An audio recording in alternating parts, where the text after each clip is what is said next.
Karma. Written by Nikki. Narrated by Roberto Scarlato.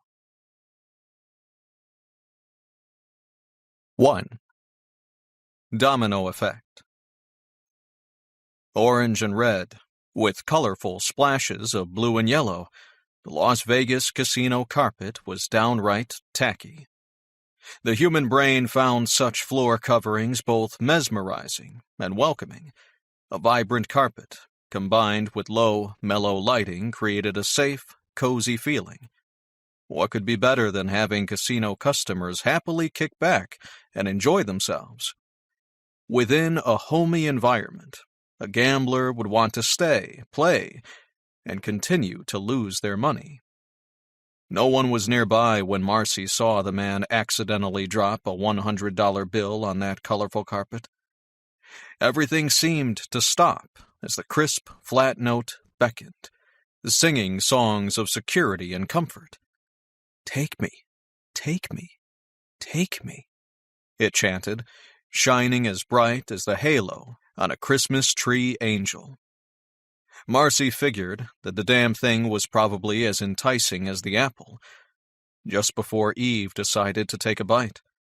For one long moment, an instant in time that seemed more like an hour, she seriously considered picking it up herself. Going against her principles. Stealing, in fact. A battle began inside. This was not her money. She didn't earn it. Her mind dazzled her with sensible rationalizations. A part of her quickly explained that the man would never miss it, and she deserved a small break for Christ's sake. The determined, honest side of her didn't argue. It sent its disapproval through uneasy waves of shame and guilt, making the entire argument nearly a no contest. Growing up in Las Vegas, she'd promised her strict father that she would never ever work in a casino. Casinos were dens of iniquity, according to him. Her grandfather and her own father had been a Baptist minister. Marcy grew up being regularly reminded that, "As you sow, so shall you reap." This was a common-sense sentiment, with which she wholeheartedly agreed. For how could it be any other way?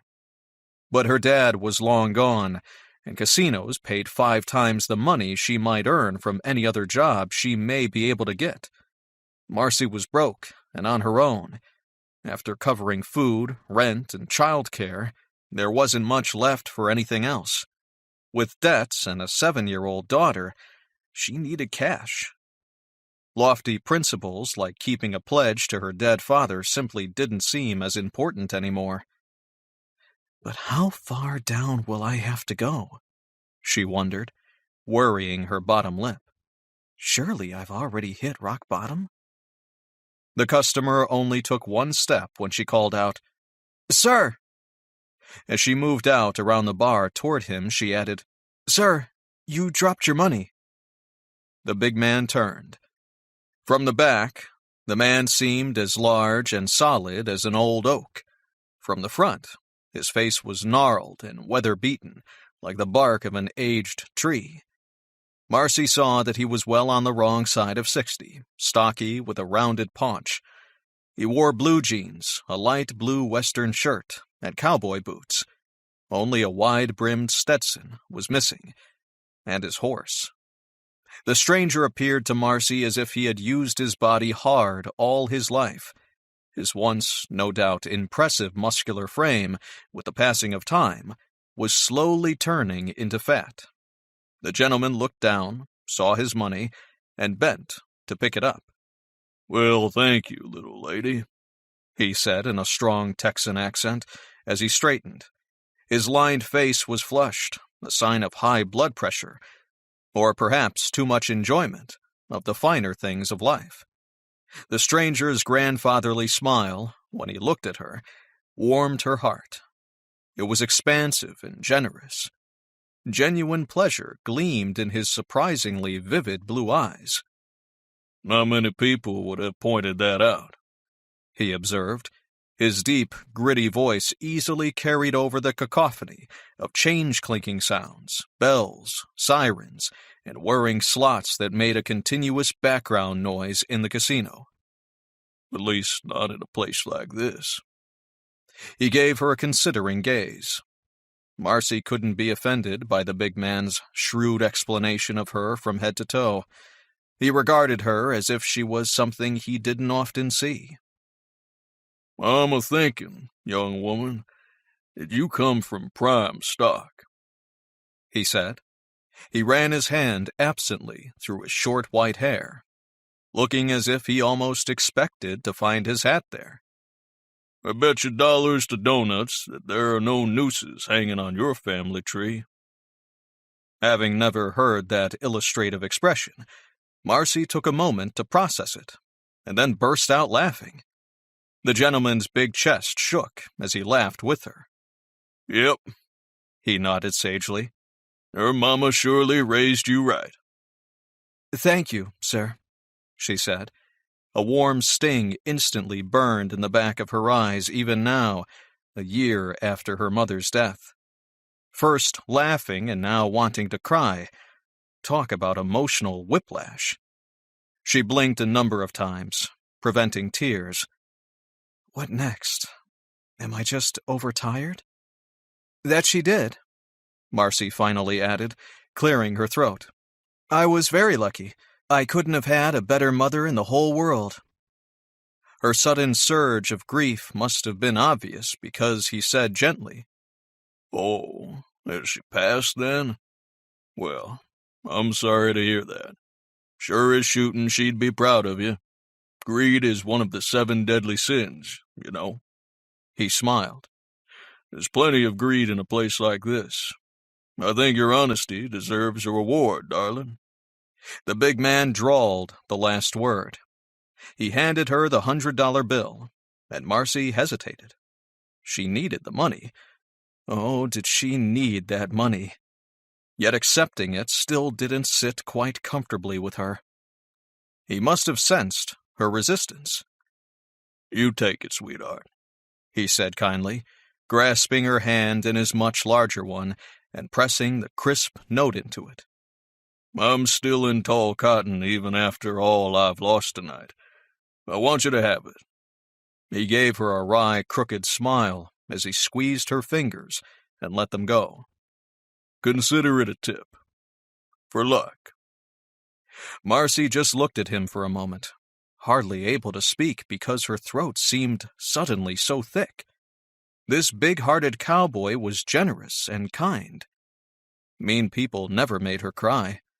It was the nice ones that slid right through her barriers, slamming into her heart and causing an unexpected landslide of emotion.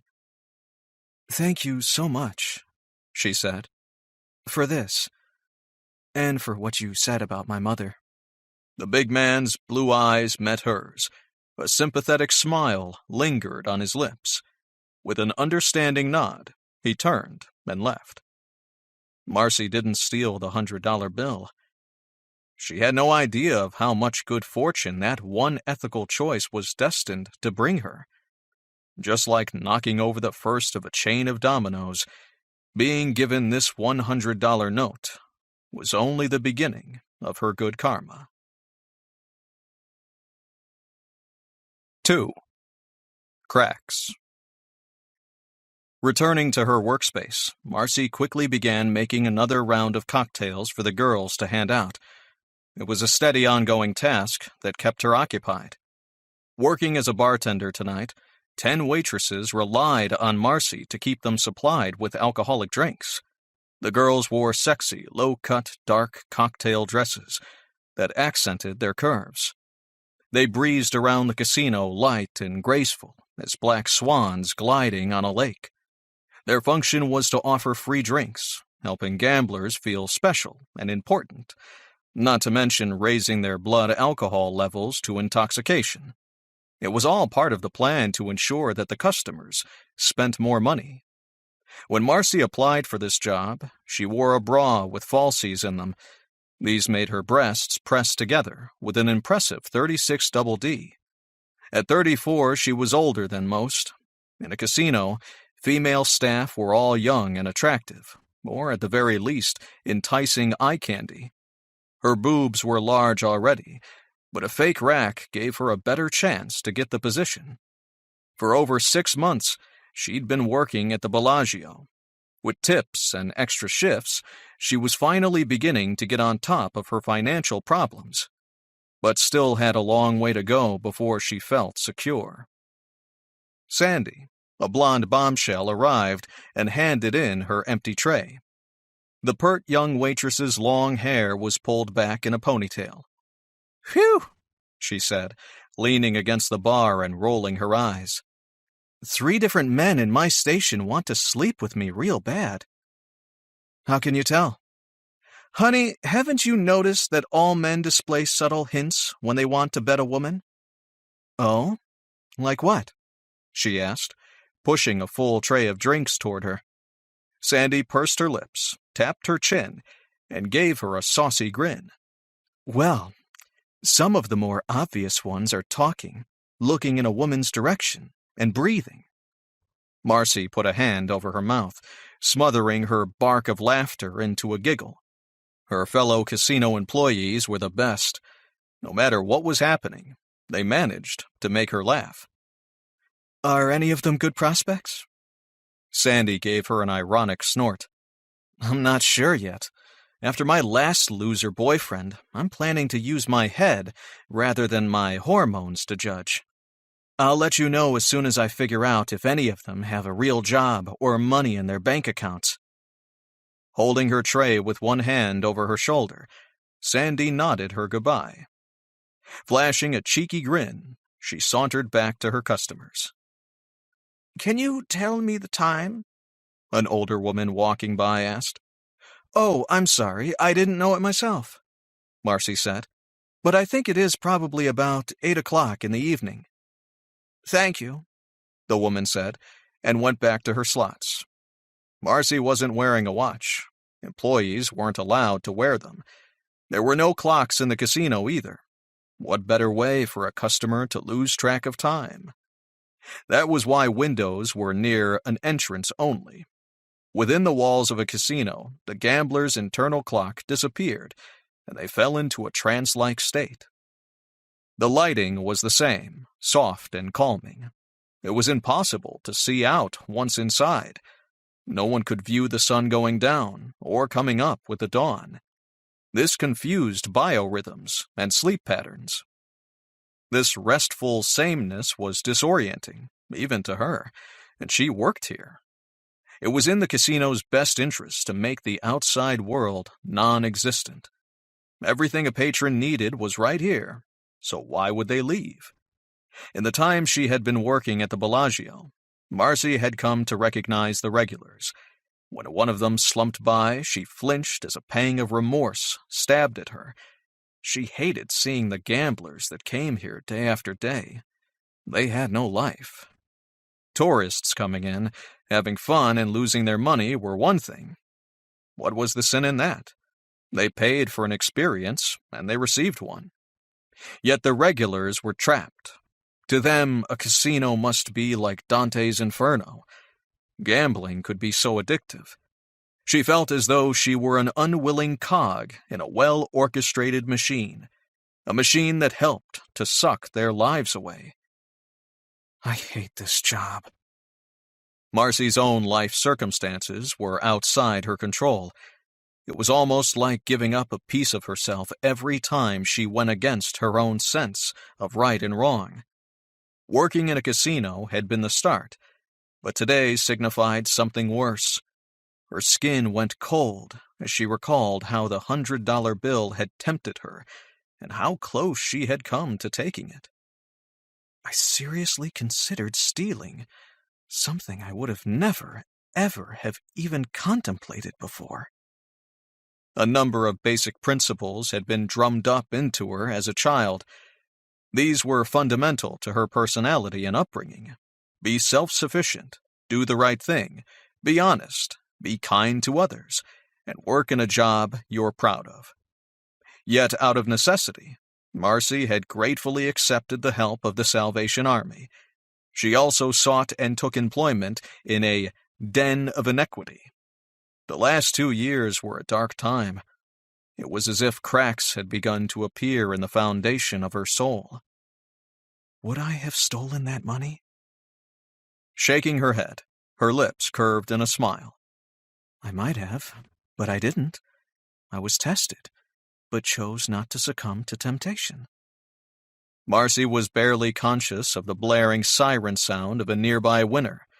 Clinking coins and screams of excitement were insignificant background noise, as her thoughts were so focused. I didn't take the money, she reassured herself, and the tsunami wave of calming relief that flooded her didn't feel out of proportion at all. 3. The Frenchman. Marcy kept working at her normal rapid pace despite her bone-deep fatigue. For her, hard work was no problem. Still, if she didn't get a good night's sleep soon, the whole world would probably be reading about her in the newspapers. She could see the headlines now. Ex-wife dismembers husband's member. The idea tickled her, but there was a lot of truth to it, too. The mental picture of her taking an axe to Trent was a recurring image that couldn't be banished. Yet the idea of lodging the axe in his head, the one on top of his shoulders, was what drew her most. Marcy wouldn't murder her ex, Trent Berger, on her own behalf, because she was glad he was gone. It was what he was doing to their daughter that had her worrying and lying awake at night. Trent left them the moment he had finished school, when their daughter Katie was 4 years old. Now, 3 years later, Katie was learning that any attention he had given her in the past had been a lie, for her father didn't value her. Why couldn't Trent keep a promise to visit his daughter just once? Selfish, self-absorbed prick. How had she ever fallen for a man like him? But Marcy knew the answer. Trent was handsome and charming, and she had been young and in love and incredibly naive. What is love, anyway? She wondered. A chemical reaction? Hormones? A form of madness that attacked the vulnerable? One of the dealers, a lanky, older divorcee, trailed through the maze of casino rooms, giving her a smile and a wink. You're doing a double shift, I see, Todd said. Do you need a ride home? Marcy gave him a wan smile. Her crap car had broken down again. Todd's ride would save cab fare, but she hated to encourage him. Thank you, she said. I'd appreciate it, Todd. Todd made her laugh and occasionally gave her a lift, yet he was clearly hoping to date her. Marcy lost even more of her rare and precious sleep worrying about that. She hated confrontation and was concerned that Todd would be upset by her rejection. Finally getting up her nerve, she took the time to explain to Todd that it wasn't him, it was her. Dating was totally out of the question. She simply wasn't interested. It hadn't made a bit of difference. Todd continued pursuing her, certain that he would someday break down her resistance. The last thing I want is a man in my life again, she mused, even if I had the time. Despite everything, Marcy was free now and no longer needed to be an emotional babysitter for her ex-husband. She should have given her ex's new trophy wife a medal for taking him on. Of course, with the woman's tender age, Marcy figured that perhaps Trent was getting some sort of karmic repercussion. Truthfully, his wife was almost young enough to need a babysitter herself. Marcy frowned, feeling snarky and uncharitable. It seemed like sour grapes, but in truth, it wasn't. Was she ashamed to have wasted the best years of her life on him? You bet. But even with her financial problems, she was glad to have escaped the selfish jerk.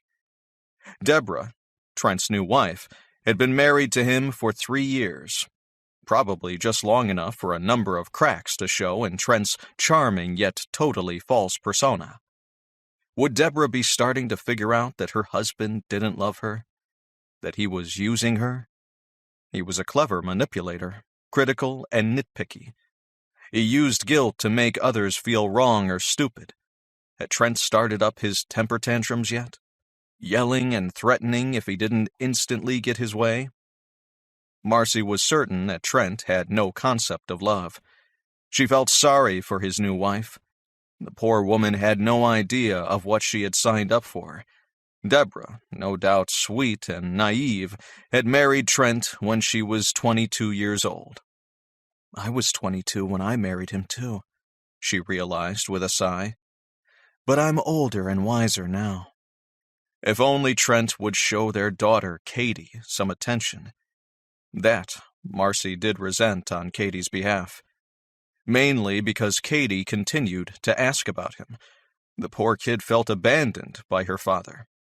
Young as she was, Katie blamed herself whenever her stupid father let her down. Why did women always think everything was their fault when a man screwed up? Was it genetic? Cultural? Marcy had sailed on that guilt-ridden boat of desperation for far too long already. Now she was done with men. They were way too much trouble. Out of the corner of her eye, she became aware that someone was sitting at her bar. People didn't often come to this bar. Drinks were only free if a patron was actively gambling. "Oh, I beg your pardon," she said to the unexpected customer. "I didn't see you there." "You were most busy," the man said, charitably excusing her neglect. Marcy tilted her head and smiled at him, enjoying his French accent. While not precisely handsome, the gentleman had a pleasant face. There was an aura of humor about him, in his manner and appearance. His eyes were dark and remarkably bright with intelligence, his eyebrows thick and expressive. The fellow's clothes seemed understated yet expensive, classy, and elegant. What gambler spruced up to visit a place like this? After working in the casino for 6 months, Marcy could recognize the difference between a poser and the real thing. This man was the real thing. He wore a perfectly tailored, top-of-the-line charcoal suit and vest, a subdued tie with a well-pressed, crisp white shirt. The faint drifting smell of nutmeg, cedar, and Brazilian rosewood scents came to her nostrils. Marcy was familiar with that cologne. It was a high-class product for the ultra-rich. Was he a professional sportsman, she wondered? Because he was in excellent shape, flat stomach, broad shoulders, dark hair, cut short around his neck and ears. Dark brown eyes and clean-shaven. There were numerous pockmarks on his chin and cheeks, yet they didn't detract from his healthy, attractive appearance. He was younger than she was, or at least he looked younger, if that carefree, mischievous grin was anything to go on. The man exuded charm. Marcy found herself smiling at him, finding it odd that she liked him instantly. Was he from France, or perhaps Quebec? The desire to practice her high school French was an impulse she decided not to suppress. "Bonjour, monsieur. Comment allez-vous?" she asked. The stranger's face lit with pleasure. "Très bien. Parlez-vous français?" She smiled and gave him a half shrug. "I'm sorry, I don't speak French really. I went to France as a high school graduation present. It was one of the most wonderful experiences of my life. I just couldn't resist saying something to you in your own tongue." "Merci beaucoup." He shot her a pleased grin and nodded. "It is always well to hear the language of one's childhood. I am Mr. Chevalier," he said, and held his hand out to her. "Oh, you can call me Marcy," she said.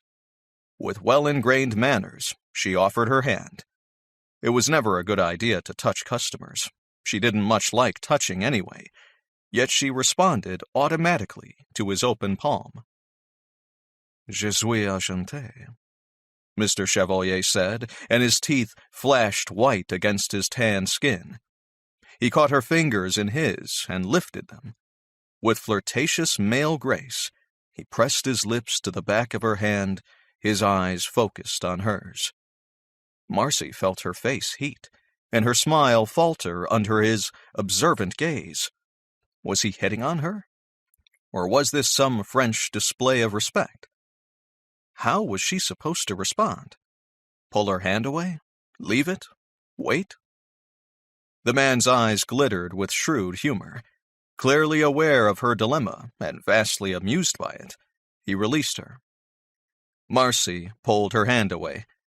"What can I get you?" she asked, slipping into her bartending patter as a safe fallback. "What is your specialty?" Her smile returned. She was on firm ground once more. "I recommend a margarita. That's one of my personal favorites." "Eh bien. Then I will have a margarita. I thank you."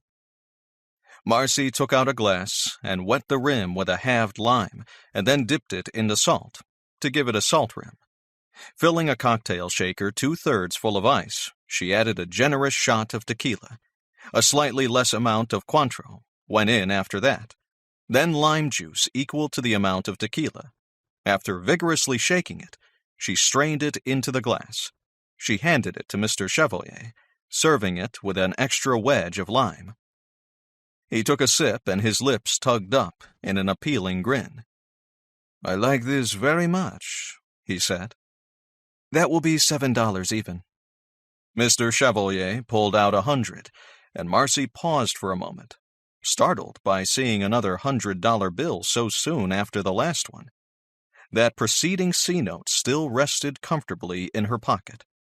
She took the money and got out $93 in change. As she began to hand his change back to him, he refused to take it. "That will not be necessary. It is a gift." Her mind reeled. Virtually $200 in tips, and she was only working the bar tonight.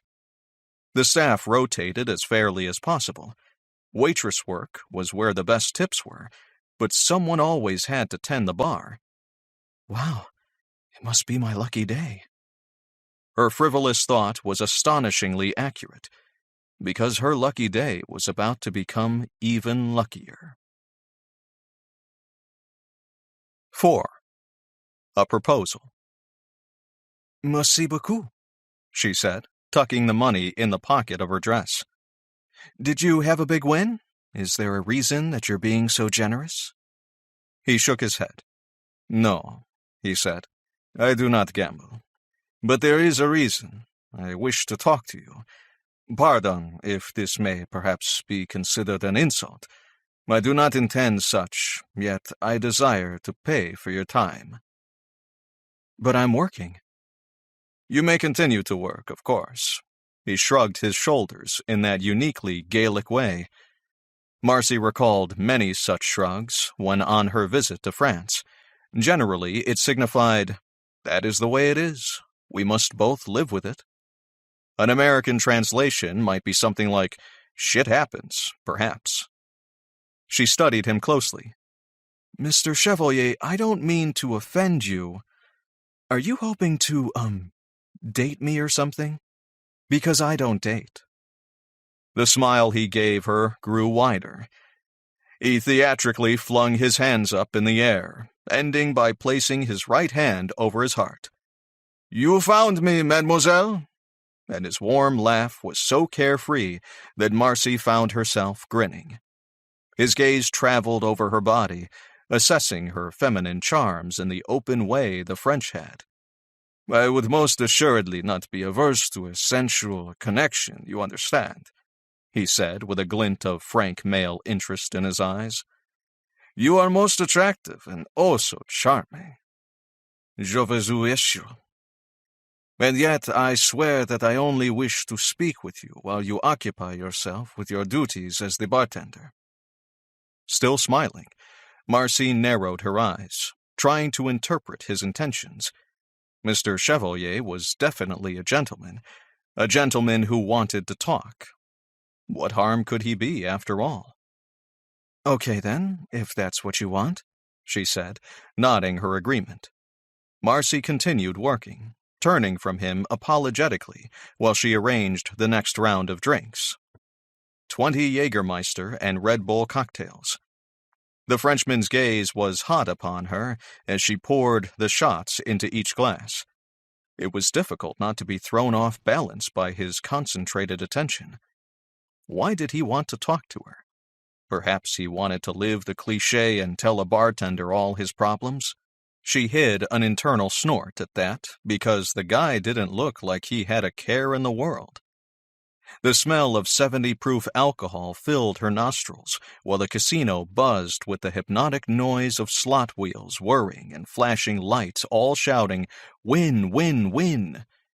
These festive sights and blaring euphoric sounds were exhilarating and captivating to gambling addicts. It gave them the impression that everyone was getting rich. The truth was, except for a very lucky few, a far greater percentage was losing. When the various waitresses left to dispense the new round of drinks, she returned to Mr. Chevalier. "What would you like to talk to me about, sir?" "You." Marcy curbed her immediate impulse to take a step backwards. "Crap, I knew it. He's going to ask me out." "Do not be troubled, mademoiselle," he said calmly. "My intentions are honorable, and I seem a bit eccentric." He held his hands palms up, a capricious gesture.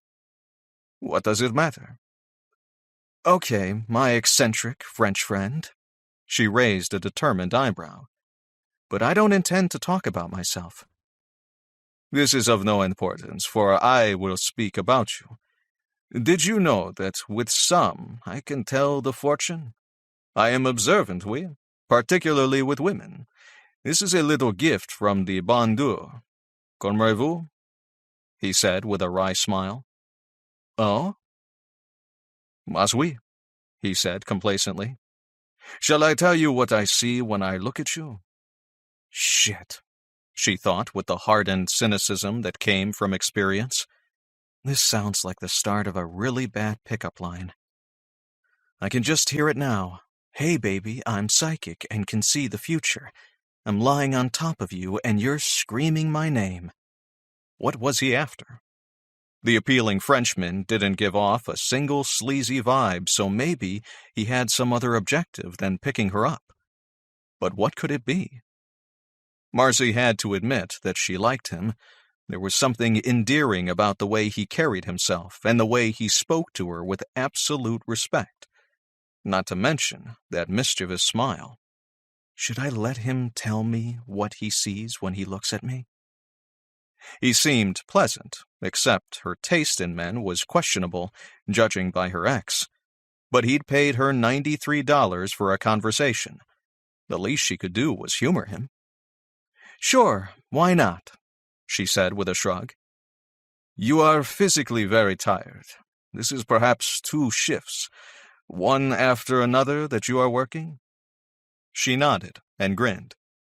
"I look that bad, do I?"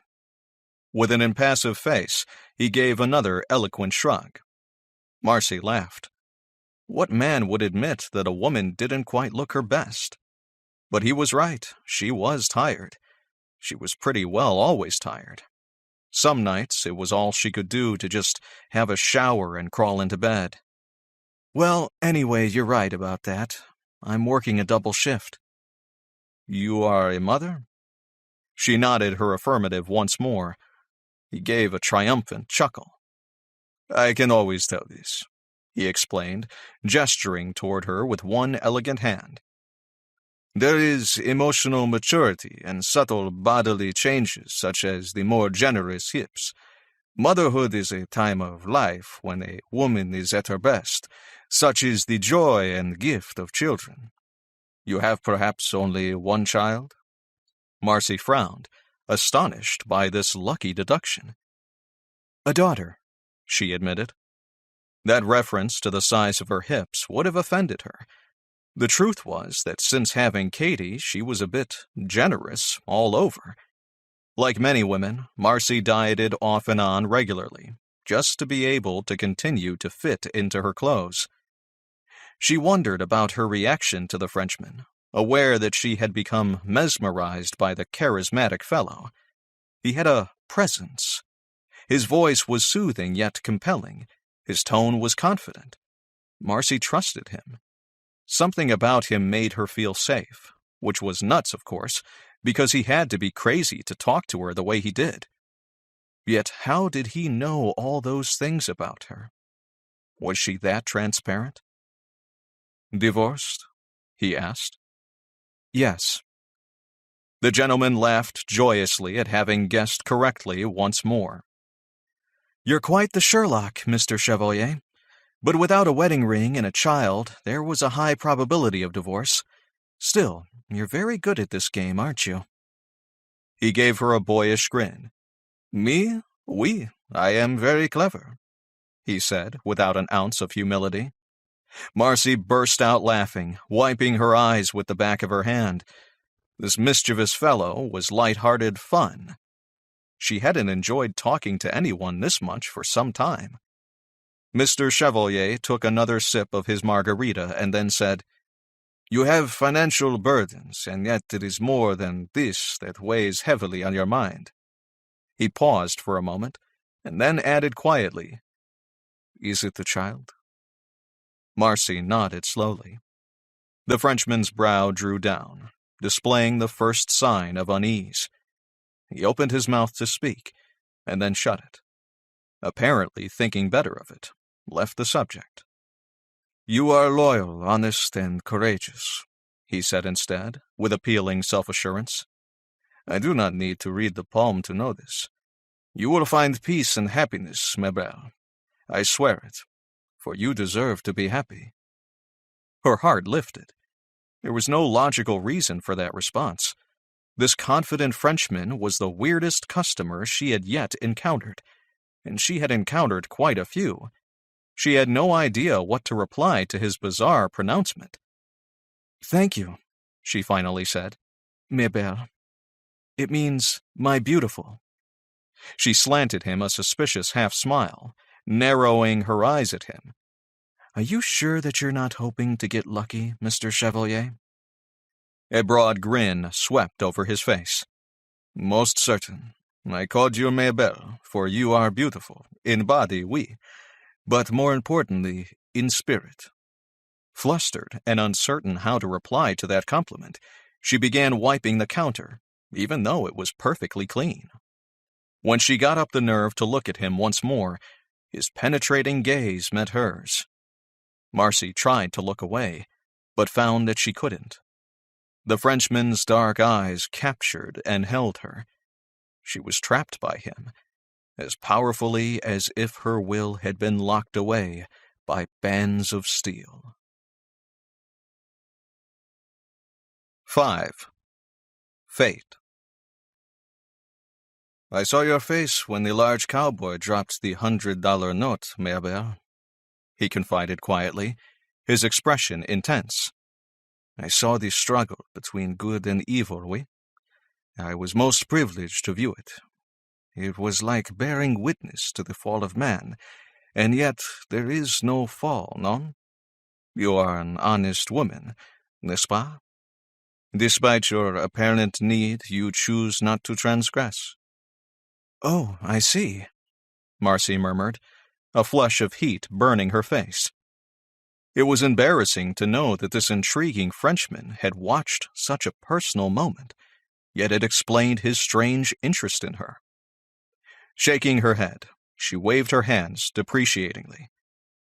"Only a couple of years ago I wouldn't have been tempted," she said. "Isn't it strange how life can change you? But I admit that I was grateful to have held firm. It was only $100, but it represented so much more. I would have felt terrible if I had taken it." "Oui, oui, just so," he said with conviction, leaning closer to her. "I comprehend how you feel very well, for I too once lived day to day." Obviously wealthy, Mr. Chevalier's comment seemed highly improbable. Marcy simply stared at him. "I will speak frankly, ma belle," he went on. "You do not enjoy the casino, I see this. It is not a job for you. In my profession, I deal in other people's confidences. Thus, your personal history must first be closely examined. I am inspired. It is a whim, an impulse, yet I like you. If you pass the security screening, I vow that I shall give you a position in my household that would be most suitable." Mr. Chevalier went on to explain that he was a counselor and had a large residence nearby. 2 of his household staff were away, one to a wedding of his sister in France, the other on vacation. Marcy could replace them. He often had parties where she would serve food and drinks. It was a big home with people coming and going all the time. There was much to do. She could work school hours, and he would pay her generously. For an instant, her heart jumped with an adrenaline punch of pure possibility. It sounded like a dream. Leave the casino, work school hours, and make good money? But who was this man? Should she forsake the financial security of a large, dependable organization like the Bellagio? Her hope for the future was financial stability and more time with her daughter. Was it worth the risk to try for future financial stability with a complete stranger? An urbane gentleman and an elegant woman came up to Mr. Chevalier then. The new arrival apologized for being late, and the man offered his hand. Mr. Chevalier took it. The couple looked to be perhaps in their mid-40s. Their expensive clothes and New England accents shouted wealth and privilege, born and raised with money. Lots and lots of it. Apparently, Mr. Chevalier had been waiting for these people to meet him here, at her little bar. Now that they were here, he was leaving. Marcy was sorry to see him go. There was just something about that guy. She was drawn to him. Not sexually. She doubted that she would ever be drawn to anyone sexually again, not after her train wreck of a marriage. Marcy believed in vibes because she often felt vibes coming off others in waves. Some people were edgy, some disturbing or creepy, some radiated anger. But the Frenchman only emitted playful energy, combined with mellow comfort and respectful consideration. He seemed trustworthy. She wanted to believe him. "You are here this evening?" he asked. "Yes." "Until midnight?" She nodded. "Bon," he said with that charming boyish grin of his. "I believe that we understand each other tolerably well. Someone will come to you tonight with an employment contact that you may examine." He pulled out a card and handed it to her. It was an embossed white paper and said simply, "André Chevalier," in cursive letters with a phone number on it. "Inform yourself and make your choice, Mère Belle. Call me at 9 a.m. tomorrow if you wish to discuss the position." Smiling, she nodded. "Thank you. I appreciate your generous offer," she said as Mr. Chevalier left. Those were all the expected things to say and do. But she had never been a risk-taker. As she put the card in her pocket, Marcy knew that despite the possibilities, she would never call him. André Chevalier asked his prospective customers to please follow him as he threaded his way through the labyrinth of the casino. A friend of the manager of the Bellagio, he had arranged an interview room in the hotel for their first meeting. Weaving in and out, André frowned with momentary disorientation as he tried to locate the exit. The problem was that there was no logical arrangement to the casino floor plan, and the ceilings were low, so that it was difficult to find a landmark. An ocean of tall slot machines created intentional barriers.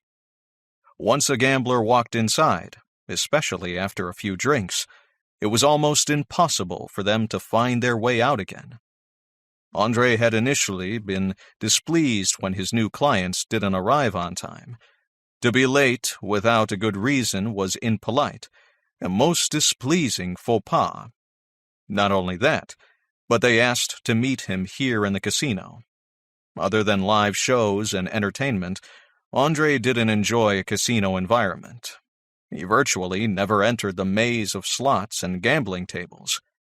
Now he was thankful for their delay, and extremely happy that he'd come. It had been most auspicious to arrive in time to watch the woman. Andre remembered her every expression and could imagine her thoughts as she struggled with herself. Andre found the game room exit and passed through it, into the marble flooring of the expansive lobby. The resort, stunning in its scope, had been recently remodeled. The water display began outside the casino. He could hear the music signifying the start. After nightfall, the attraction went off every 15 minutes. His clients were from out of town and may not have seen the show. Andre murmured a query to them, and they agreed that they would like to stop and watch. The three of them trailed outside, walking some distance to find the best view. The fountains of Bellagio were designed to romance your senses. Intertwined with inspirational music and light, water gushed upwards, dancing to the music and jetting to amazing heights. It was mesmerizing. Stirred by the sights and sounds, Andre watched and thought of Marcy. The woman's fight with her conscience had been magnifique. Marcy interested him. He liked her, and he fully intended to reward her integrity. That was, if she chose to become his employee. If she called him tomorrow. He smiled, certain that she would call. He knew exactly how to make that choice impossible for her to resist. He believed in karma and, to some degree, in fate. Sometimes things really did happen for a reason. Marcy deserved good to come to her. Andre felt that it was no coincidence that he had observed her triumph over evil. Who was to say that he was not simply an instrument of the bon Dieu? A tool sent to help her during a difficult time? She did not take the $100 bill. It was as if she had been tested by Le Diable himself. His admiration for her was profound. When the water jets shot on to full, it sounded almost like small cannons going off. The woman and man beside him both gasped abruptly as the fountains hit new and surprising heights. Every time the tempo changed, rapid-fire concussions from the jets could be heard, differing in timing and volume. Like rhythmic drum beats, these sounds enhanced the musical composition. The music lowered, becoming mystical. Founts of spray lessened, beginning a colorful choreographed ballet. The throb and dance of the water became slow and stable as a resting heartbeat. Such sights and sounds were restful, and the Frenchman's thoughts went to his security officer, Mike Thompson. Mike was a steady, sensible man, well-versed in protective measures. Andre employed him 5 years ago for an upgrade to his systems. Now he was the consultant that oversaw all of his security needs. Would his friend, Mike Thompson, be attracted to Marcy? For the man had been celibate and alone for far too long. Mike was vigorous in his prime. His lack of companionship was a sin in Andre's eyes. Sexual abstinence was not healthy for the body. A lack of closeness and connection to another was not healthy for the soul. He shifted restlessly with the memory. Mike and his wife came to him 6 years previously with difficulties in the marriage bed. Theirs was been a simple case, easily resolved. They were most happy together until she became ill and passed. Most sad. Mike always wished for children, too. Marcy, with one child already, was quite possibly just the very woman for his friend. Andre blinked with a sudden inner vision, imagining the reaction of each to the other. He recalled the woman's thick, brunette shoulder-length hair, her voluptuous figure, and the polite way in which she firmly held him at arm's length. That had been a novel experience for Andre. Few women did that. In general, women loved him. This was no surprise, as he loved all women, fat, thin, tall, short, young, old, good-looking, or considered unattractive. To Andre, every woman was beautiful, nurturing, fascinating, and unique. Marcy's features were angular, her nose too straight and long. While not a beauty in the traditional sense, Andre had found her captivating. She wore a subtle fragrance that tantalized without masking her own scent. He appreciated this restraint. Why did so many women use such overpowering perfumes? There was nothing more arousing than a woman's unique, natural perfume. The woman had been stressed, yet she was exceptionally well-mannered. There was strength of character, stubborn will, and determination in her eyes. He recalled how her face lit with joy as she laughed, and when she smiled, a vibrant personality showed. In those moments, Marcy was quite striking. Mike Thompson would most certainly like her. Perhaps in addition to providing employment, he was also to play the matchmaker. It was a task he was unfamiliar with, and yet Andre considered that he could acquit himself well. He would contrive to succeed, if such was meant to be. The fountains rose once more with a rainbow of multicolored lighting. There was a choral theme now, and it was building. All the fountains jetted, pounding with life like an athlete's heartbeat during the last moments of a race. The water followed the music, reaching, surging upwards, and swelling into a shattering finale. Inspired, Andre's heart lifted, awed by the sight and sounds before him. C'est fantastique et vraiment beau. In that stirring moment, a startling idea struck him. Did the chance meeting with Marcy have greater ramifications? Now that was something to think about. Perhaps Andre had come to this place not to help her, but to help him. Mike Thompson would be responsible for screening the woman for her position in his household. This would take time in which Mike would need to personally get to know her. As the performance reached its crescendo, Andre's heart swelled with joy and his lips curled with satisfaction. Mike and Marcy, Marcy and Mike. Even the sound of their names together held a pleasant, alliterative ring. And so, already this goes very well, I think, he mused. 6. Marcy Paget. Marcy sat staring at the phone. It was 8:55 a.m. the next day, the day after meeting Mr. Chevalier. The day after he sent his major domo to see her. The day after she decided to accept his job. Marcy remembered Gustav visiting her in the bar. He introduced himself with courtly propriety and gave her an envelope. It was the contract of employment that Mr. Chevalier spoke of. Mr. Chevalier's major domo looked closer to 70 than 60. Dressed in a brown suit with an olive sweater, he wore a dark red scarf around his neck.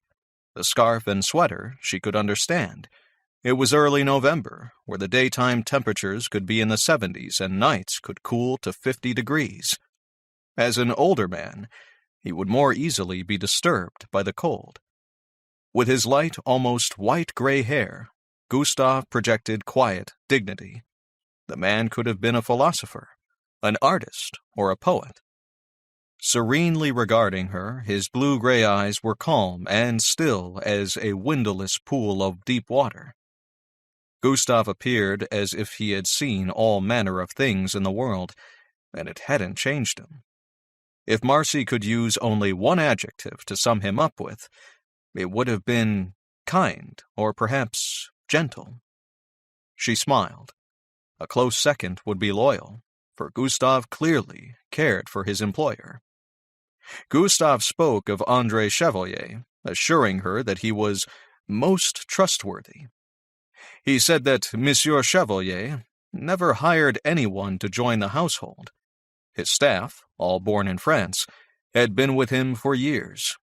Gustav wished to come and view for himself what manner of woman would make Monsieur Andre offer her such a position. The older gentleman had apparently worked for him for more than 20 years, and thought of Andre as a son. With a shrewd look, Gustav's brows knitted, no doubt sensing her misgivings. "He wants you to work for him, but I do not fear," he said. "You can trust him, ma chérie. I swear it." There were 2 letters in the envelope. One was a note from the manager of the Bellagio, telling her that he understood that she had been offered employment with Mr. Chevalier. It confirmed in writing that should she choose to take up the offer that her position at the Bellagio would be kept open for 3 months. How in the world had Mr. Chevalier arranged that? It minimized any risk for her to take the job. The contract of service was more extensive. She filled out pages of personal details and history. The work was only during school hours and occasional late evenings, full medical for herself and her daughter, and an excellent wage. It was too good to be true. Marcy could hardly believe it, but she wanted to. Why couldn't it be her turn for a lucky break? Marcy hardly slept all night. She was so keyed up. She wanted to chat to her roommate, Amber. But Amber needed to get up for an early shift at the casino. Until recently, there were 3 single mothers and their kids sharing the condo. Marcy and Amber had kicked out their housemate for drug use and sleazy boyfriends. One of their neighbors had texted her a photo of a tattooed guy with dreads using a bong outside their condo at 2 a.m. one morning. The comment, "Do you know what goes on here while you are away?" had her racing home from work immediately. Jesus, what had her roommate been thinking? It was too bad for the woman's child, but safety was everything. There was no way they would allow strange men or drugs in the house. They were to vacate by the new year anyway, as the owners were moving back into it. Her friend, Amber, planned to move in with her mom, even though her mom drove her nuts. Marcy and Katie would probably move in with some other single women. She put a note up on the staff notice board in the casino and would have to see. Marcy sighed, thinking of the hassle involved in moving house again. She needed to be in another place before Christmas. Waking early, Marcy got her daughter and Amber's daughter ready and walked them to school with an abundance of nervous energy. She wanted to explain her excitement to Katie, but decided to wait until everything was settled. A lot could still go wrong. After a few deep breaths, she picked up her cell phone and dialed the number. "Bonjour," a cheerful voice said after one ring. "Mr. Chevalier?" "Mais oui, Miss Marcy Paget. You have called, and on time exactly." Marcy wasn't at all surprised to find the man waiting for her. He was highly recommended, and for whatever reason, he wanted to give her a job. This was her chance to keep her promise to her father and get out of casino work. "I'm calling to tell you that I will be happy to take the position that you are offering me." "But of course," Mr. Chevalier gave her a smug, cheerful chuckle. "It was Gustav that convinced you, n'est-ce pas? He is most respectable, and he will be your direct superior. I love this man, and am blessed by his presence. I could not do my work without him." Marcy smiled. She found Mr. Chevalier's expression of love toward his older servant endearing. Only the French could be so open and passionate to someone they barely knew. "I really appreciate this, sir." "C'est parfait, mes belles," he said. "You may learn more French while you are with us. My employers are like my family, you understand. They are most curious about you, I am afraid. They will perhaps irritate you with constant questions." "That's okay." "Gustav will keep them in check. Now, what is your address? For I will come to your house and drive you to my home." "Oh, please don't bother. I can take a taxi." "No," he said. "It is your first day, and therefore most special." Marcy gave him her address, and Mr. Chevalier told her that he would be there within a half an hour. "Is there anything particular I should be wearing?" she asked. "Casual dress will be acceptable. You will have a uniform when you start. While I very much admire the sizable bust which you wear to the Bellagio, in my household such will not be necessary." Marcy surprised herself by giggling at this comment.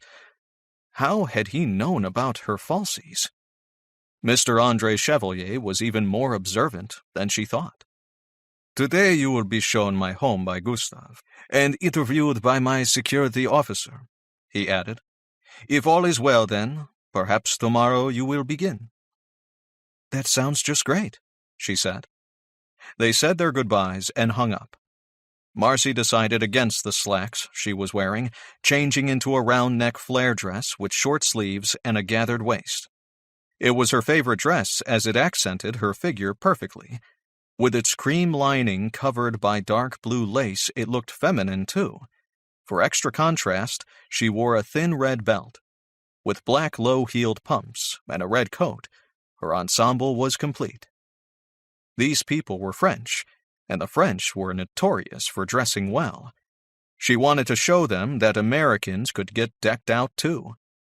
Other than her best friend, Sue, who had moved to L.A., and her new acquaintances at the Bellagio, Marcy didn't know many people anymore. The couples she knew while married to Trent fell out of touch and drifted away. Why would they hang out with a single mother? Not to mention the awkwardness over Trent's remarriage. When her mother first became ill, it was all she could do to care for her and Katie. Friends, outside interests, and entertainment had all gone by the wayside. Living day to day, paying the bills and trying to be a good mother was about all she was able to manage. Marcy was confident that she would get on well with Mr. Chevalier's employees. Meeting new people, having the time to enjoy them without the pressure of working double shifts and paying childcare fees would be amazing. Was this really happening to her? From now on, if all went well, she would have more time and more money. Maybe she could even go back to school and finish that nursing degree she started so long ago. I'm so glad that I didn't steal that $100 note. If I did, Mr. Chevalier would have never offered me a job. 7. Bugatti. Marcy heard it before she saw it. The sleek red and black sports car thundered toward her house with a growling sort of dangerous purr.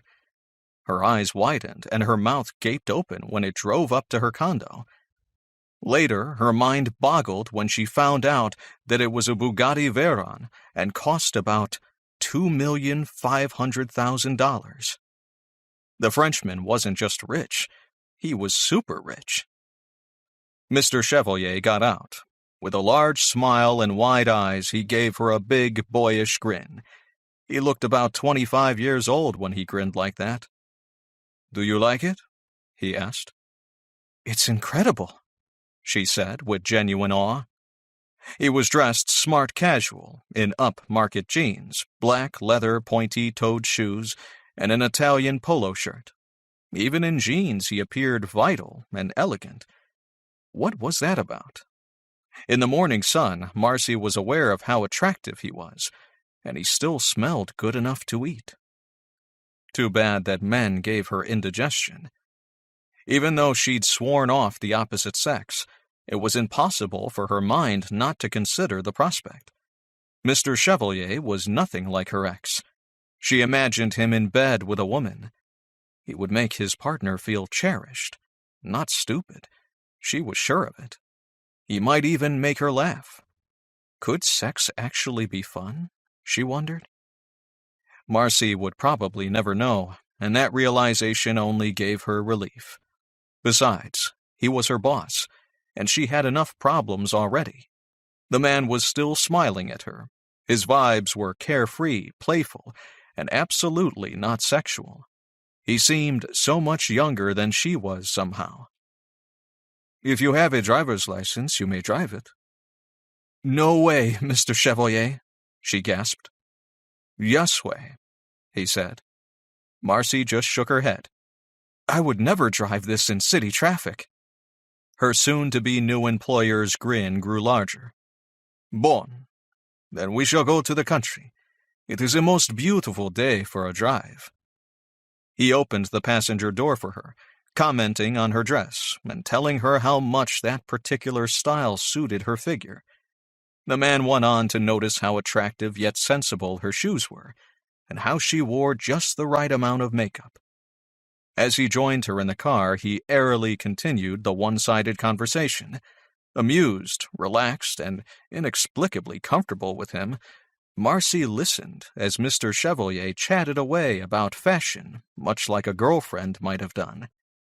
He ruined this momentary illusion, however, by telling her that he much preferred her breasts this way, in their natural size and form. Alrighty then, how do I reply to that? Thank you, she said, resorting to good manners. Marcy never met anyone like him. It astonished her the way that he seemed able to converse about anything without a shred of embarrassment. Oddly, because he talked in a matter-of-fact tone, he put her at ease. Were all Frenchmen so straightforward, or just Mr. Chevalier?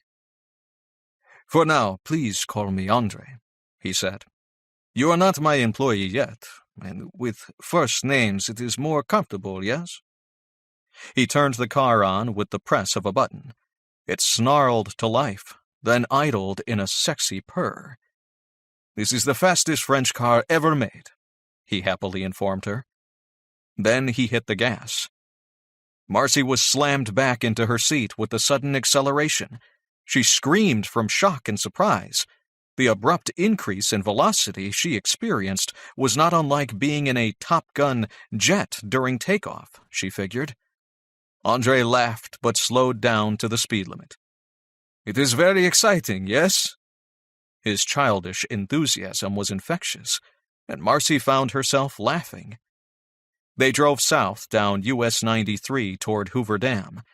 The day was a sunny 60 degrees, the views scenic, and the road fairly empty. Mr. Chevalier clearly adored driving his car. While she relaxed and enjoyed the ride, Andre did most of the talking.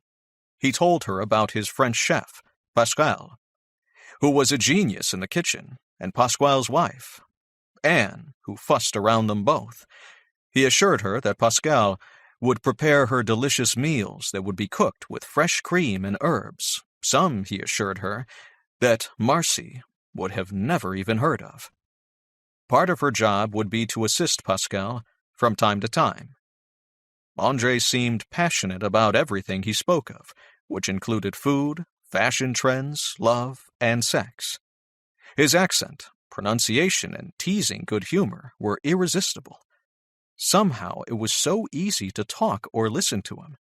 The man was fun, and his point of view and philosophy about life made her giggle or laugh again and again. Incredibly expressive, the Frenchman was completely unafraid to show his emotions. Somehow, Marcy found herself explaining that she had sworn off men for all time. He told her that she should date, because it was better not to be alone. Well, where is your partner then, my eccentric Frenchman? Oh, I do not have a woman of my own, ma belle, but je vous assure. I date, often. Marcy giggled. Right. He meant, of course, that he enjoyed regular sex, she supposed. Why wasn't she squirming with embarrassment by now? Sex and relationships were two awkward topics she strictly avoided discussing, particularly with men. Yet she was comfortable with him. In such a short time, Andre Chevalier had airily beguiled her into speaking her own mind. And love, Andre? What about love? She surprised herself by asking. He turned rather penetrating dark eyes upon her for a moment. Love is the most important of all, ma belle. I am loved by many. Comprenez-vous? And I love many, my friends, their families, and so on. I will tell you something that few know. It is that I am in love with a married woman." Marcy stiffened, disturbed by this admission. Infidelity was wrong in so many ways. "Oui, it is true," he said with complacence. "Her husband and I are very close. He knows of my secret, of course, and understands very well. In his way, he loves me a little too, do you see? But in such ways there can be no resolution. I must find another. Yet the heart yearns for what it knows it cannot, it must not, strive for." "Oh," Marcy said, with an ache of sadness for him. The woman wasn't unfaithful to her husband. Andre had unrequited love. Could anything be worse? It would be difficult to love someone you couldn't have, someone who you knew should never be yours. "I'm sorry," she said. Andre gave her a low, ironic laugh. "I would change nothing, Maybelle, I promise you," he assured her. "All is as it should be. My love for her increased my understanding and experience. I am a better person for it. Mon Dieu, never did I feel so much. With my mind, my heart, and my soul. Such pain is part of being human, no?" "I guess so." "You have suffered too, I think." He slanted her a knowing look. "Love is a hurt that no man or woman can avoid, yet the English Lord Tennyson said it best when he wrote about such sorrow. It is better to have loved and lost than never to have loved at all." Marcy heaved an inward sigh. She still had no idea what love was. She thought she had been in love with Trent, but that was just a childish crush. She had never really known her ex-husband. She loved her daughter, but that was different. After they got to Hoover Dam, a place she hadn't visited since junior high, Marcy took her turn driving the Bugatti on a long, straight section of road. She got settled and oriented to the car, and then gunned it, making 120 miles per hour in moments. What a rush! Marcy laughed uproariously to see Andre's fingers white-knuckled as they gripped the dashboard. It was worth it to give her easy-going new boss a fright. "Merde!" he called out in fear and surprise, followed by a long trail of vociferous and incomprehensible French. Marcy recognized the word merde, which was the French version of shit, but nothing else as he spoke so rapidly.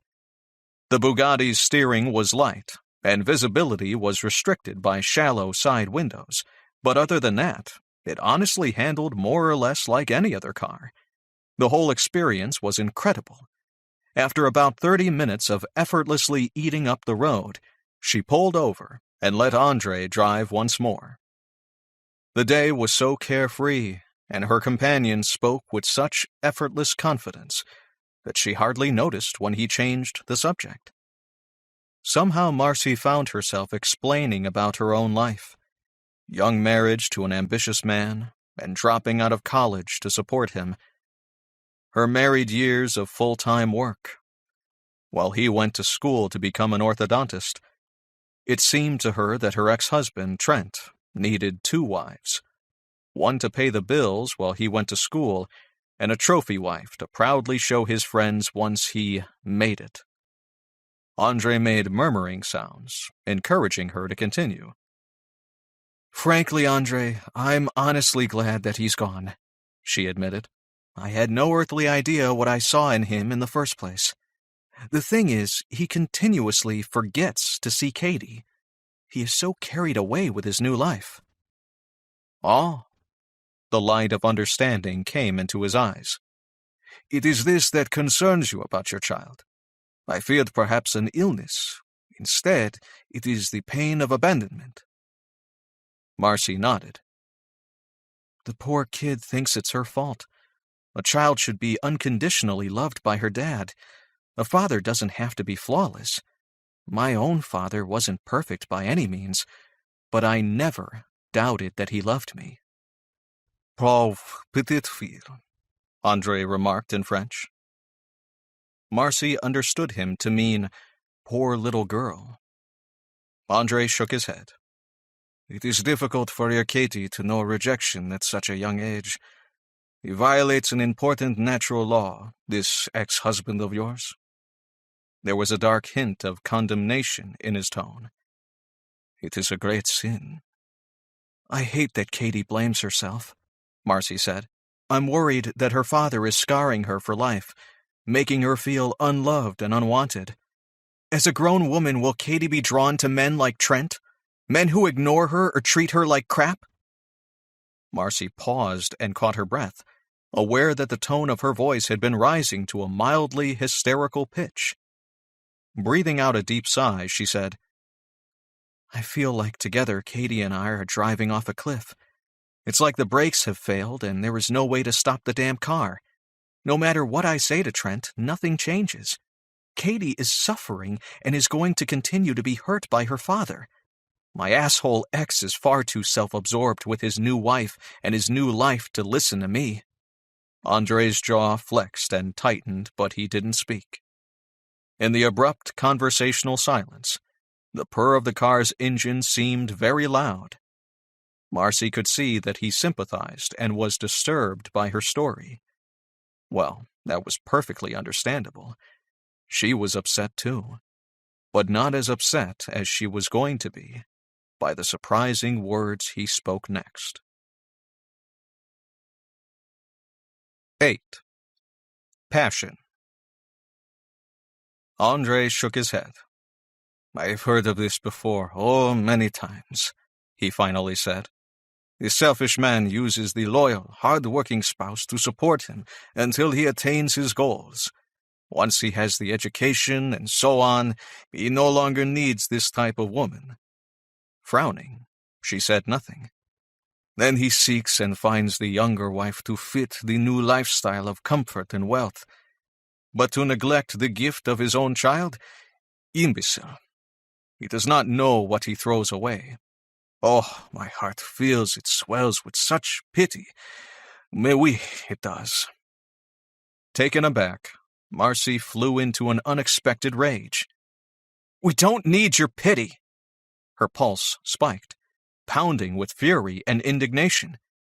I told you that Katie and I are better off without him. Is that why you offered me this job? You felt sorry for me? Well, fuck you, Mr. Andre Bloody Chevalier. Marcy saw a slightly startled look in his eyes, and defiantly went on. I was doing just fine without you. I don't need your pity. I'm not weak and incapable. Do you really think that women need men to make them feel valued and worthwhile? For a moment, an expression of utter chagrin and surprise filled the Frenchman's face. Was the man astonished that she should lose her temper? That she wouldn't bow to his money bags? Well, she had more pride and self-respect than that, even with the impoverished circumstances she was in. Andre put on a blinker, slowed the car, and pulled over, switching the ignition off. Pardon, Mabel. He turned toward her and said in a quiet voice, his dark eyes meeting hers, I did not make myself understood. My comment was indefinite and clumsy. Surprised to find herself breathing hard, Marcy said nothing. Excusez-moi. Ecoeur veilla hier d'impossible. This is a French proverb, you understand. The literal translation is, to a valiant heart, nothing is impossible. His penetrating gaze held her motionless for a moment. Then he shrugged. I do not waste my pity on you, Mabel. You are courageous and do very well. I am honored to know you. He paused. My compassion is for your ex-husband. Stunned, her mouth dropped open. She shut it again and said nothing. He hesitated a moment more, waiting, it seemed, for her staggering thought processes to absorb this startling revelation. There was an appreciative light in his eyes.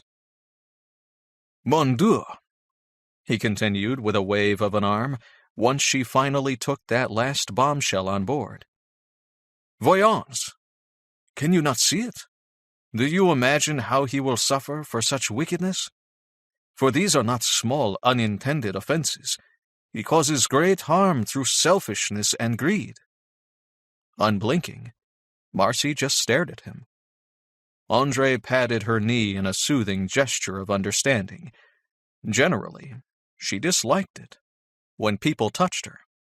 She wasn't a touchy-feely person. Yet the Frenchman was so open, his touch seemed natural and reassuring.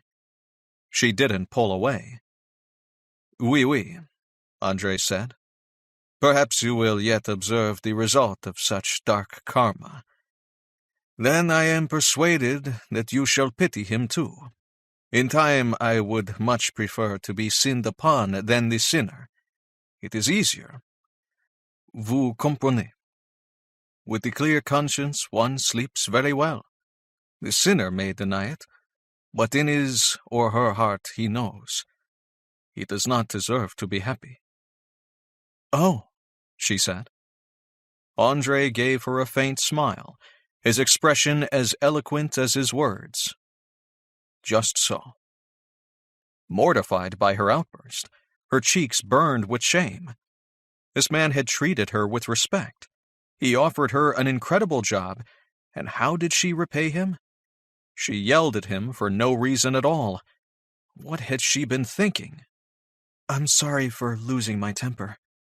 Her face felt so heated. "I'm not sure what came over me. I don't usually do that." "It is nothing, Mabel." He shot her a genuine grin, his white teeth flashing against his tanned skin. "It stirred the blood, did it not? To raise the voice? To release such anger?" "It sure did," she said with a low chuckle. "Right up to the point I realized that I'd misunderstood you. Then I felt like an idiot." "I say bravo, ma belle." He spoke with fervor. He pressed the start button on the high-performance car, and it roared to life. Andre put on the blinker, checked the rearview mirror, and pulled back out onto the highway. "I love the passions. They create such sensation. Anger, grief, fear, love, hate, excitement. The fierce emotions make one feel. Such are a gift, so one knows one is alive. To live without passion is to have no life at all." It didn't take long for them to get back into Las Vegas, and both remained quiet for the rest of the journey. The silence wasn't uncomfortable by any means. If anything, it was companionable. Recent events rolled through her mind. In truth, yelling at Andre had been invigorating. Being angry, aggressive, and standing up for herself was something she didn't have much experience with, but she was learning. Unfortunately, just like the Shakespeare quote, "Methinks thou doth protest too much," her rage at Andre had been misplaced. She recalled her angry demand. "Do you really think that women need men to make them feel valued and worthwhile?" As much as she wanted to deny it, the irony of it was that for many years that is exactly what Marcy thought. "I yelled at Andre, but I think I was actually mad at myself." As a child, she'd constantly sought her father's rarely given approval, and this inbuilt behavior carried on into adulthood. Talk about daddy issues. She was such a cliché. Avoiding confrontation, backing down when a man yelled at her. She even sought to appease her ex-husband throughout their divorce, which was the height of his incredible prickishness. "God, I was so pathetic," she berated herself for those years spent with Trent. "I was foolish and naive, but I'm smarter now." She was every bit as good as a man. Better, in fact. So why did men give her such a mindfuck? Why did she feel the need to placate and please them? Even when some jerk made a rude pass at her, Marcy felt guilty for upsetting them when she refused their attentions. What was that about? It just wasn't in her to be mean. Why was she so pitiful? It's best to keep away from the opposite sex altogether, she decided for the 1,000th time. One area where she had a backbone of steel was with her daughter. Like a mother lioness, Marcy could do battle with 100 men and win when it came to Katie. Andre drove underground and parked in a private, well-marked spot. Then he took her on an express elevator to the penthouse levels. There she met Pascal Duval, the chef, and Pascal's wife, Anne, as well as a number of Mr. Chevalier's other staff in the kitchen. Her welcome by Andre's staff was overwhelming with smiling, loud voices raised in French with smatterings of English and much gesticulating. Marcy sat down at the thick wooden table that seemed out of place in the huge stainless steel commercial kitchen. Pascal plied her with fresh croissants, strawberries, melted chocolate, and cream. 2 security guards sat down one on either side of her and chatted about food and fashion. Marcy thought they might be gay, but who could tell? Maybe they were just French. Gustave eventually got everyone to settle down and stop talking at once. It seemed that unless they were working and clients were nearby, everyone was allowed to call Mr. Chevalier Andre.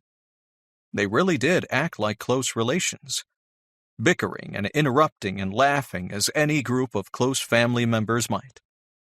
It was surreal. Andre gave her an elegant bow of farewell and left Marcy with Gustave, who was tasked with showing her around. His security consultant would be along to interview her later. As she sat at the oddly rustic kitchen table, surrounded by these friendly and rather overwhelming strangers, Marcy mused over the circumstances of the day. Andre Chevalier was a man with surprising depths. He was the most transparently honest person she had ever met. His emotions, actions, and words all perfectly aligned. He was exactly what he appeared to be, and he made her feel... what? The answer made something inside her flutter with pleasure. How did she feel? Lucky? Happy? Grateful to be alive? Yes, all of those things and something further. He made her consider that she was special, not just as a woman. It took a moment to realize. Oh, she mused, I feel valued as a human being. 9. Security Officer. Michael Thompson was a nerd. During his awkward teenage years, he was short and weedy, with a full head of dark, messy hair and thick, dark-rimmed glasses. He had been an avid techno nerd with an idealistic heart. Mike had seen every Star Trek episode dozens of times, read fantasy and science fiction, and played fantasy games with his friends, generally online. He avidly read magazines including Engineering Today, Scientific America, and Wired.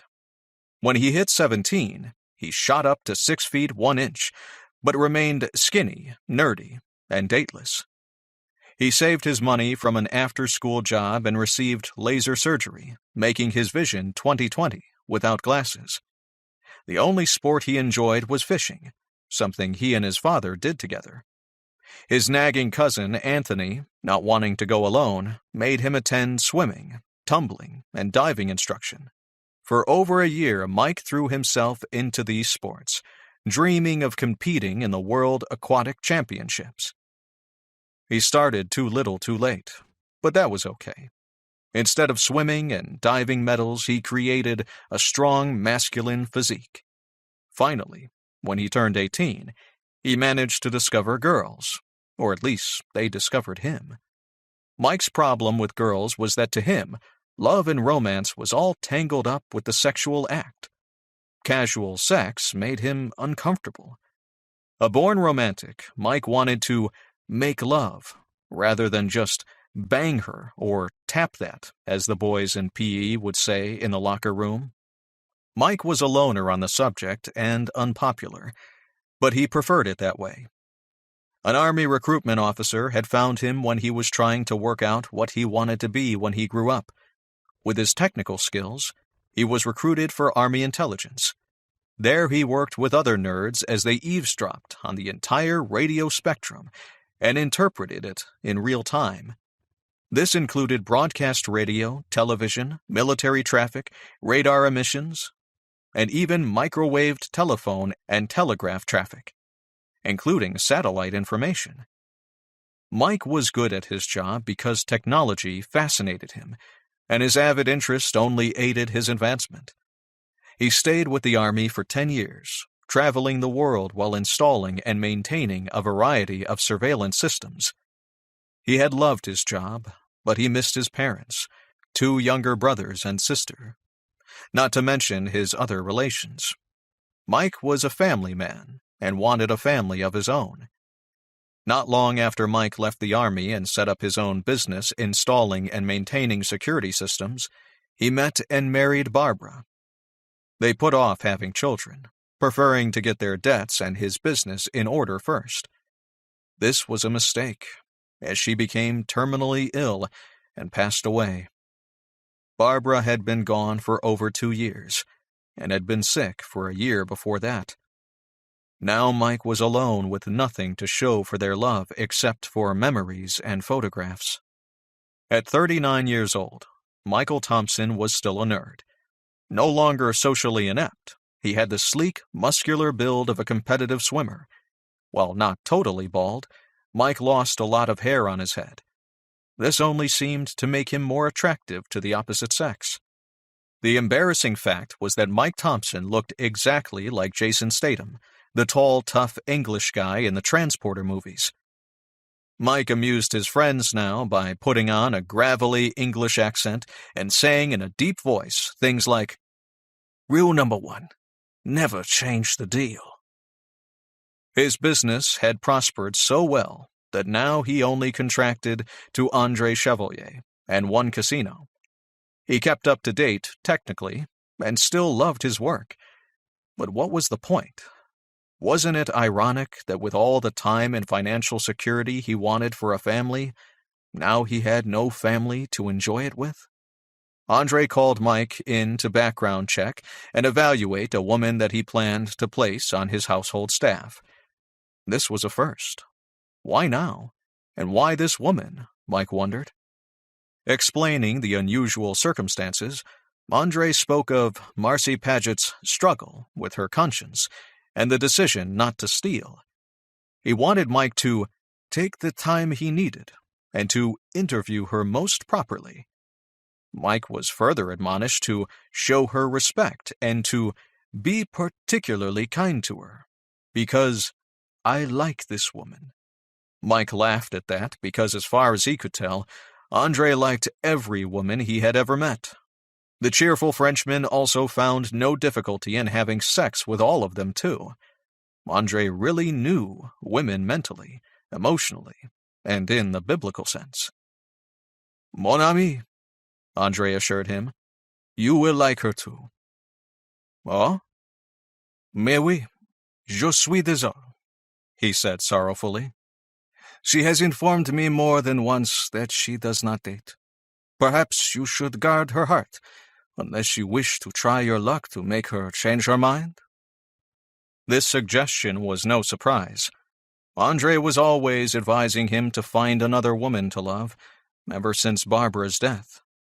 "It is not good for you to be alone," he frequently admonished him in a disapproving tone.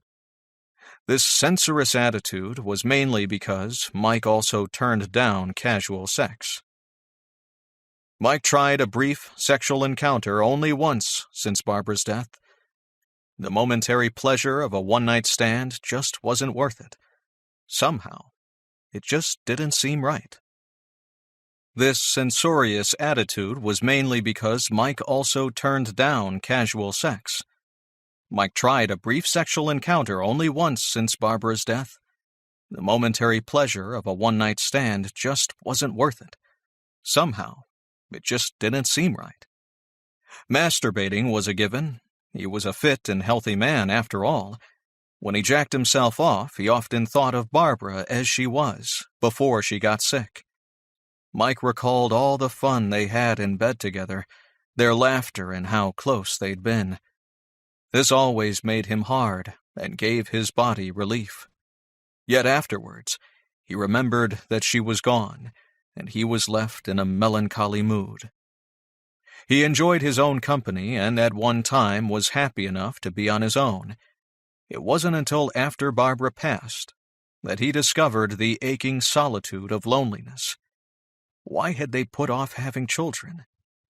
That was a regret that he would always have. After her death, he had gone through the normal stages of grief: denial, anger, bargaining, depression, and finally acceptance. It had been an incredibly difficult road. The black, empty void of depression had been the hardest, when he had to find a reason to get up every day. Then came a period of sadness that never seemed to go away. He worked 15 hours a day to keep himself occupied. He had fallen into a dark hole. It took him time and all his effort to climb back out again. His parents, sisters, brothers, and their families had been there for him. As much as possible they understood. For them he would pretend, maintaining the face and conversation of a man with his shit together. Eventually came a point where he would go hours, then days without becoming crushed at the thought of Barbara. There were times when he imagined that he had recovered. Yet simply finding a recipe in her handwriting, or a sweater she had knitted, could make him break down completely. He was even past that now. Barbara's picture sat on his bedside table, and while he had regrets, he remembered how lucky he had been with her. Uncovering something that reminded him of Barbara now no longer hurt. It only brought back sweet and poignant memories of the woman he had loved. Mike would be more than happy to oblige André Chevalier and find someone. His friends set him up with women, and he even put his name down on an internet dating site. As a result, he went out on a large number of first dates that were as unsatisfying to him as to the women involved. There was just no spark. Whatever spark he did have seemed to have died with his wife. Mike was pretty certain that true love, like lightning, only struck once in a lifetime. He already had his chance and would have no other. Mike Thompson had been lucky in love with his wife, Barbara. Mike went on thinking that, right until he walked into André's library, where he saw Marcy Paget. Just then his heart stumbled with wishful anticipation, shock, and surprise. Because from the first moment he saw her, Mike Thompson considered that he might actually be wrong about lightning striking twice. 10. Interview. The door opened soundlessly, and the thick carpet camouflaged the sounds of his footsteps. The woman had her back to him as she was studying the wall of leather-bound and no doubt incomprehensible French books. Her brunette hair came down just lower than her shoulders, thick as a lion's mane. God! It had an enticing wave and a healthy shine. It was so vibrant, so alive. Mike stifled an unexpected impulse to walk over and run his fingers through it. Her dress was cream-colored, covered by dark and deeply feminine blue lace. It was short-sleeved, and it was pulled close at the waist with a thin red belt. Mike's first impression was of wonderful vitality and health. Marcy Paget was curvy, soft, and voluptuous.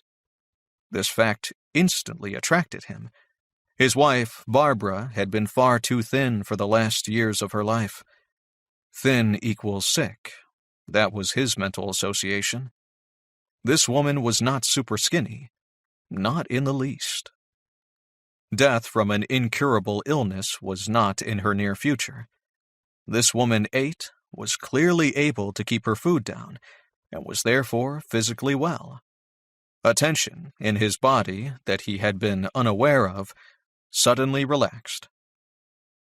"Marcy Paget?" he asked. The woman turned and stared at him, frozen to absolute stillness for a moment. Her features were angular, her nose far too long for her face. But her eyes... Mike took a deep breath as his heart skipped, taking an extra beat. Those eyes. Surrounded by dark lashes, they were striking. Why did that honey-brown color look so sweet and womanly? He blinked with an unexpected internal vision. Those beautiful eyes, dazed with pleasure, looking up at him. Her body under his hands upon her, her soft lips moaning, begging for more. What the hell? He cleared his throat and banished the image, returning to the present. I'm Mike Thompson, he said in a formal manner. I work security for Mr. Chevalier and need to ask you a few questions. Her honey eyes took him in, lighting up with astonished good humor. The sudden enchanting smile that animated her face was unbelievable. Mike felt as if he had been sucker-punched, or more like stabbed in the chest. Her open smile pierced his heart so completely. Oh, my God, she said, putting a hand to her heart. Then she began to laugh. It wasn't just any sort of laugh. It was a full-throated, stop tickling me or I am simply going to die kind of belly laugh. As she stood there, holding her stomach, bent almost double, grinning and laughing, Mike began to laugh too. Jesus, she gasped. Mr. Chevalier warned me that you looked like a movie star. I had no idea what he was talking about. I just thought he was giving me a heads up, letting me know that you were unnaturally handsome. I didn't think that you would look like a particular movie star. The woman roared hysterically, tears coming into her eyes. You poor thing. Honestly, I swear to God you could be twins. How in the world do you go through life looking like Jason Statham? Mike grinned and said nothing. She reached into her bag, took out a tissue, and wiped her eyes. People must ask for your autograph all the time, she added, having finally caught her breath. Actually, it isn't too bad, he said. I did grow the Van Dyke. He pointed to his facial hair. You know, the mustache and goatee. That helped. You seemed to see right through it, however. Is that what it's called? A Van Dyke? Yeah. He trailed a thumb and forefinger over his mustache, and then ran them over the short-trimmed stubble of his goatee. If they aren't connected, then it's called a Van Dyke. Unusually comfortable in her presence. He modeled it for her in a silly fashion, turning this way and that. Do you like it? It looks great, she giggled with her hand over her mouth again. Honestly, I just have to get over the Jason Statham bit. I mean, really? With narrowed eyes, she studied him, objectively. I see you and I can't help... Well, mainly I think of the Transporter movies. With the white shirt, dark slacks, and tie, you're dressed like him, too. Mike cleared his throat, making his voice as gravelly as possible. Straight-faced and deadpan, he said with an affected English accent. Rule number 1, never change the deal. Rule number 2, no names. And rule number 3, never open the package. Marcy, as intended, totally lost it. Could that woman crack up or what? Mike found his own chest shaking hard as he was laughing uproariously again, just by watching her uninhibitedly laugh. Talk about an icebreaker. For the first time that he could remember, Mike was honestly glad that he looked like the famous movie star. When they both caught their breath, he motioned her to the dark leather sofa. Marcy was still giggling as they both sat down. Did you manage to fill out your forms? He asked. Oh, yes, she said, and pulled the paperwork from her handbag, passing them to him. As she bent toward him, he caught her subtle scent. Vanilla? Sandalwood, perhaps? It made something low in his belly tighten. Jesus, why was he so damned attracted to this woman? He took the papers, and as he did so, his hand made contact with hers. An electric zing zapped his skin. Sensual heat flowed through him, just from that one touch. Wow. Mike studied her for a moment to see if she was aware of his reaction. Marcy Paget met his gaze guilelessly, still wearing that delicious grin. Holy shit. Her lips were soft and pink and full. Mike became aware of an overwhelming impulse to kiss her. His cock immediately stiffened, becoming painfully hard. Get a grip, Thompson, he told himself. His throat was thick, so he cleared it, and took a cursory look through the documents. "This is what I am going to do," he said. "I'll read through this and ask any questions that may come up as I go. Sound okay to you?" "Sure." Mike brought out a pen and they began. The basic questions of schooling, place of birth, and such were easy. Andre told him what he knew of her financial issues with her ex and her daughter. Her background check aligned with her statements on the form. Getting through the paperwork was straightforward. As far as he could tell, Marcy was an average girl with a fairly typical American upbringing. "All right, here we are," Mike said, pulling out a sheet of paper. "This is a non-disclosure form. Did you read it?" "Oh, yes. It was pretty comprehensive." "Any questions?" She shrugged. "Not really. I can't imagine what I would want to disclose to anyone. I suppose famous or important people come here all the time. Andre is a relationship counselor, right?" Mike smiled. "He certainly is." "Well, I won't know any secrets anyway. I mean, how would I?" "We'll go into the details later today," he reassured her, handing her his pen and putting the paperwork on a clipboard. "For now, you sign and I'll witness." Marcy Paget had a financial milestone to the tune of $45,000 around her neck. The debt was to Spring Valley Medical Hospital, and she was paying a small amount of that debt off weekly. When Mike asked her about it, Marcy explained how her mother died a year ago, but needed extensive treatment before she passed. "I'm so sorry for your loss," he said. The words sounded empty, yet there was real compassion in them. Mike's own grief always seemed close to the surface. "Thank you," Marcy said. "I was lucky to have her as long as I did. She was the best mother in the whole world." He was aware that her father died a few years before. That knowledge hurt, creating a strange ache in his chest. He considered his own parents and siblings, nieces and nephews. Crazy as they could be at times, he loved them. What was the point of it all without family? How did this woman manage on her own? "So now, you have no one?" Mike asked. Marcy beamed a large, genuine smile in response to his question, and this surprised him. "Oh, no," she said. "I have a beautiful 7-year-old daughter who is a fantastic kid. I'm really lucky. And honestly, I've been so busy that I haven't had time for anything except work and Katie. But my best friend moved to LA, hoping to get into the movie business. So I guess you could say that I am on my own." Mike's admiration for her cheerful attitude grew. Now he understood Andre's inexplicable desire to hire this unknown woman. Andre, intuitive as he was, would have recognized her not just her honesty, but also her indomitable spirit. No wonder he wanted to keep her. Mike stared at her for a long moment, captured by her vivacious personality. "How did your mother die, if you don't mind me asking?" "Breast cancer." Mike stiffened, frozen to instant stillness. For a second, or a minute, the whole world stopped.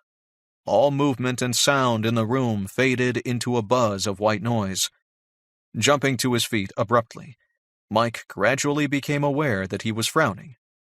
"Are you okay?" Marcy asked with a concerned expression in her eyes. He forced a smile.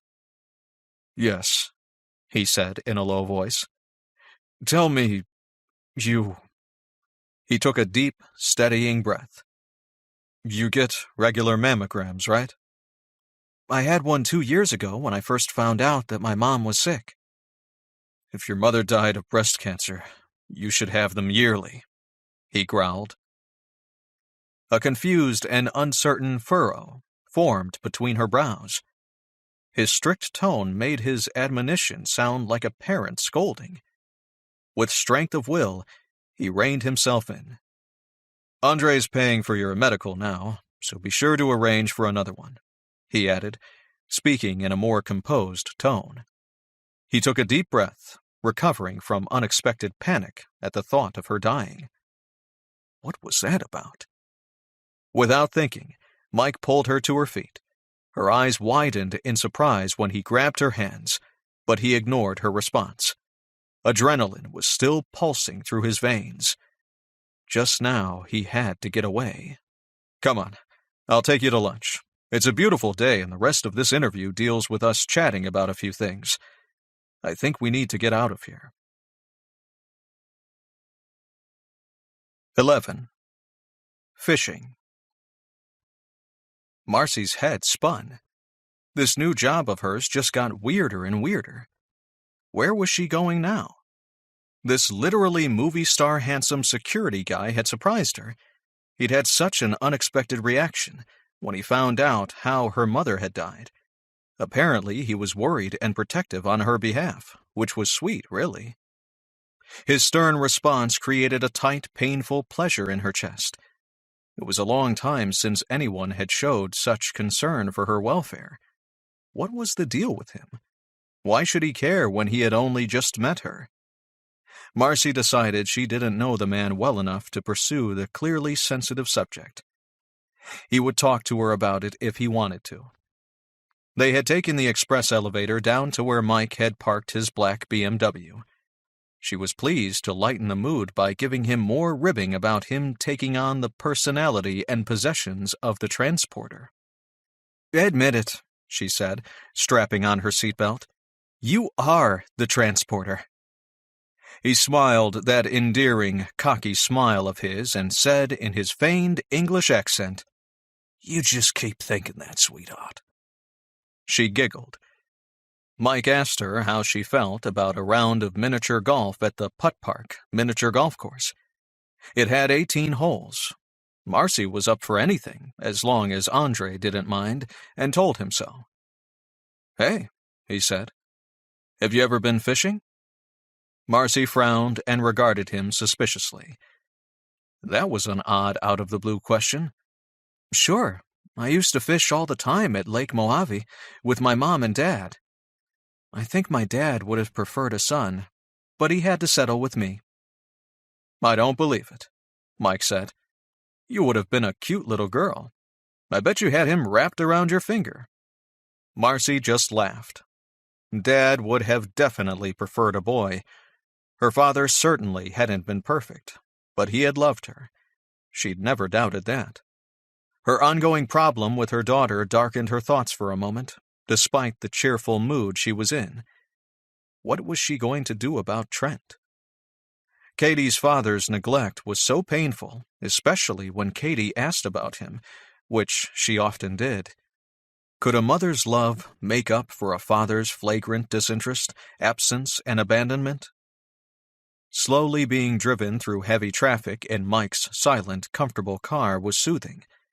The November blue skies of Vegas and the warmth of a noonday sun eventually got to her.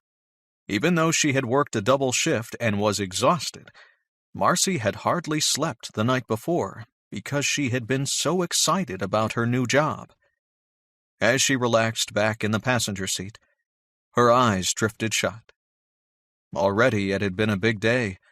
She had driven an expensive French sports car and had a memorable conversation with her new boss. She had met so many people, and they had all been loud and welcoming, except for Mike, who had been just as welcoming but in a quiet, subtle sort of way. Mike Thompson was a sweetie. He had a strong yet gentle personality that was soothing. Mike had touched her, peremptorily taking her by the hands, and it hadn't bothered her somehow. Here in the car with Mike Thompson, she felt relaxed and safe and happy. Everyone she had met had been so nice. Marcy felt grateful. Life was really, really good, and she was so lucky. That was her last conscious thought as she drifted off to sleep. And as she slept, she dreamed. Ever since her mother died, Marcy had been having regular dreams of her. In her dreams, her mom was unhappy, gesturing and speaking, trying to tell her something important. Marcy always woke up having no idea what the dream meant or what her mother was trying to say. This dream was different. It was an actual memory. Marcy Paget was 11 years old on the unforgettable day that they all went fishing on Lake Mojave in their small red dinghy with the outboard motor. "That's the second line I've had to cut today," her father said in an angry voice. His round face was red, his dark eyes flashing. As usual, she'd cringed inside. Dad never ever hit her, but he sure could yell when he was in a mood. Even worse, nothing hurt Marcy as much as the sneaking certainty that she was a disappointment to him. She never could measure up to his strict standards, yet she really wanted to because she loved her dad. "I told you to keep your line away from the weeds. Isn't one lost hook and sinker enough for you? How many am I going to have to replace today?" "I'm sorry, Dad," Marcy said. "I didn't know. Maybe there was a log under the water. I'm doing my best." "Well, I guess your best is not good enough, is it?" He barked at her. "You can't do anything right sometimes, can you? Not even fishing. Even at school, you only get a C average." "That's not true. I got an A in—" "In art," he finished, sarcastically. "How is that going to help you in life? Can't you understand? I only want what's best for you. If only you had stuck to gymnastics, you may have had a chance at the Olympics. You were a natural. I never thought I'd raise a quitter." "Joe, she didn't do it on purpose," her mother intervened. "She just lost interest," Ruth said patiently. "And you're losing your temper over nothing." "Nothing? Nothing? These hooks cost money, you know." Everyone went quiet. Marcy's mom just raised her eyebrows and shrugged at her daughter in a "don't mind him, he's in a bad mood" look.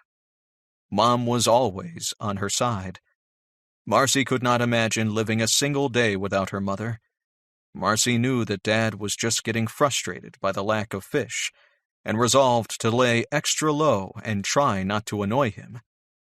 The boat rocked suddenly as her dad got a tug on his line. "I got a bite!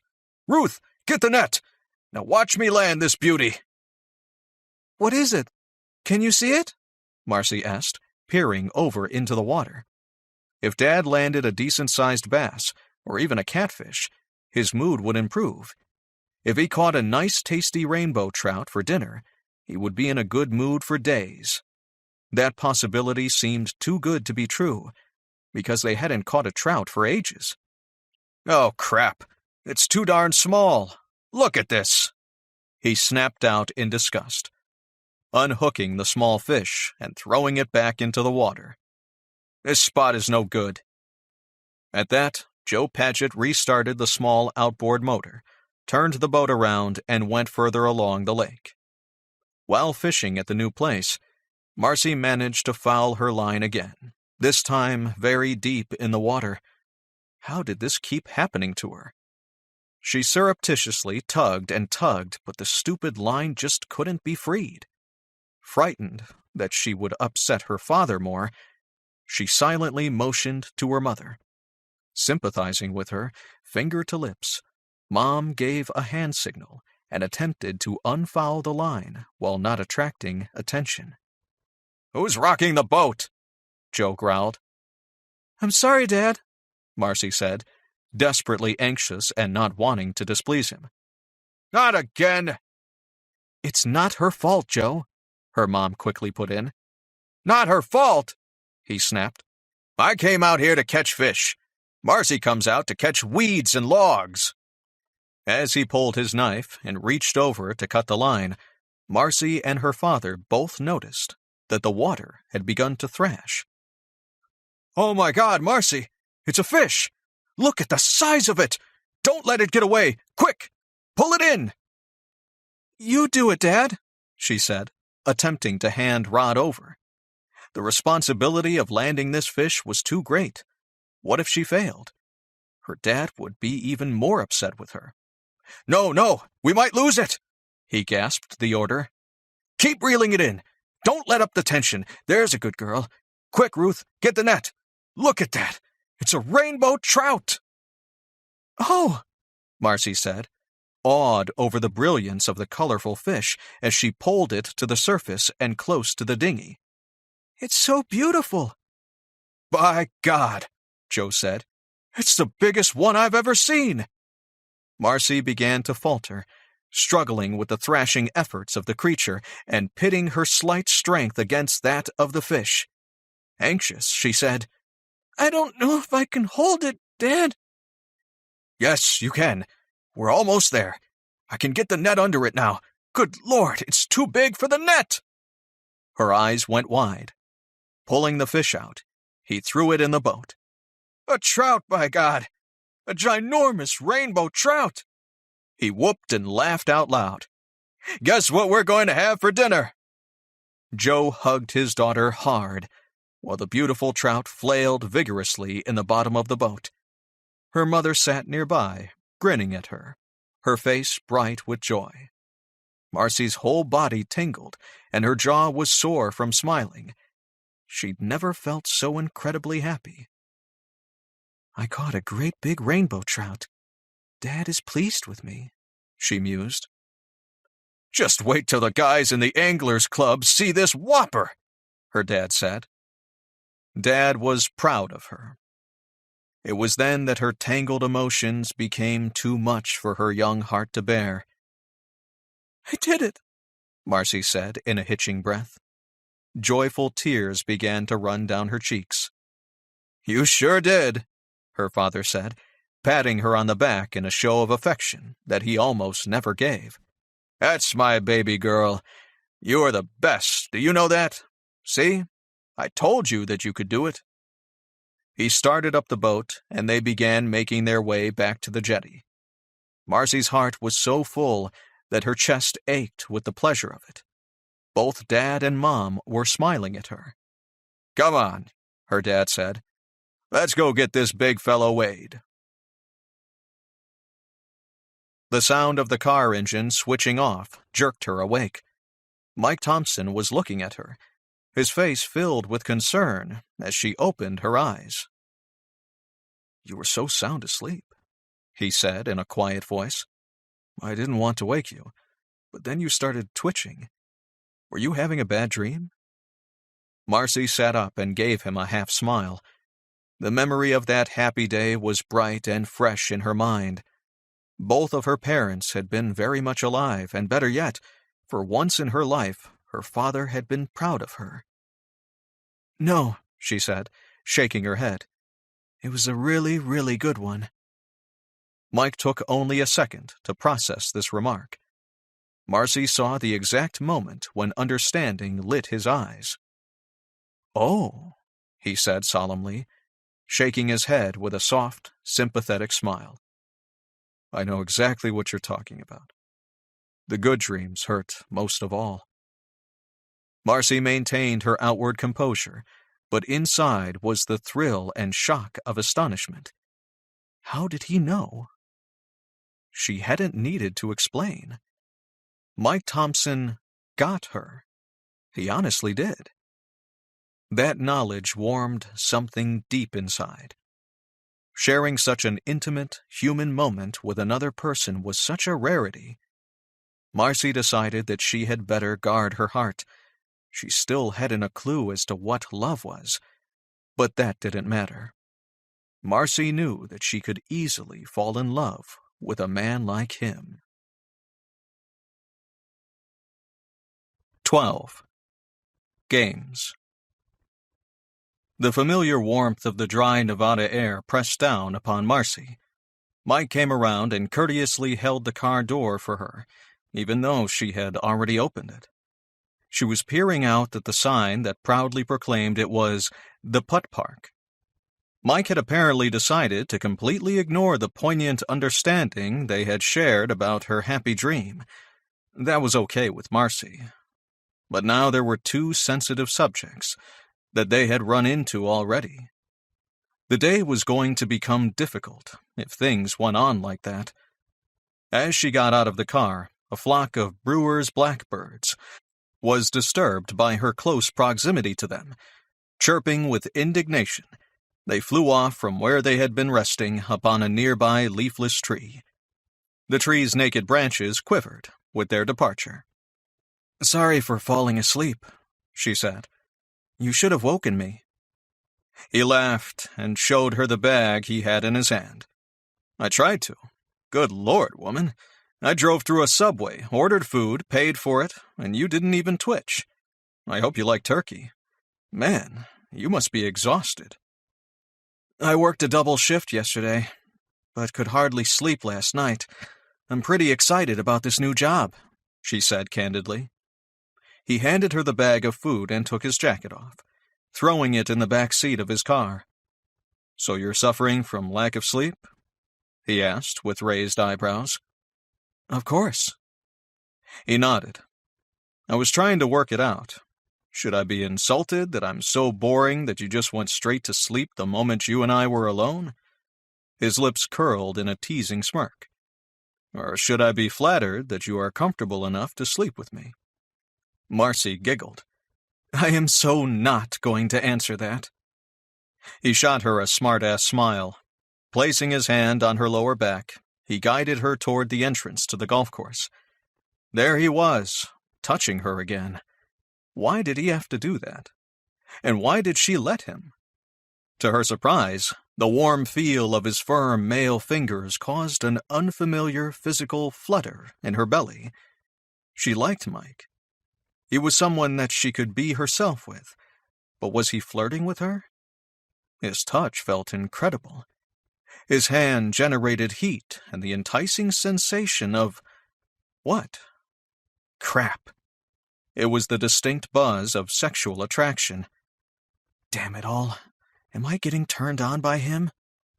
Frowning, she stopped walking instantly. "What?" Mike said, dropping his hand and turning toward her. "I don't know if Andre said anything to you, but just so you know, I don't date. Ever." "Was I asking you out?" he said with an entirely too innocent poker face. "No, but I just wanted to say that, just so we're clear." They went into the mini golf club, which was fairly quiet, it being the middle of a school day. Mike bought the tickets. Dating or not, this was his idea, so she didn't offer to help pay. Besides, Andre was probably covering any costs, and her employer had a car worth $2,500,000. He could afford it. They ate while looking out over the course. Mike bought drinks and treats. Neither said much, yet their silence was companionable. Marcy felt at ease with him. What was that about? Afterwards, she thanked him for lunch. With a serious air, Mike unbuttoned his cuffs and rolled up his sleeves. She couldn't help but be admiring of his muscular arms. She had to wonder, what did he do to remain so fit? And what would it feel like to be held safe and warm in those arms? Marcy checked herself, forcing that unexpected idea away. She never noticed men usually. Why did she feel so comfortable with Mike? She needed to protect herself better, because with her track record, she couldn't trust him. Mike Thompson had done a background check and knew everything about her. But what did she know about him? He could have a wife and 20 mistresses that he was keeping happy. As sweet as the man seemed, she wasn't stupid enough to fall for the whole love thing again. Not to mention enduring the frustration, guilt, shame, and disappointment of the sexual act. Marcy had never experienced the magical delight of orgasm. Was it a myth?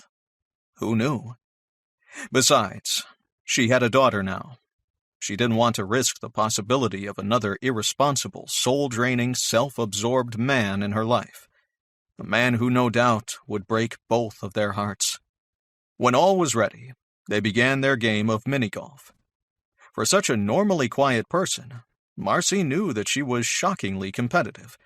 She was aware that she had surprised him when she demanded an extra stroke at each hole because, "I haven't played here before and you have." The match was closely fought, and once she even accused him of cheating.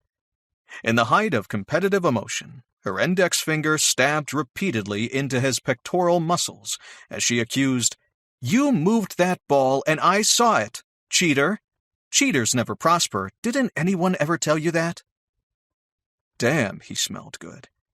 She took a deep breath, wanting to inhale that intriguing scent of musk and man. Scowling, she studied his chest, surprised that she had touched him. Marcy was normally reserved and self-contained. She avoided the intimacy of touching others. "By the way, your pecs are hard as a brick wall," she added as an afterthought. Mike didn't crack a smile as he stood over her, all big and male and tough guy. "Do you want to keep that finger?" he mildly asked her in his feigned English accent. Marcy cracked up. In this one afternoon spent with Mike, she couldn't remember laughing so much in her life. Somehow she found herself telling him about her daughter, Katie, and what a great kid she was. He talked about his nieces and nephews, and his 3 siblings, 2 of them happily married, 1 after an unpleasant divorce. They played 2 games, winning 1 each. On their 3rd game, Marcy broke the tie. She won by 3 strokes, causing her to whoop and jump and laugh with pleasure. She saw an odd little smile that played on Mike's face. "What?" "Nothing." "You let me win, didn't you?" "Maybe," he said, causing her to giggle again. He shouldn't have let her win. The fact he did ought to have upset her, but it didn't. Not by a long shot. "Hey, weren't you supposed to be asking me questions or something? I thought you were going to tell me about Mr. Chevalier's business." Mike wore a chagrined expression. "I was going to," he admitted. "The plan was to chat while playing a leisurely game of mini-golf, but I had no idea that you were such a fierce opponent. I suspect you'd make us keep playing if you lost this round. Am I right?" She snickered. "Yep." "Could you see us having a serious discussion during this supposedly innocent game of mini-golf?" Marcy grinned. "Nope." "You take winning very seriously," he observed. "You betcha," she agreed. "I like to win." When they got back to the club, Marcy retrieved her bag from a locker and was disturbed to see a number of messages left on her cell phone. She returned a call immediately and spoke to the school nurse. Katie had broken her arm and had been taken to the nearest hospital. She quickly wrote down the address and hung up. Mike, standing beside her, wore a concerned expression on his face. "I heard," he said. "Let's go." Taking her elbow, he propelled her forward before she had a chance to even open her mouth. Mike was in her personal space, touching her again. Only this time, Marcy didn't notice. 13. Katie. What a fucking asshole, Mike thought, his anger simmering. In the car while driving on the way to the hospital, Marcy phoned her ex. Listening had been revealing and helped to fill in an unknown area of her life. First, she had trouble getting Katie's father on the phone.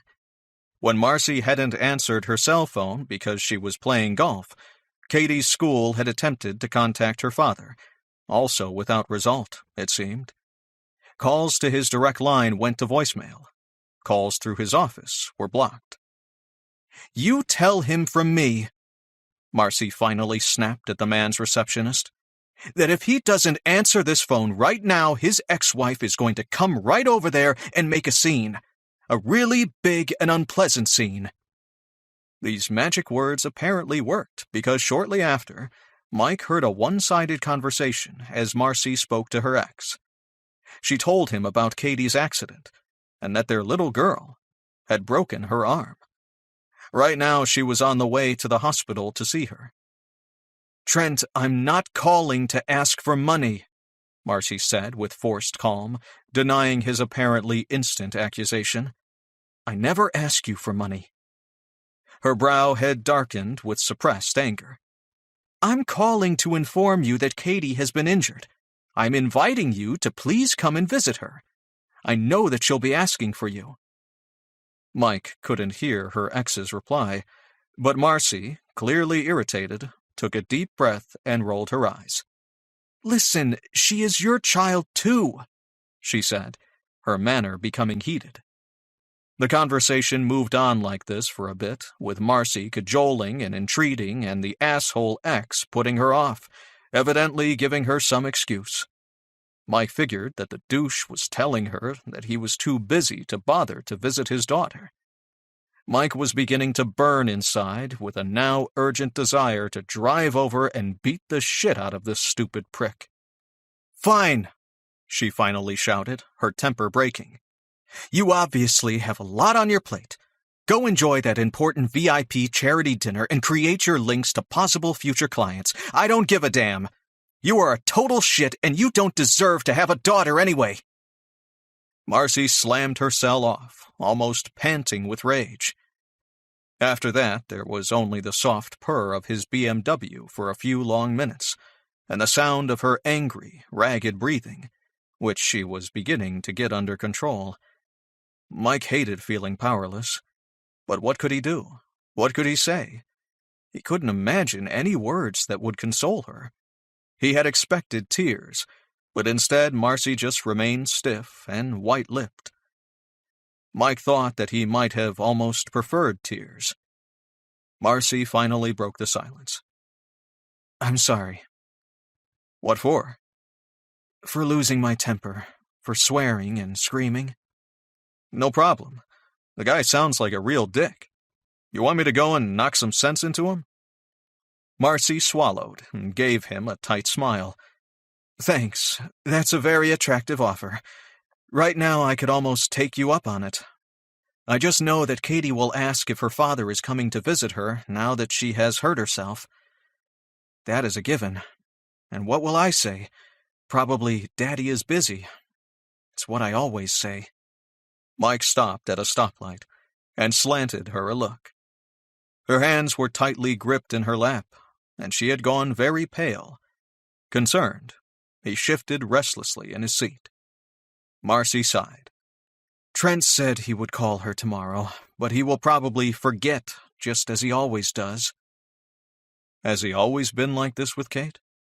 She shrugged. "It's probably my fault." "What?" Mike interrupted her before she could continue. "No way," he said, slamming his open palm onto the steering wheel and making a loud bang. "You are not one of those women who blame themselves for everything, are you? I don't believe it. Tell me that is not who you are." The light changed, and Mike viciously stepped on the gas. He was surprised how angry he was. He really liked this woman. It was going to piss him off if he found out that she was a doormat for her shithead ex. Why did some women do that? Make excuses for assholes. And worse, take responsibility for things that were not their fault. When Mike turned his head to look at her, his stress levels instantly lowered. Amusement glittered in her pretty brown eyes. She was smiling at him. A flood of relief soothed through him. Marcy understood his anger. The feisty woman had threatened her ex that she would make a public scene. She had also forced the jerk to talk to her. Marcy was no doormat, and she wasn't a victim. "It is my fault, in a way," she began to explain. "Trent wanted to put off having children until we were more financially stable. After we had been married a few years, I went ahead and stopped birth control anyway without telling him. I thought Trent would be happy that I was pregnant. But you know what? I'm beginning to realize that even though he said he wanted children someday, he never actually intended to have them. The longer I was married to that man, the more I think that I never really knew my husband at all." The words she said repeated in Mike's mind. Trent wanted to put off having children until we were more financially stable.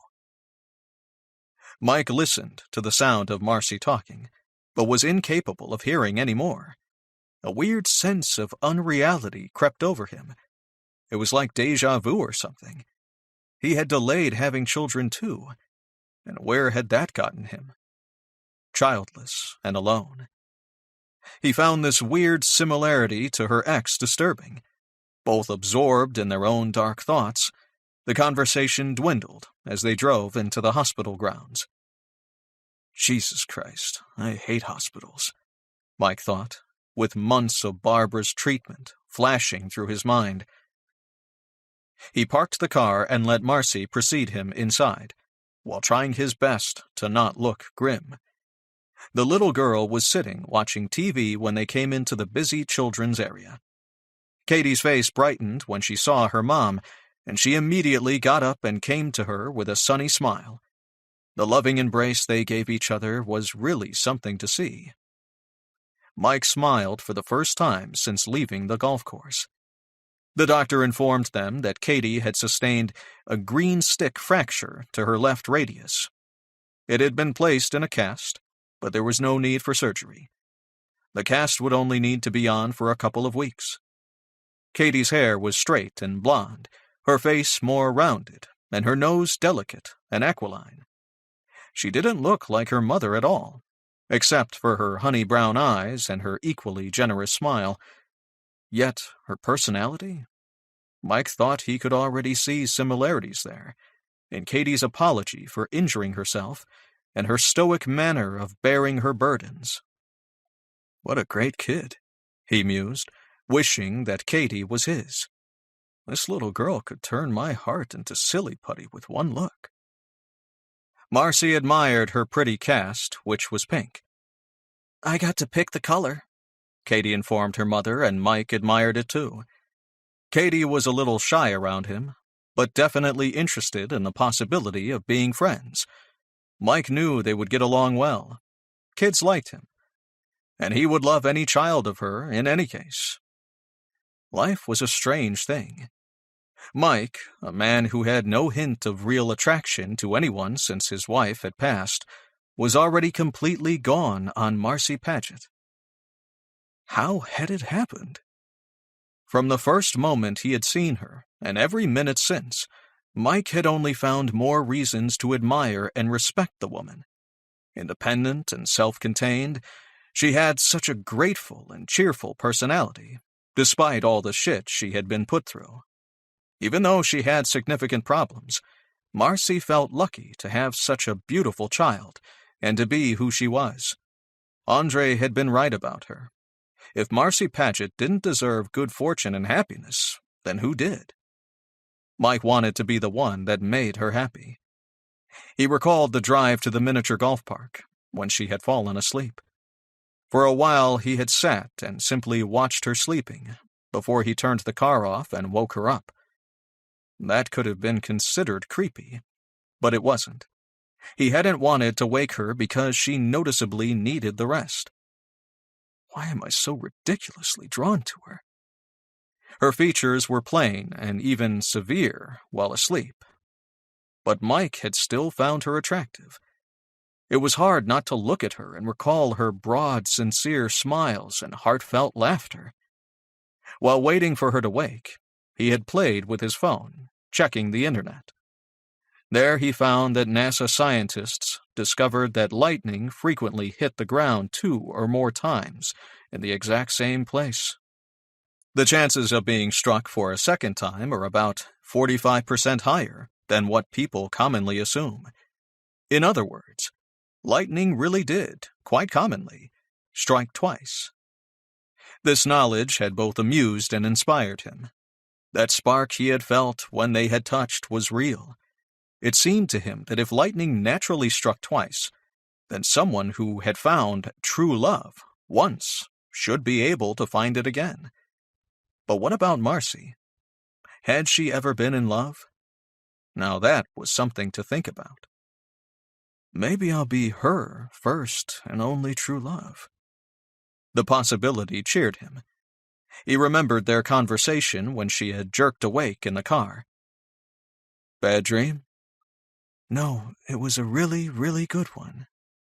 I know exactly what you're talking about, he had replied.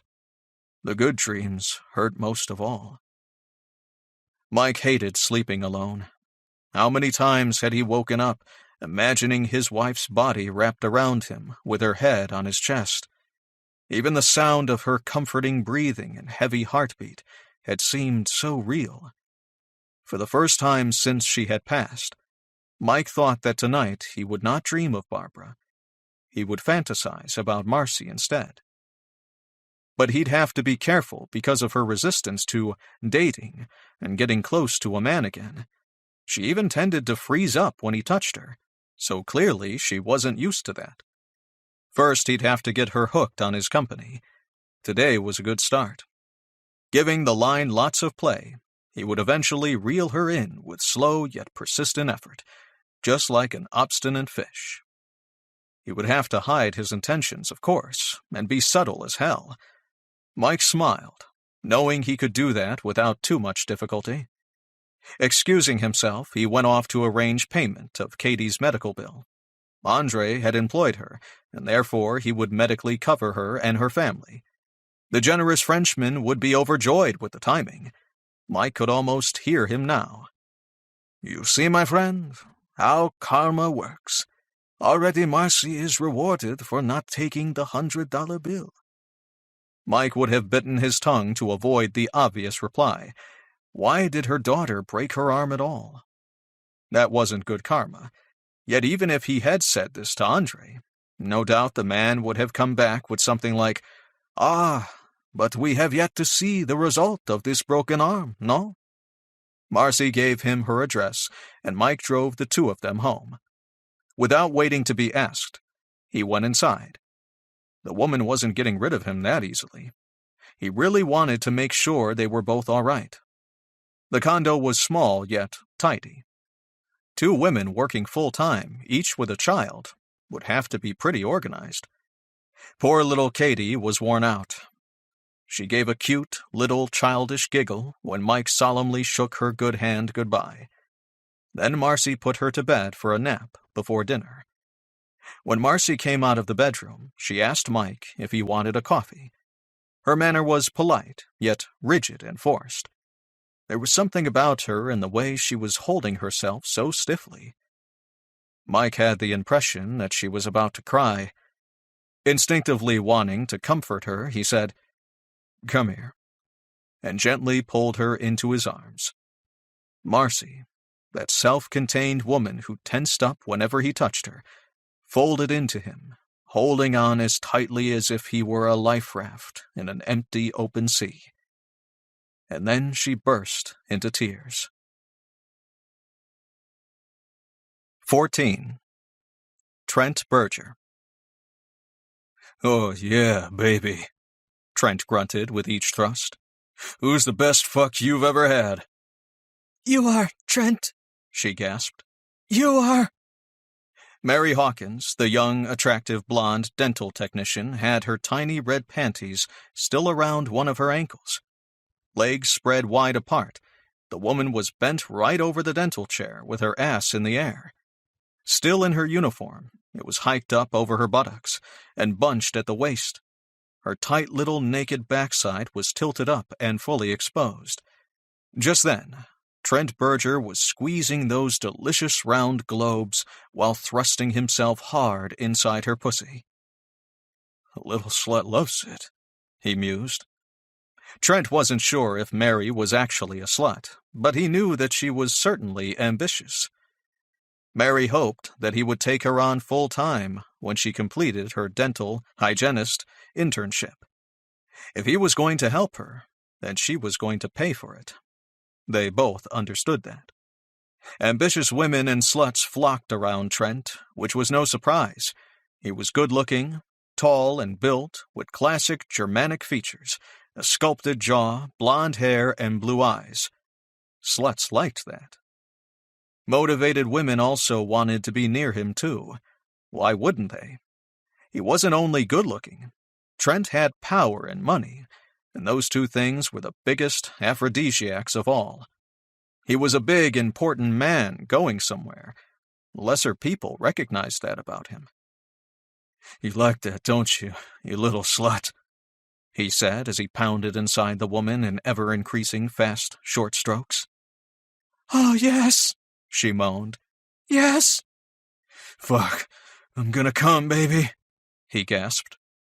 The sharp ring of the interoffice phone interrupted him, and he swore viciously and stopped thrusting. Taking a deep, calming breath, he answered it. "Tina," he bit out through clenched teeth. The word was softly said, yet it resonated with suppressed menace. "I told you to hold my calls." "Yes, sir, I know, sir," she said rapidly in a tone that was apologetic and clearly meant to pacify him. "But it's your ex-wife on the phone, and she is pretty upset.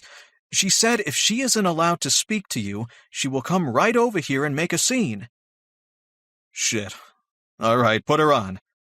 Trent pulled out, ripped off his condom, and threw it in the trash. He was beginning to go soft, and that really pissed him off. He snapped his fingers, pointed to the floor, and gave Mary a look. Good little ambitious slut that she was, she immediately went to her knees.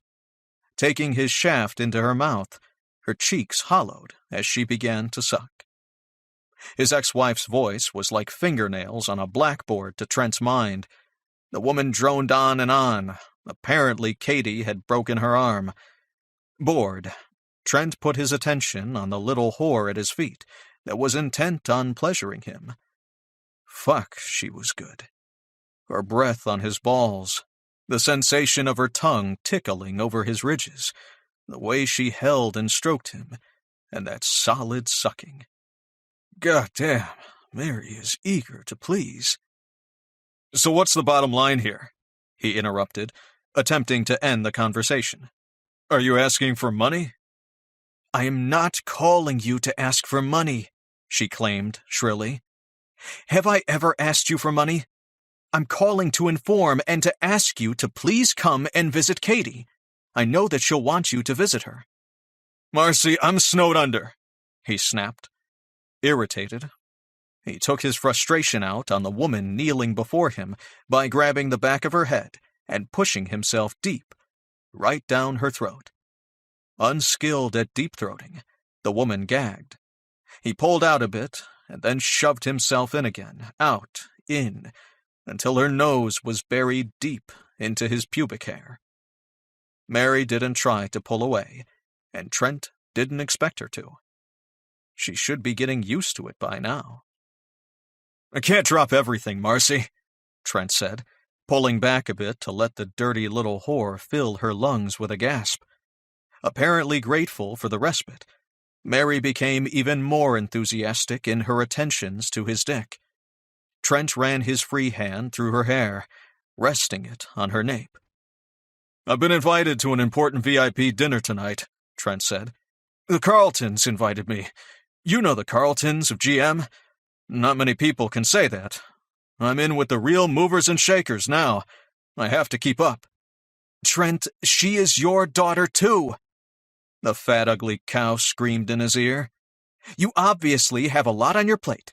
Go enjoy that important VIP charity dinner and create your links to possible future clients. I don't give a damn.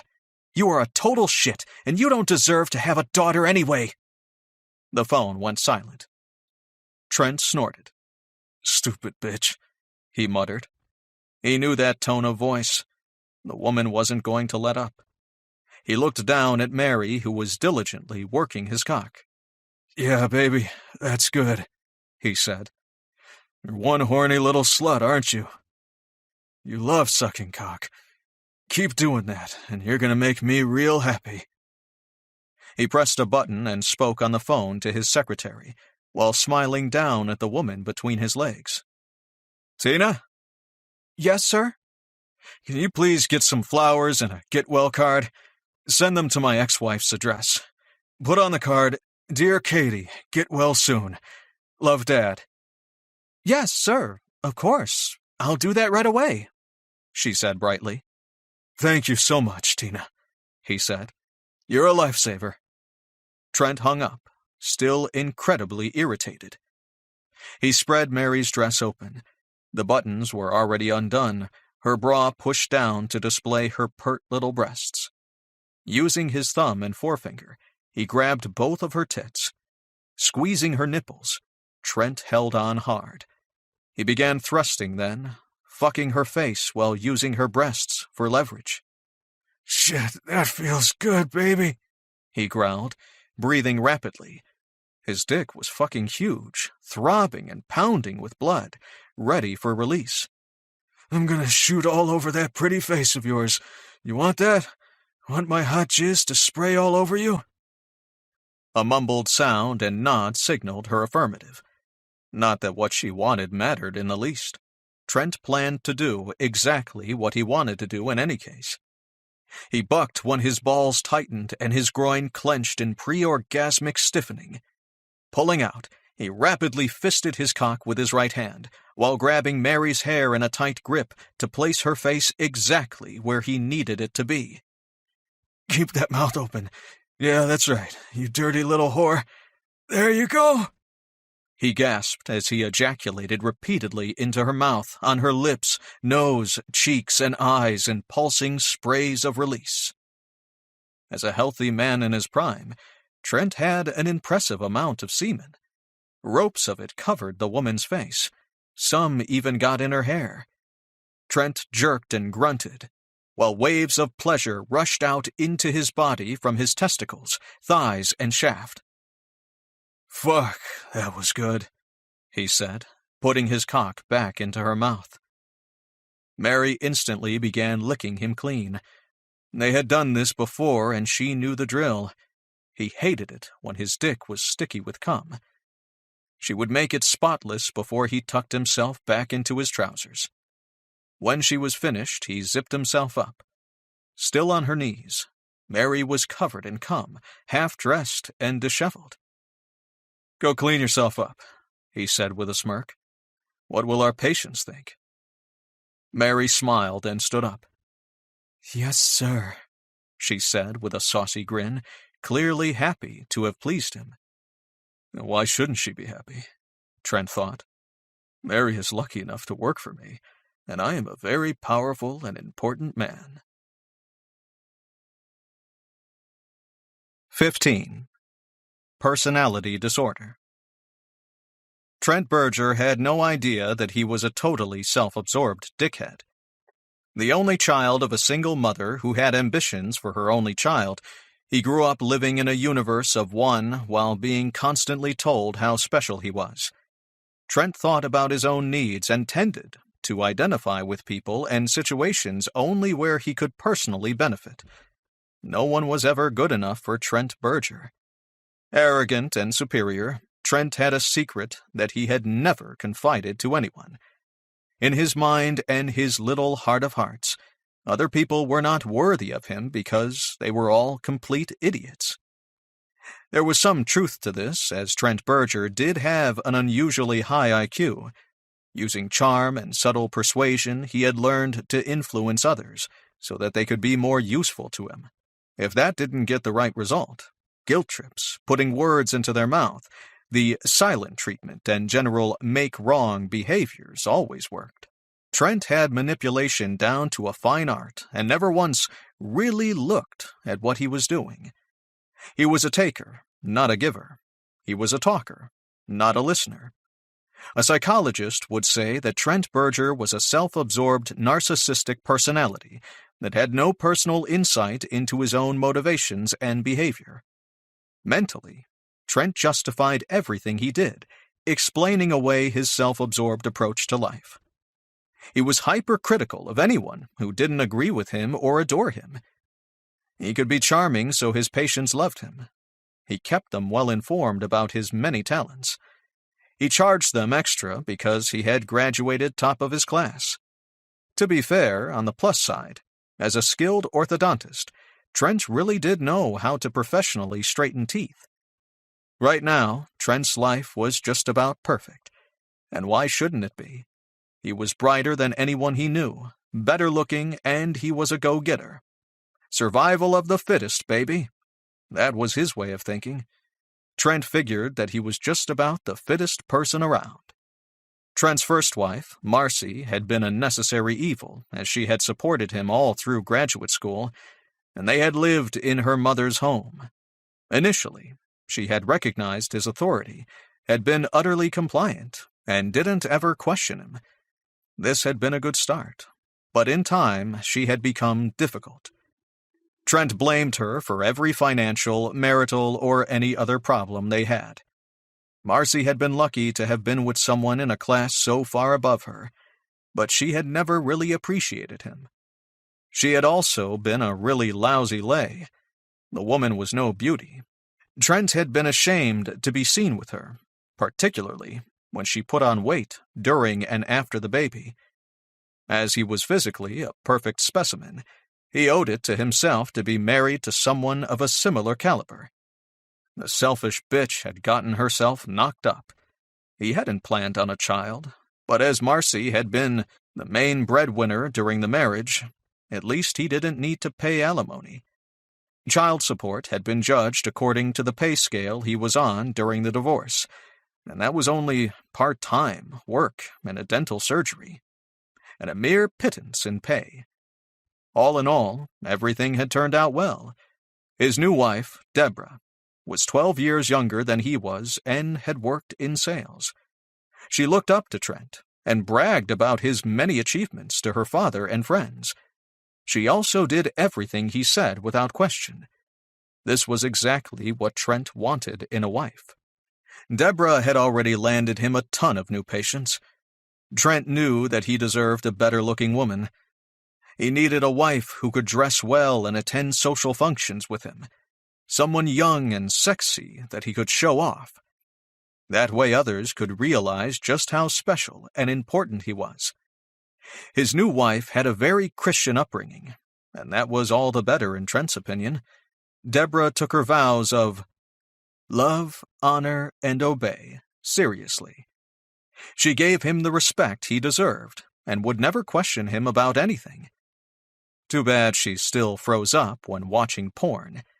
But making her watch it when she didn't like it was fun, too. He had taught her to give head like a vacuum. The sexually deprived little slut was always happy to please him in bed. Not only that, but her wealthy father had expanded Trent's practice with all his contacts in the Vegas casino and auto industry. It was her rich, influential father as much as the daughter that had him set his eye on Deborah. Now Trent employed 10 technicians to do actual orthodontic treatment, while he only had to oversee the work they did. As becoming an orthodontist required him to specialize in dentistry an extra 3 years, he was able to make a great deal more right out of school. Joining an established practice in a good location, he had made almost $300,000 his first year out. Managing all the bills and using a separate savings account, Trent had stashed a lot of money away, while married to Marcy. This included Katie's college fund monies. Why shouldn't he use that? She didn't need it yet, after all. Marcy knew he had taken it, of course, but what could she do about it? All records had been destroyed. These hidden savings, combined with a hefty loan from Deborah's father, had purchased and set him up in his own place of business. Now that he had his own practice, in time and according to the way he was going, it was not incomprehensible for him to make over $1 million a year. Why couldn't Marcy understand the simplest of things? He was a busy and very important man. Trent thought that Marcy was a stupid, selfish bitch. She didn't deserve to be married to a successful high achiever like he was. His daughter, Katie, could possibly be of benefit to him when she got older. But why would he want to waste his valuable time with her now? Aside from claiming her as a dependent for tax purposes, what was the point? Everyone loved Trent, and everyone was his friend, until they really got to know him. That was why Trent instinctively never let anyone really get to know him. If they did, they wouldn't like him. Trent asked people questions about their interests and lives only for purposes of manipulation. He wasn't actually interested. In fact, when not figuring out how to exploit them, he tended to switch off completely when people talked about themselves. What Trent didn't understand was that his hidden sense of superiority kept him from having a real connection to another human being. Without honest communication in relationships with others, separate and alone, Trent was incapable of experiencing the true joys of life. Everything in Trent's world was a pretense, an illusion. Because others were stupid and unworthy, he had effectively and thoroughly cut himself off from everyone. Trent Berger was utterly incapable of experiencing love and genuine intimacy. If André Chevalier met him, he would pity him for the empty, lonely soul that he was. 16. Baiting the hook. At 8 a.m. the next day, Mike arrived at Marcy Paget's house with a plan. His golden retriever sat up and thumped his tail on the car seat as Mike pulled over and parked. "Where we going, big guy?" Mike asked him with a pat. "Hey, Zig, where we going?" Ziggy's whole body trembled with excitement, his eyes bright and eager.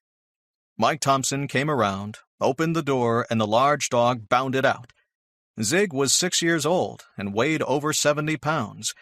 He was older than Mike in dog years, but still could act like a puppy. Kids loved dogs, and Mike doubted that Katie would be an exception. What better way to get on the good side of Marcy? Ziggy would let her know just how fantastic a person he was. "Love me, love my dog," he mused. Only in this case, it would be more like, "Love my dog? Then maybe you'll love me." Hair in a ponytail, dressed casually in jeans, her eyes widened with pleasure and surprise when she opened the door and saw Mike's golden retriever sitting there happily thumping his tail. "Oh my God! You brought your dog!" Clearly an animal lover, she immediately knelt down to rub and pet Ziggy. "Who's a handsome boy, huh? Who's a good dog?" Marcy's thick hair was shiny, her skin soft and healthy. Mike breathed in her unique female scent. Damn, she smelled good. A frisson of excitement spread through him, and he instantly went hard. He wanted to fist his hands in that hair of hers, run his mouth across her skin, and sink his teeth in her nape while he did. "Whoa, down, boy," he told himself. Jesus. How did she do it? How did she turn him into an uncontrolled adolescent with one look? The woman was driving him mad. Katie and Samantha, the other slightly older girl that lived here, came to the door. With excited squeals and childish laughter, they joined in, all three making much of Ziggy. It was too much for the big dog. Ziggy stood up on all fours and began to snuffle, wriggle, and bark with excitement. "Sit, Ziggy," Mike said, making a down motion with his hand. The golden retriever instantly complied. A great big doggy grin spread across his face. "Wow," Marcy said. "That's impressive. Is he an inside dog?" "Sure. He'll let me know if he needs to go out." In they went. Once they all were inside the condo, Mike made another hand signal and said, "Down, Zig."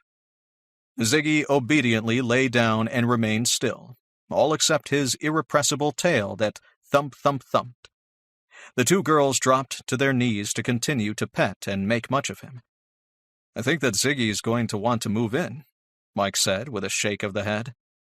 "I wish," Marcy said. "I had to put our terminally ill cat down not that long ago, poor thing. Tommy used to sleep with Katie, and she really misses him. I swear it broke our hearts.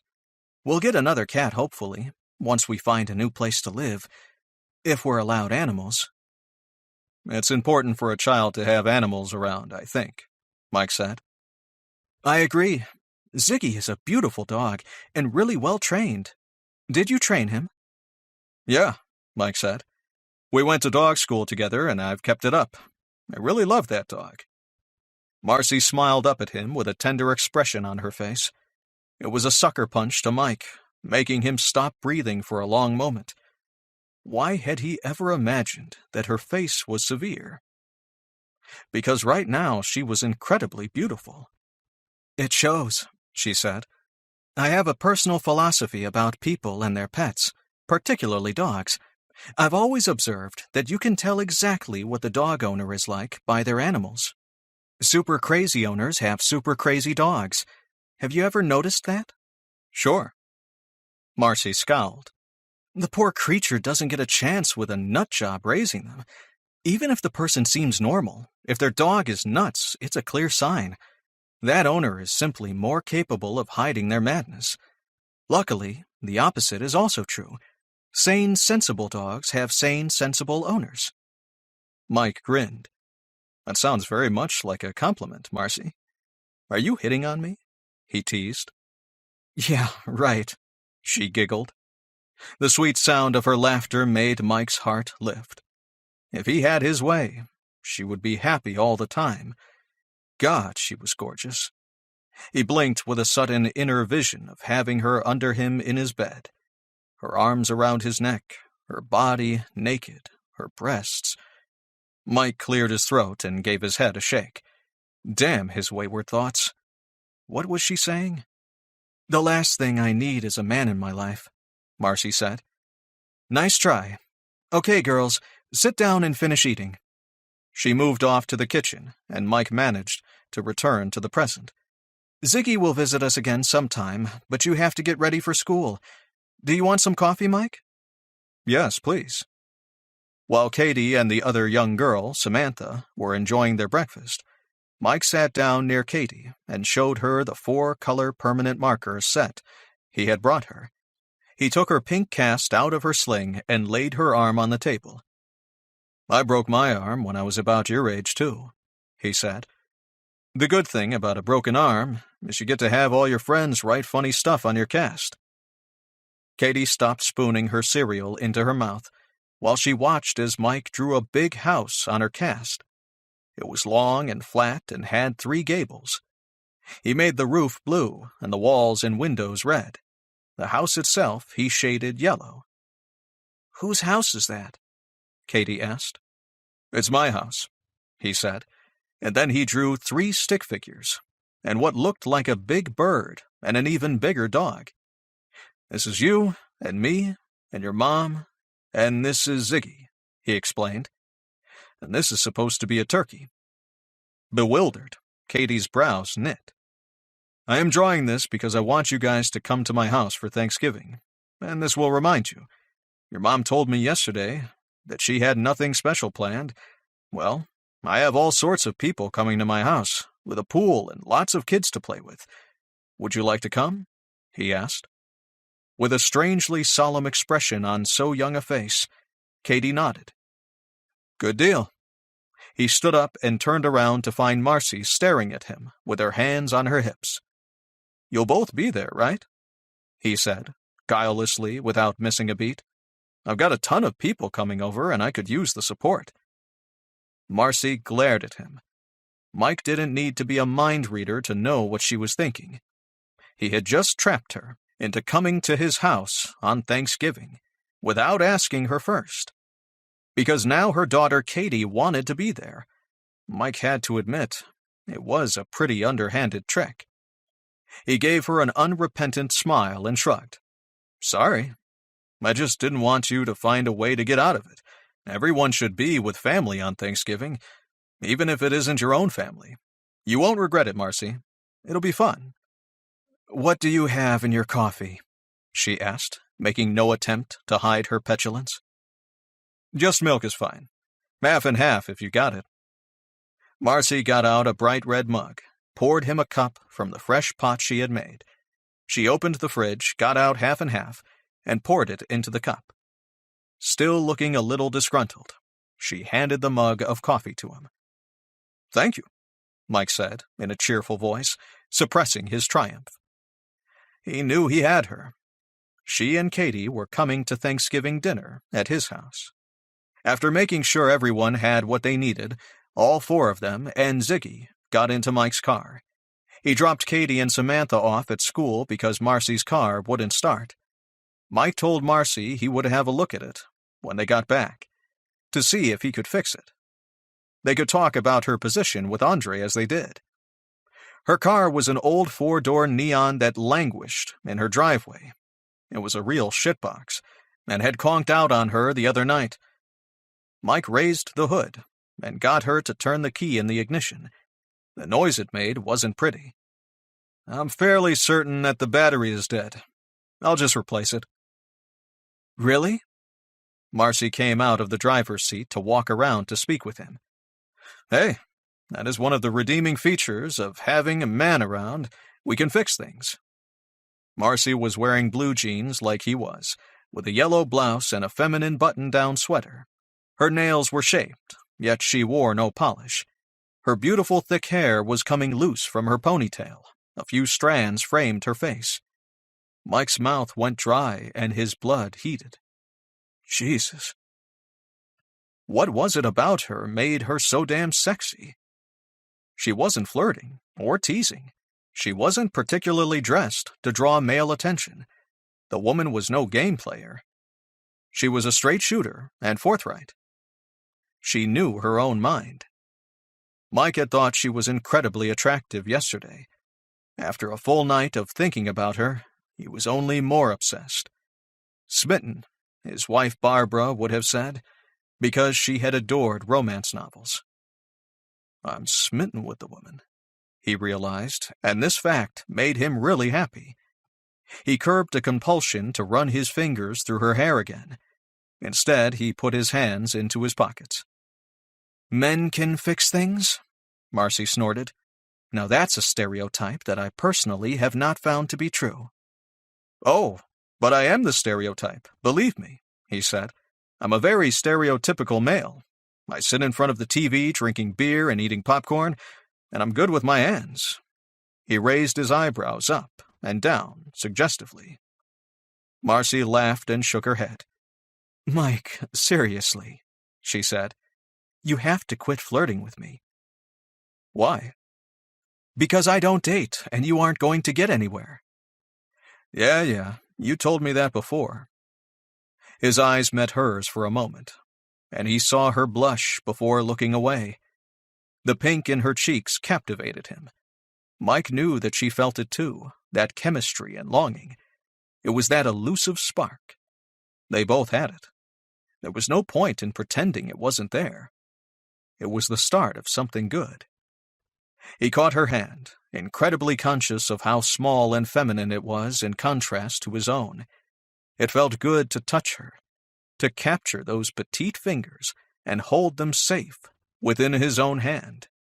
When she tried to pull away, he gave her a slight squeeze, but didn't let go.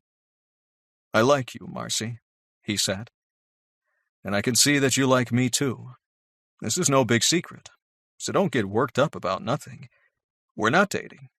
I just want to be friends and hang out, okay? Now," he said, releasing her hand, "let's go and buy a battery for your car." They went off to Batteries Plus, and Mike bought her a battery. There was a little fight over that, but Mike won.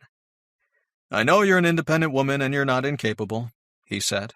"I know that you would have figured it out and replaced your own battery. I also know that you can afford it. But I'm thinking of my own happiness, so it's just too bad. I'm a very selfish person. I want the pleasure of buying this for you." Marcy laughed loudly at that, just as Mike had hoped she would. 17.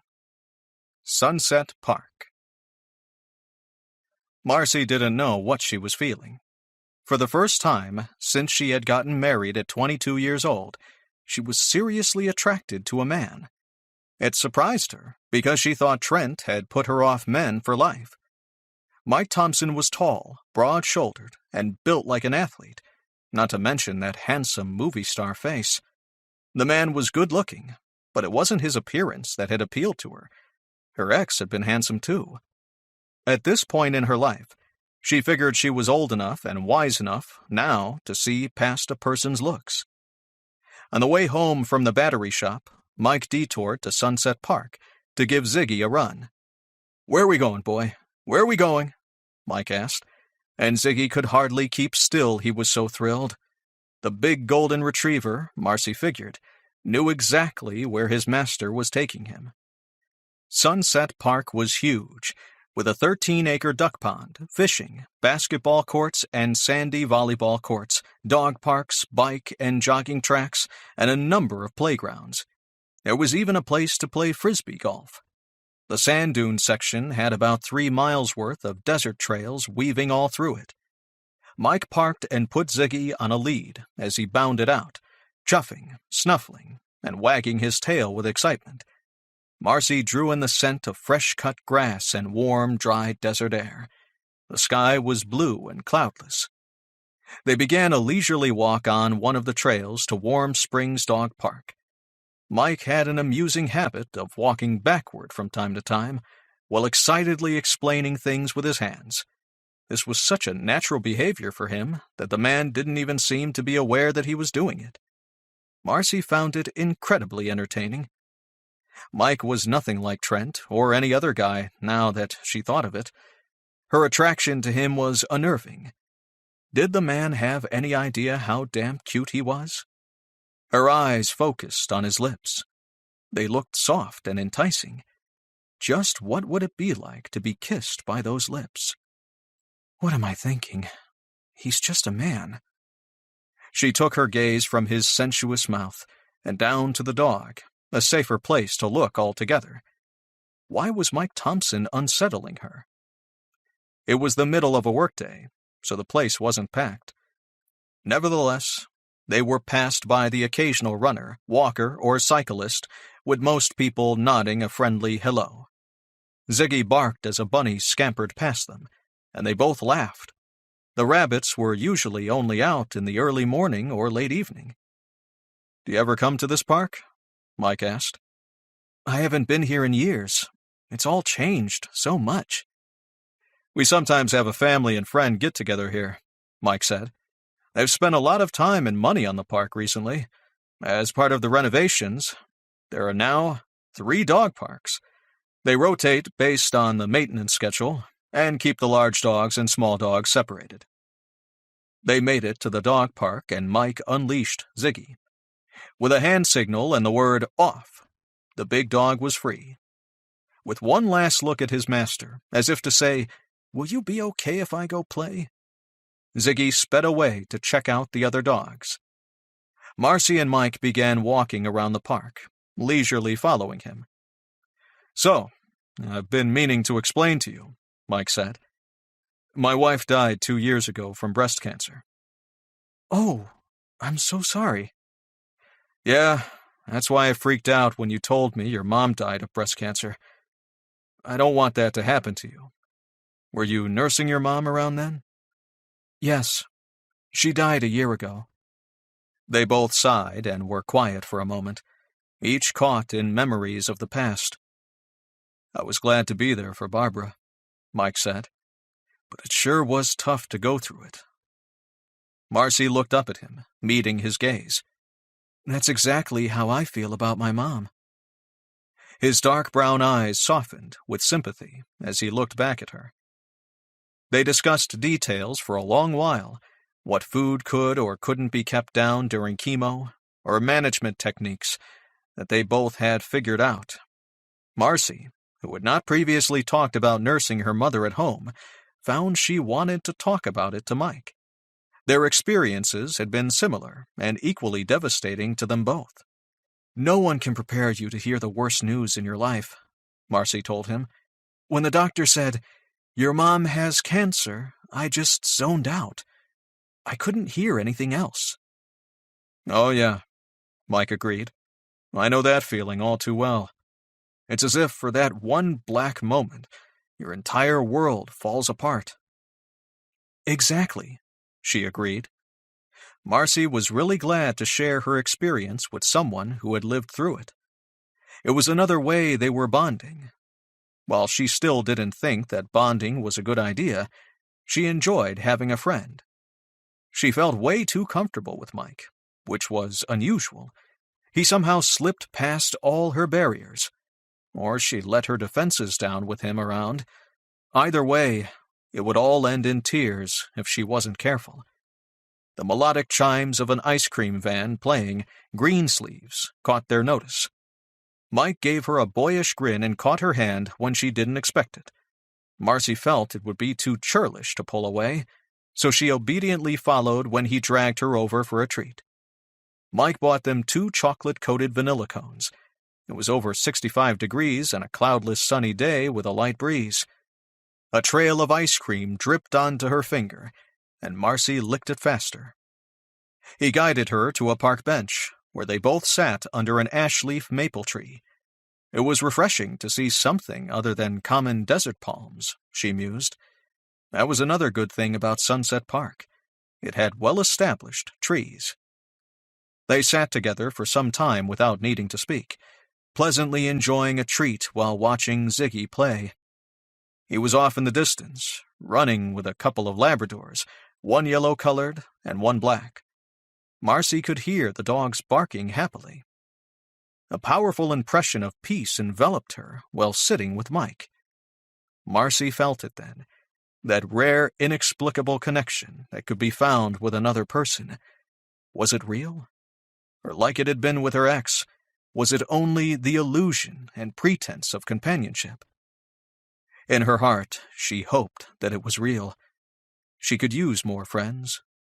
"I can't stand the silence, you know," Mike said in an almost conversational tone after finishing his ice cream. "Since Barbara's been gone, I really miss hearing my wife breathe in bed beside me." It took a moment for Marcy to respond to that intimate admission. The vision of a man being soothed by the sound of his wife's breathing was poignant. It was even sadder the way Mike had admitted to such a thing in that even tone of voice. She swallowed, hard.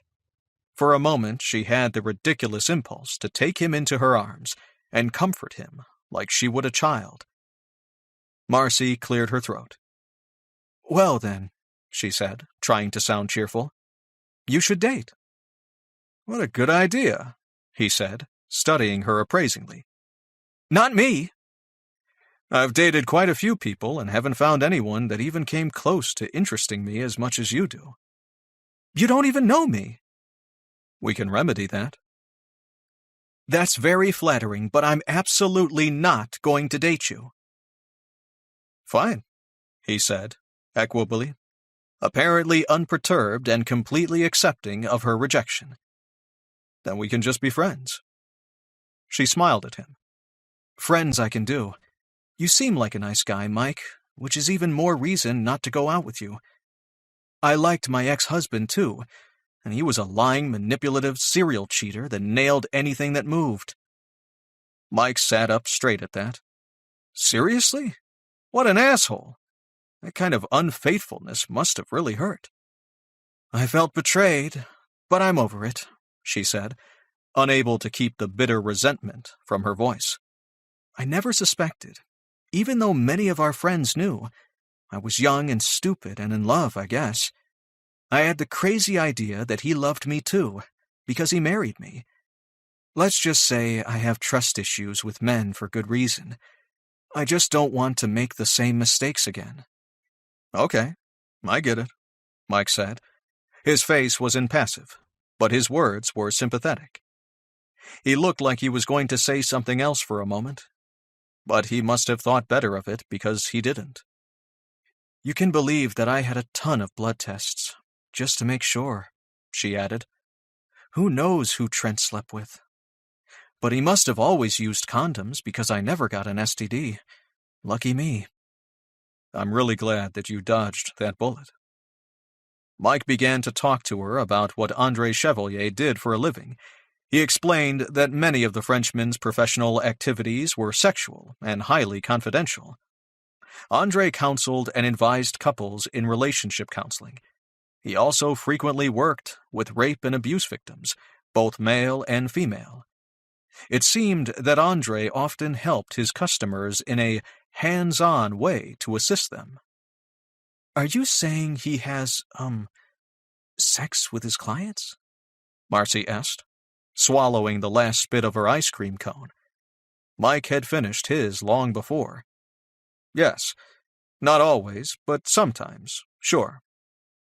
The thought floored her. Why did everything seem to come back to sex? Particularly when she was so lousy at it and preferred to avoid the subject altogether. 18. Andre's profession. Just to be clear, Marcy said, her head spinning, a couple comes in for help in the bedroom, and Mr. Chevalier has sex with them? Like what? A demonstration or something? Sometimes. It's different for everyone, I suppose. He records everything, too, so the couple can take a DVD home. No. Really? True story. Marcy laughed out loud, more from shock than from amusement. It was difficult to reconcile the Andre she had met with the peculiar therapeutic activities he engaged in. Does he have sex with men and women both? Is he bi? Mike blinked at that. His brows drew down as he considered her question. Andre is definitely heterosexual, he said, shaking his head. But I suspect that if necessary, he would cheerfully have sex with a male client. I can't see a person's gender making the slightest difference to Andre. Stunned, Marcy opened her mouth to speak. When she could think of nothing to say, she shut it again. Mike threw his hands in the air. You have to understand, the guy is unique. He's a genius when it comes to sex, love, and human nature. Solving the client's problem is his priority. He doesn't have a single fixed idea on how healing takes place. I've never met such a lateral thinker, I swear. Okay, she said. Andre works with men and women, helping them with sexual issues. What does any of this have to do with me? Mike turned toward her, meeting her eyes. Marcy, you will probably see some things that you will think are peculiar. Do you know anything about BDSM? You mean like dungeons, whips, and fetishes? Mike tilted his head at her, his lips tugging up in a half-smile. That's close enough for now. I brought a booklet you should read. It's in my car. You really do need to get educated on the subject. The thing is that Andre deals with many people who desire training in that area, either as a submissive or a dominant. He works with all sorts, but his specialty is women. Mike smiled and shook his head. That man knows everything there is to know about a man or a woman, how to find their secret fantasies that they weren't aware they even had, and how to fulfill them. Staring at Mike, she took this in, but said nothing. Andre charges big money and guarantees satisfaction with whatever sexual issue that the client wants to solve. He gives 100% refund if they are unhappy with his services. Do you imagine that any of this will bother you? Marcy crossed her legs and reflected on this new and very interesting information. Something wrong with your marriage? Relationship problems could always trace back to sex or money. At least that's what she had read. Consequently, tons of people must have problems in bed. She'd been one of them. At 34 years old, she had never had an orgasm. Sex was the big mystery. From the first time she had made love with Trent, she felt an array of feelings that were far removed from pleasure, confusion, insecurity, and a frustrating sense of non-completion. True, Trent was an asshole. Maybe he was just a crappy lover. Yet some of it was her fault, surely? It sure felt that way. Marcy just couldn't seem to let go and find pleasure in making love. She was all up in her head. She wondered if some unknown childhood incident had screwed her up so that she couldn't enjoy the sexual act like other normal women. What are you thinking? Mike asked. She gave him an ambiguous shrug. There was no way in hell that she was going to tell him what she was just thinking. Maybe she would get up her nerve and ask Andre about it sometime. Andre Chevalier was an amazing person and a man of the world. Her questions wouldn't shock him. Just like Mike Thompson, Marcy felt comfortable talking with Andre. Unlike Mike, It seemed that the subject of sex just might, sometime, be an acceptable topic to chat about with the Frenchman. "Let me tell you how this applies to you," Mike said. "Sometimes Andre has parties. A submissive man or a woman may be naked or even chained at the master of mistress's feet. You will not be part of the scene, but you'll be serving drinks or cleaning or preparing equipment, perhaps. I honestly don't know what Andre will get you to do. I think his staff shares various duties. Does any of this make you squeamish?" Brows drawn down, she considered the matter, imagining kinky sexual activities. "No, I don't think so, as long as I don't have to participate," she said. "I'm not a prude. Consenting adults should be able to do what they like, I think." A blue frisbee landed nearby, and a barking German shepherd grabbed it up in its teeth. The shepherd ran back toward a young man who was screaming, "Atta boy!" at the top of his lungs and clapping joyously. The dog dropped the frisbee at the feet of his master, and Marcy smiled, distracted for just a moment. Mike shifted on the park bench, turning toward her. "How do you feel about gay or lesbian sex?" "Good luck to them. I think love is a very good thing in any form." Mike gave her a big grin, arched an eyebrow, and patted her hand that was resting on her thigh. "Do you see why I like you?" he asked. "Seriously. What is not to like about you, Marcy Paget?" His comment seemed so heartfelt that Marcy just stared at him with an open mouth, unable to respond. She didn't even try to move her hand away, when usually she avoided being touched. A ridiculous warm glow filled her as a result of Mike's earnest praise. Marcy was a pleaser. She knew that about herself. She liked the people around her to be happy. It was in her nature to avoid fights. Was Mike Thompson, like her ex, being charming in order to get something? Because Trent sure knew how to do that. What did the man want exactly anyway? To sleep with her? Why? She was flat broke, in debt, and divorced with a 7-year-old daughter. She wasn't exactly a good catch. Her douchebag ex informed her during their divorce that she was a fat, frigid, ugly cow that no man would want anyway. Prick. "Okay," Mike said when she made no response. "I'm going to give you the booklet to read. Study it, and if you have any questions, just ask me. I've put my phone number on it." Mike whistled for Ziggy, who instantly galloped back to him, furiously wagging his tail. On the way back to the car, Marcy spotted a little blue and green hummingbird, which she took as a good omen. Back at her condo, Mike replaced the battery in her neon and cleaned the plugs. When Marcy turned over the ignition, her little car started up immediately. The sun had lowered on the horizon. In a few hours, it would be time to pick Katie and Sam up from school. Now she could drive her car to pick them up if she wanted. A florist truck arrived and a man got out with a delivery of flowers. Marcy opened the card. It said, "Dear Katie, get well soon. Love, Dad." Stunned, she exploded. "This isn't even in Trent's handwriting, and Katie's name is spelled wrong." "Son of a bitch," Mike bit out in a snarl.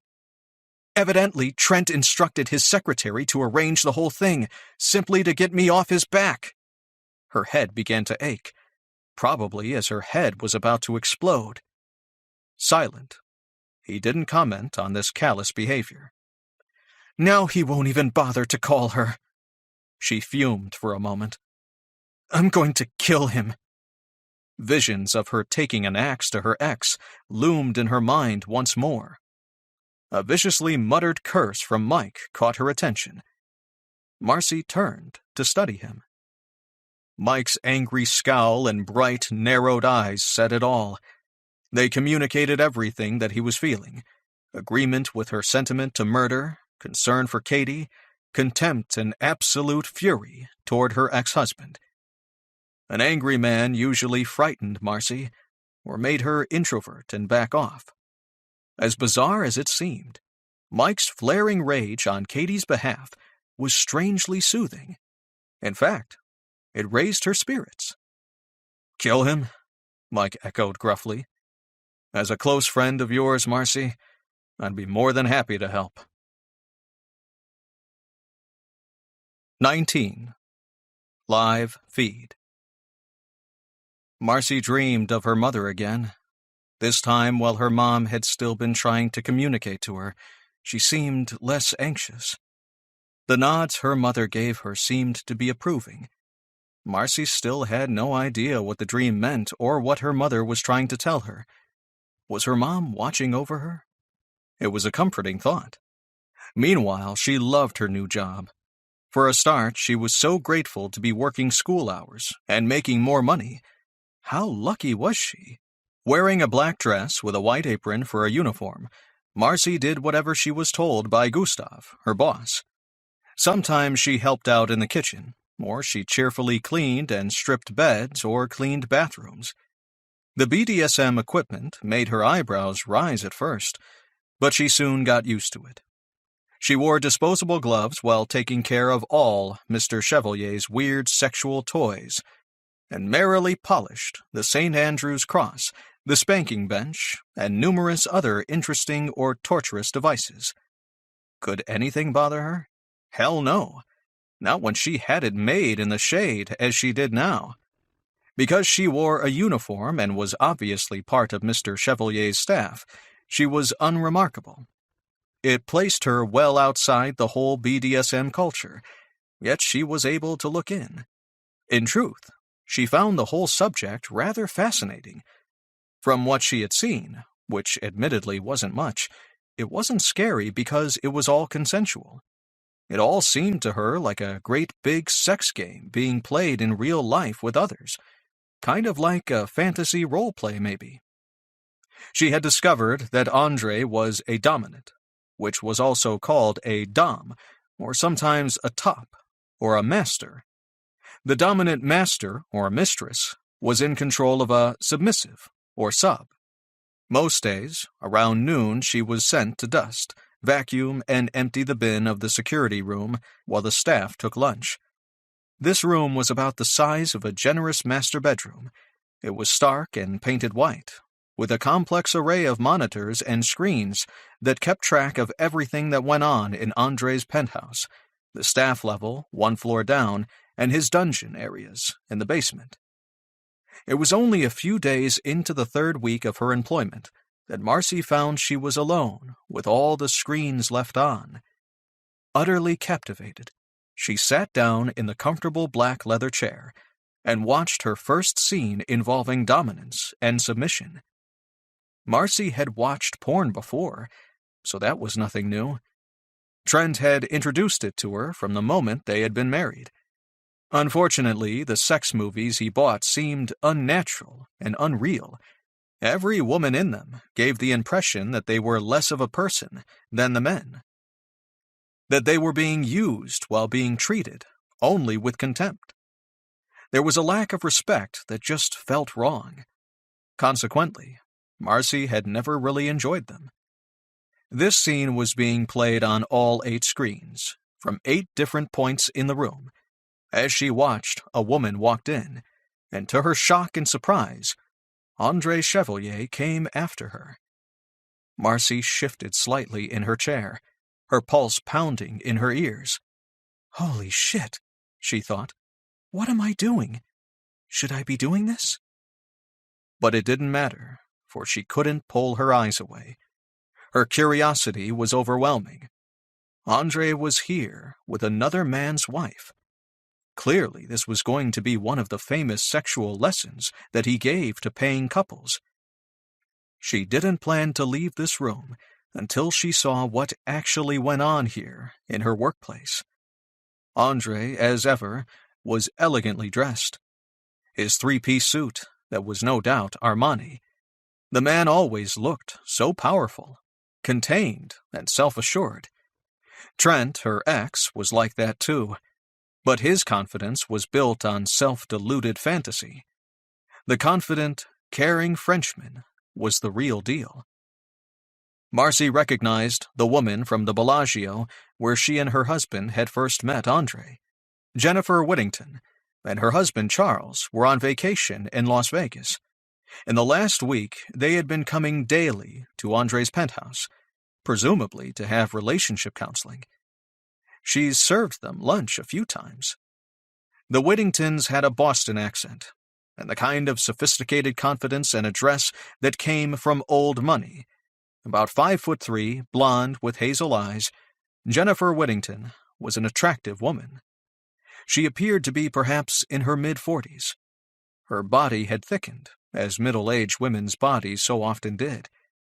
At the casino, Jennifer Whittington had seemed elegant, rich, and in control. Here she trembled, like a frightened child. "Oui, stand right there, Jennifer. Bon," Andre said in a low, seductive voice when the woman had moved to the middle of the room.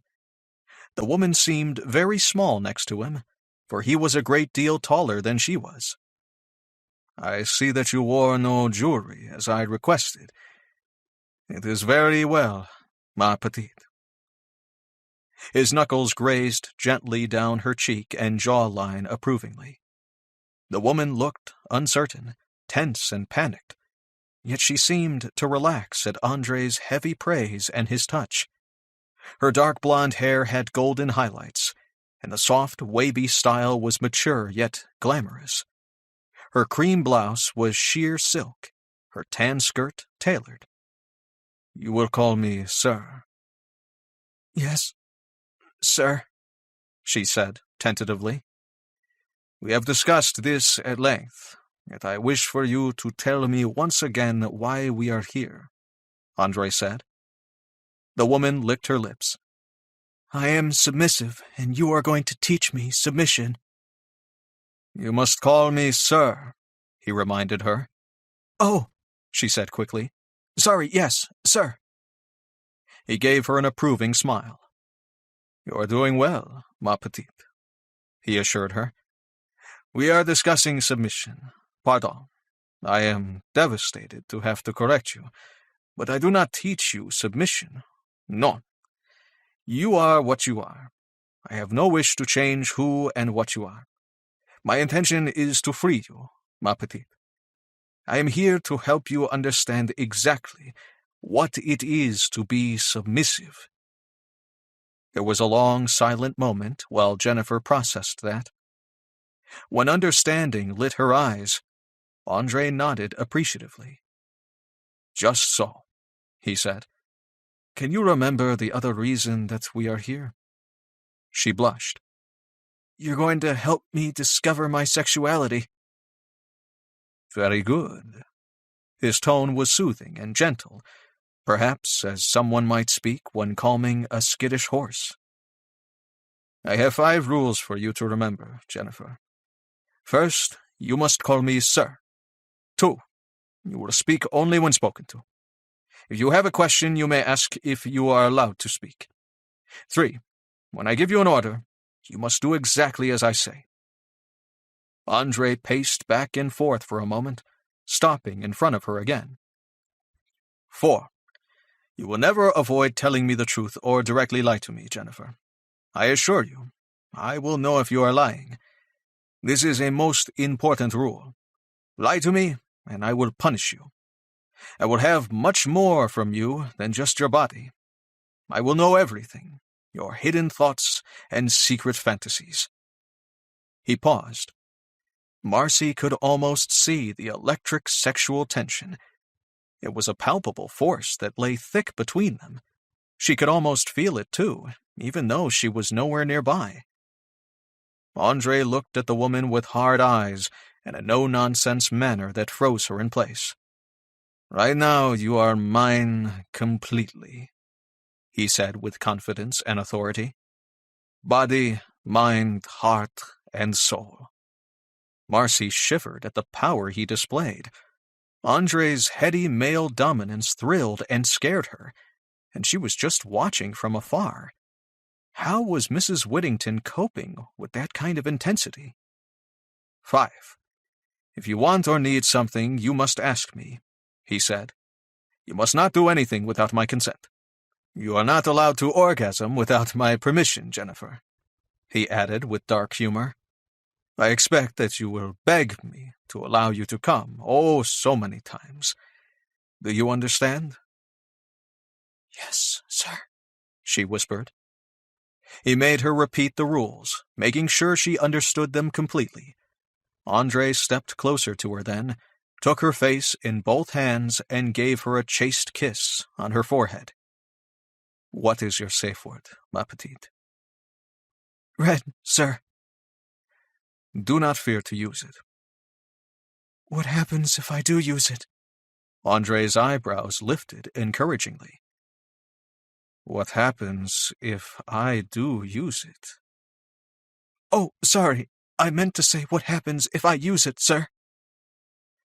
"Then all action will cease, and we will discuss what must be discussed." He arched one elegant brow in a cocky, playful manner. "It has been many years, ma petite, since a woman has used her safe word with me." Jennifer giggled. "My absolute authority over you is an illusion, Jennifer," he said. "It is from your own will that you give me this power. You have control. You can stop me at any time. This scene is your choice. Comprenez-vous?" "Yes, sir," Jennifer said. "Thank you, sir." Marcy sat back in the chair and took a deep breath. Wow. She'd learned more about her boss in the last 10 minutes than she had since she had begun working here. She checked the time, grimly wondering how long before the security guy returned. Not that it mattered. There is no way I'm leaving this show just yet, Marcy decided. Whatever this was, it was nothing like Trent's porn. 20. Scene. "Do you trust me?" Andre asked Jennifer. Her lips curled up into a grin at that, and a more confident personality shone through. "You know that I do, sir." Bon. He gave her a panty-melting, charismatic smile. "You will not regret it, ma petite, I swear. And so, you are ready to begin?" The woman swallowed and took a deep, steadying breath, as if preparing to jump off a cliff. In many ways, she was, Marcy figured. She had to admire the woman. Having never experienced an orgasm or not, Marcy didn't think she had the guts to try anything like what Jennifer was doing right now. "I'm ready, sir," Jennifer said. Andre stood back a pace. "Then you will strip for me, right now." Jennifer's face reddened and her eyes lowered, but she began to unbutton her blouse. "Stop," he said. "Look at me, ma petite. During this scene, I wish for you at all times, as much as possible, to meet my eyes. Undress while looking at me." "Yes, sir." Jennifer dropped her clothes to the floor where she stood. It was difficult to do otherwise while meeting Andre's eyes. When she got down to only her bra and panties, she flinched and seemed embarrassed, or perhaps ashamed. Andre noticed instantly. "Stop, Jennifer," he commanded, his eyes hard upon hers. "You will tell me what is in your thoughts right now." She bit her lower lip. "Do not think to lie to me, ma petite." His tone was firm, yet deceptively mild. "For a certainty, I shall know." Jennifer swallowed. Her voice became louder as she managed to get up the angry courage to say what she felt. "Sir, I was thinking that I'm old and fat and ugly. I was thinking that you are handsome, and at least 10 years younger than I am. I felt ashamed because you'll be disgusted to see me naked. How could you be physically attracted to me?"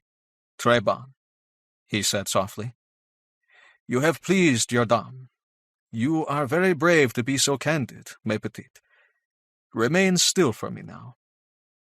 He came toward her then and took her right hand in his, pressing it against his cock. Marcy watched Jennifer's eyes widen in astonishment. Andre's thick shaft bulged, big and stiff in his pants. I am so very hard for you, ma petite. And while these most sensual undergarments are enticing, he gestured to her bra and panties, it is not these that have aroused me. They stared at each other for a long moment, with Andre holding her hand firmly pressed against his rigid shaft. Jennifer, blushing and unable to meet his eyes, looked away.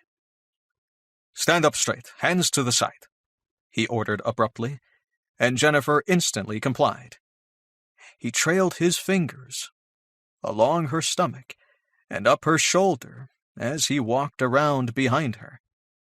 Then he unfastened her bra, letting it all fall to the floor.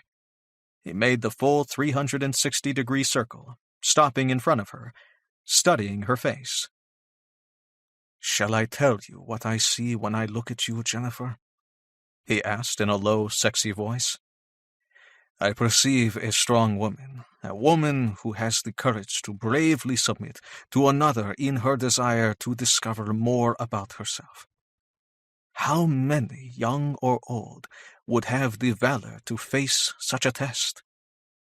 Andre's words and the tone and manner in which he spoke them were compelling. Utterly absorbed, Jennifer stared at him. Marcy, sitting on the edge of her seat in the security room, barely breathed. My eyes observe, so many things. He teased a gentle finger over her mouth, running along her bottom lip and moving along the top. There is Botox here, he said. He traced along her eyebrows and gently touched between them, from where her frown lines would be. He smiled. And Botox here too, I think. Yes, sir. He stroked the wrinkles at the corner of her eyes. There are fine lines under the makeup. Using both hands, he slowly ran them down her neck, across her collarbones. He palmed both of her heavy breasts, holding them and feeling the weight of them. The woman swallowed and licked dry lips. I do not think that you and I see your body with the same eyes. I observe these large breasts that hang low without the bra, and see here? He trailed his fingers over the side of them. Stretch marks. You have carried children inside you, ma petite. I knew this before this moment, of course, yet now our eyes witness the truth of it. Your nipples are longer and darker than before pregnancy, no? He plumped and squeezed them between his thumb and forefingers. They responded by peeking into hard nubs. Jennifer's breath caught. She began breathing faster. He traced her areola with a gentle finger. Your areola is large and has become quite dark against your pale flesh. Andre's hands moved down her body.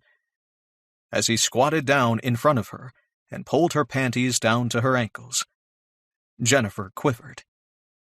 Marcy was stunned to see that the woman, who she had assumed to be so conservative, had no pubic hair at all. Step out, ma petite, he said, and the woman did. He was on one knee before her, and he traced the long, thin scar just above her pubic area. It was the cesarean operation that made this mark. He put his hands on her hips, squeezing her generous rolls of soft skin. Bending close, he kissed her scar with reverence. Do not be ashamed of your most beautiful body, ma petite, he said, placing a hand flat on her abdomen. Me? I would be proud, for you have given life. The strong female flesh has carried and borne children. Such scars, wrinkles, and imperfections were honorably earned. You are a mature woman with many life experiences. Andre's pupils flared with lust, yet his eyes softened with understanding as he met her gaze. You have so much wisdom that I, as a man, could never hope to know. Do you begin to comprehend why I find you desirable? Marcy's chest tightened. What a beautiful thing to say. Andre Chevalier was not like anyone she had ever known. Those words came from the man's heart and soul. Mike had told her that his friend understood women, but Mike hadn't been able to explain how much Andre wholeheartedly treasured them. Wow. Just wow. She studied the older woman, a contrast with the younger man on the video before her. The intimacy between them was obvious. Marcy's eyes stung. Jennifer was timidly smiling at the man kneeling before her. Marcy could see the emotion in her expression. Her eyes were bright, with tears perhaps. Yet the woman laughed it off with a shy, nervous chuckle. "Yes, sir. Thank you, sir. I've never seen myself like that before." "You are so very beautiful, ma petite," he said, and his face reflected his admiration. "Thank you," she whispered once more. "Sir." Andre gave her a playful grin back. "Besides, your sharp, unyielding bones are covered in exceptionally soft female flesh. When I lie on top of you and push inside, it will be a most comfortable ride." Jennifer's pale face and chest colored brightly at that. Andre gave her a low, sexy laugh. Grinning at Andre's outrageous charm and audacity, Marcy checked the time again. Crap, she thought with a disappointed sigh. I really have to go. Just when it was starting to get good, too. 21. Marcy's Obsession. The next few days went by in a blur. Marcy took Katie and Sam to school, went to work, and often picked the girls up again when her roommate was working. Mike Thompson had texted her a few times, but he had gone to L.A. for some sort of technology conference. Marcy found it difficult to admit to herself, but she really missed him. Meanwhile, her mind returned to the scene that she had watched with Andre and the older woman again and again. Every time she recalled it, a wave of different emotions flowed through her. She suffered nervous anxiety for a start. Did Andre know that she had watched that scene? Would he be mad at her if he did? She was also curious about sex and experienced tendrils of desire. Did she really want to try sex again? It made Marcy wonder if, with a different man, perhaps a man like Mike, she might be able to reach orgasm. Sex was such an embarrassing subject, mainly because she was so bad at it. Being in Andre Chevalier's home, surrounded by French people who had no problem chatting about sex and asking her who she was sleeping with, was a unique situation. Her fellow staff regularly complimented Marcy, telling her how much they enjoyed her company. They were effusive in their praise, admiring how keen she was in her work, saying how lovely she was, and how lucky the man in her life must be. Mike constantly complimented her too. His tone of voice, his care and respect made her feel desirable. The damn man was still pursuing her, just really subtly. With time on her hands again because of fewer hours of work, Marcy was becoming more aware of her appearance and hyper-aware of her femininity. Her clothes fit her better. Somehow, without even trying, she had lost 3 pounds. How had that happened? Was it because of those long walks with Mike and his golden retriever? Or was it just because she was extraordinarily happy? Marcy had begun to actually feel attractive, but with that came a strange restlessness. For so many years, she'd pushed her sensuality into the background. No, not just into the background. It was more like she had buried it so deeply that she never thought of it at all. And she had buried it not to protect it, but with the intention of forgetting it completely. Marcy had sworn off sex and men. They were things that she wasn't any good at, and was better off without.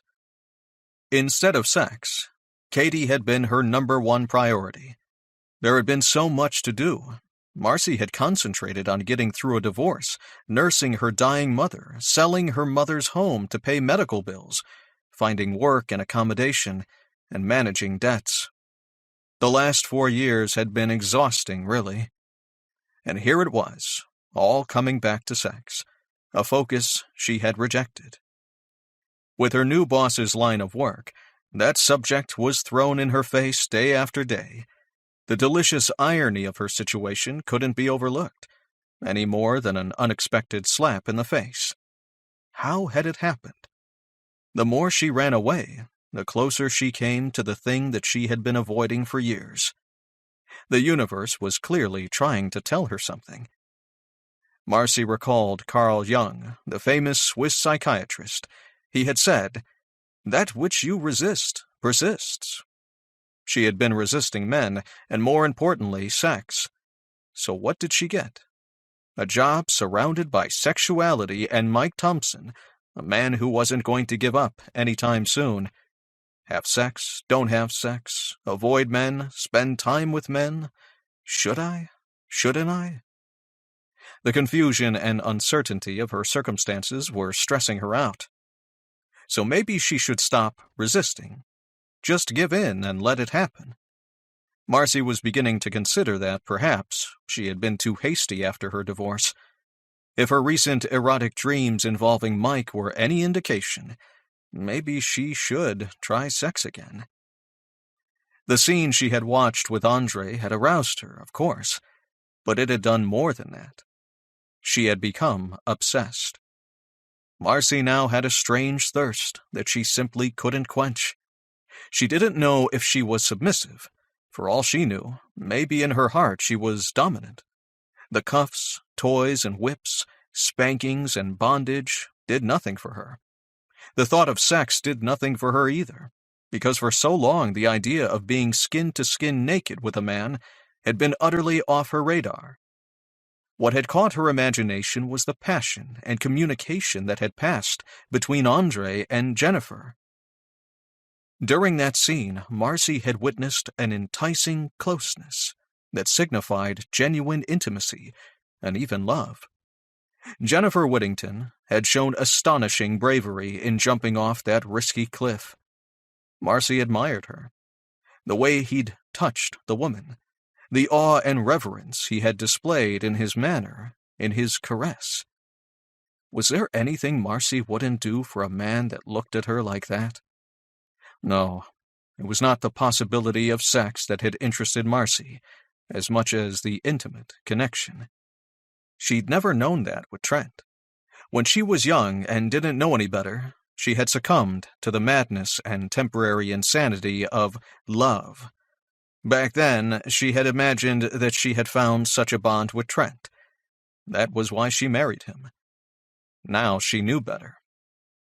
True love was something she'd never experienced. Was that what was missing with Trent? The fact that he never really cared for her? That there had been no real connection with him? That he had been using her right from the start? Marcy had completely given her heart to Trent, but on his side it was all fake and pretense. Would she ever find love? Would she know what it was if she found it? Mike Thompson was in her life now, an impossible man to shake off. He was relentless in his pursuit. While continuing to resist him, she considered him one of her best friends. The man came over virtually every day and always spent equal time and attention with Katie. He took them bowling, mini-golf, and to movies. Long walks in the park with Ziggy, and playing fetch was a given. Katie was nuts about that dog. They had also been to his house for dinner, and what a house it was. All single-story, warm and welcoming with a large wooden deck, pool, and spa. The damn thing was a mansion. Had his wife enjoyed decorating? The furnishings and interior had a distinctly soft and feminine touch. Mike's house was a home. "Do you like it?" Mike had asked, as she stood outside his home for the first time. "It's fantastic," Marcy had said. "My wife, Barbara, got it for me." "Sorry?" "When we were first married, we bought this home together." Mike cocked an ironic eyebrow at her. It had to be big. We wanted lots of children.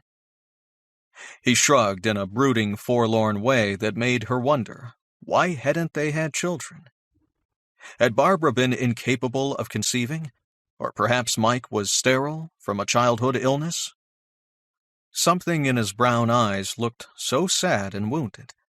Children were clearly a sensitive subject, so Marcy didn't ask. He ran a hand over his mustache and trim beard. Anyway, I immediately got life insurance because I was worried about dying and leaving her with debts. Barbara demanded that we get life insurance for her too, because she didn't want to leave me with debts either. Mike had shrugged then, but his sorrow had shown. She died first, and I got the house. He had really loved his wife, that much was obvious. Marcy found that fact made him more appealing. Mike was nothing like Trent. He would never cheat on a woman. She felt certain of that. He was a loyal, love one woman, faithful forever kind of guy. The relationship Marcy and Mike had together was one of mutual companionship. She liked him a lot. Katie liked him too. Mike was naturally good with children, and would be a wonderful father. Marcy didn't know it, but she was beginning to give in. Mike was in her thoughts all the time now. She recalled when Katie had fractured her arm, that terrible phone call with Trent. And all her concerns for her daughter had accumulated into an emotional flood of tears. Mike had folded her into him, patting and soothing, while she wet his shirt from crying. It had felt so good to be held against his big chest, to be comforted by him. Safe, protected, cared for. Marcy never cried in front of anyone. Wasn't it odd how natural it had been to turn to Mike? He had been a virtual stranger at the time. Instinctively, she had felt comfortable with him. What would it be like to be sheltered in Mike's arms once more, to be kissed? Maybe she should start with a kiss and see how that went. But honestly, sex was completely out, unless she could become more confident about it somehow. Days ago, she decided that if the opportunity came up, she would discuss her inability to orgasm with Andre. Andre was so liberating. That man was as calm and carefree on the subject of sex as he would be while discussing a good wine. Patient, polite, and genuinely interested, Marcy knew Andre would listen to her without shock, surprise, or judgment. How could anyone be embarrassed when talking to that understanding Frenchman? A man who could easily discuss anything. She was cleaning one of the ornate bathrooms when Gustave came for her. "Marcy, Mr. Chevalier would like to see you in his office. Will you be long?" Marcy, who had been bent over, sat up straight and wiped a tendril of hair out of her eye with the back of her wrist. Her hands were sweating in her purple rubber gloves, as she had been giving the 6-person spa bath a good scrub. "Oh, I can finish this later. It's probably better if I come now. You don't have to wait, Gustave. I know the way." "As you wish, mademoiselle." Gustave gave her a courtly bow and left. She went to the bathroom mirror, pulled off her gloves, and washed her hands. Then she pulled out her ponytail, brushed and tidied her hair, and put it back into a ponytail. Her uniform was black, with a white lace collar and a white apron. Marcy liked it. It was professional, yet flattering. It was strange how differently she looked at herself now in a mirror. The new makeup she was wearing accented her eyes, which she had been told were striking. Her somewhat sharp features didn't bother her anymore. Neither did her rather over-voluptuous curves. Because the people she was surrounded by made her feel valuable and appreciated, her self-esteem soared. Studying her reflection, Marcy smiled at the face that looked back at her. "I'm actually quite pretty," she decided. It was the first time she honestly could ever recall thinking that. As she made her way toward Andre's office, her phone rang. Caller ID said that it was Mike Thompson. 22. Mike Thompson. The flight LA to Vegas had only taken an hour. The Airbus A320 touched down at McCarran International Airport, the sixth busiest airport in America. Mike suspected that it was also the only American airport that had over 1,000 slot machines in it, enticing tourists from the get-go, right at their arrival in Nevada. It was early afternoon as the plane taxied down the runway. Mike checked his seat pockets to make sure he hadn't left anything, and shifted restlessly while he waited. As it was a legitimate business expense, he'd flown business class round trip, Vegas to LA, for his convention. Mike was in a hurry to get off this plane and call Marcy. "Marcy, Marcy, Marcy," he sung to himself, smiling with what he suspected was a maniacal grin. "Marcy with the lovely brunette hair. How I'd like to wrap my fingers around that hair of yours and kiss her sweet lips. What would she taste like?" Mike pictured her in his mind, those sharp features and long straight nose that gave her a curiously questioning aspect to her face. Her large plump breasts, full figure, and those striking honey-brown eyes. To him the combination was ridiculously inviting, soft and womanly, and sometime soon, hopefully, willing. Did it get any better than that? Marcy was a tall girl, probably 5 feet 8 inches, less than a head shorter than he was. When they made love, he would easily be able to easily penetrate her and kiss her at the same time. Oh, yeah. The sensual intimacy of that vision made his pulse skip. His blue jeans became uncomfortably tight as he began to stiffen. Mike unfastened his seatbelt and shifted within the confines of his seat to allow more room. He smiled briefly at the older man wearing a pinstripe suit in the seat next to him.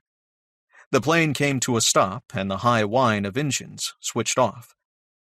This seemed to be the signal, as people began to stand, talk, and move. Mike stood up and grabbed his bag from the overhead locker. He heard a loud thud as the raised gangway connected to the door of the plane, and the sealed door was opened. Oh, man, I'm so gone on that girl, not to mention her daughter, Katie. Mike and Ziggy had their minds made up. He and his dog were not going to take no for an answer. Marcy and Katie were already like family to him. Mike fully planned to marry the woman, just as soon as he thought he might get a yes when he asked her. He had even bought her an engagement ring. For a moment he recalled the round, brilliant-cut diamond set in platinum, with 10 perfectly matched diamonds, 5 on either side. Would she like it? Or had he gone a bit overboard? He had looked at hundreds of rings while shopping in L.A. This one had just stood out. He had been rushing their relationship too much already. The plan had been to go slow, and to reel her in gently. So much for that idea. Mike just couldn't do it. He simply couldn't hide how happy she made him. But did Marcy feel the same way about him? He recalled her sweet blushes whenever he touched her, the spark of attraction that they both felt. He was a determined man. In time he would make her love him, by God. The passengers began unloading, and as he was right at the front, he was one of the first people off the plane. He extended the handle on his suitcase, pulling it behind him. The second he hit the terminal, Mike rang her, while still walking up the off-ramp. "Hello?" "How are you, gorgeous? Did you miss me?" "No. Why?" she said without missing a beat. "Were you gone?" He laughed. "Oh, you are a cruel and heartless woman. I haven't seen you for 5 days. There was a long pause before Marcy finally said, "It's been 5 days and 11 hours, but who's counting?" An even longer pause ensued while Mike's heart did somersaults of joy. "Marcy, you know that I love you, don't you?" he unthinkingly blurted out. "Love? Oh my God, don't talk to me of love. I have no idea what love is. It seems like an insane chemical reaction that makes a person crazy, losing all sense of proportion.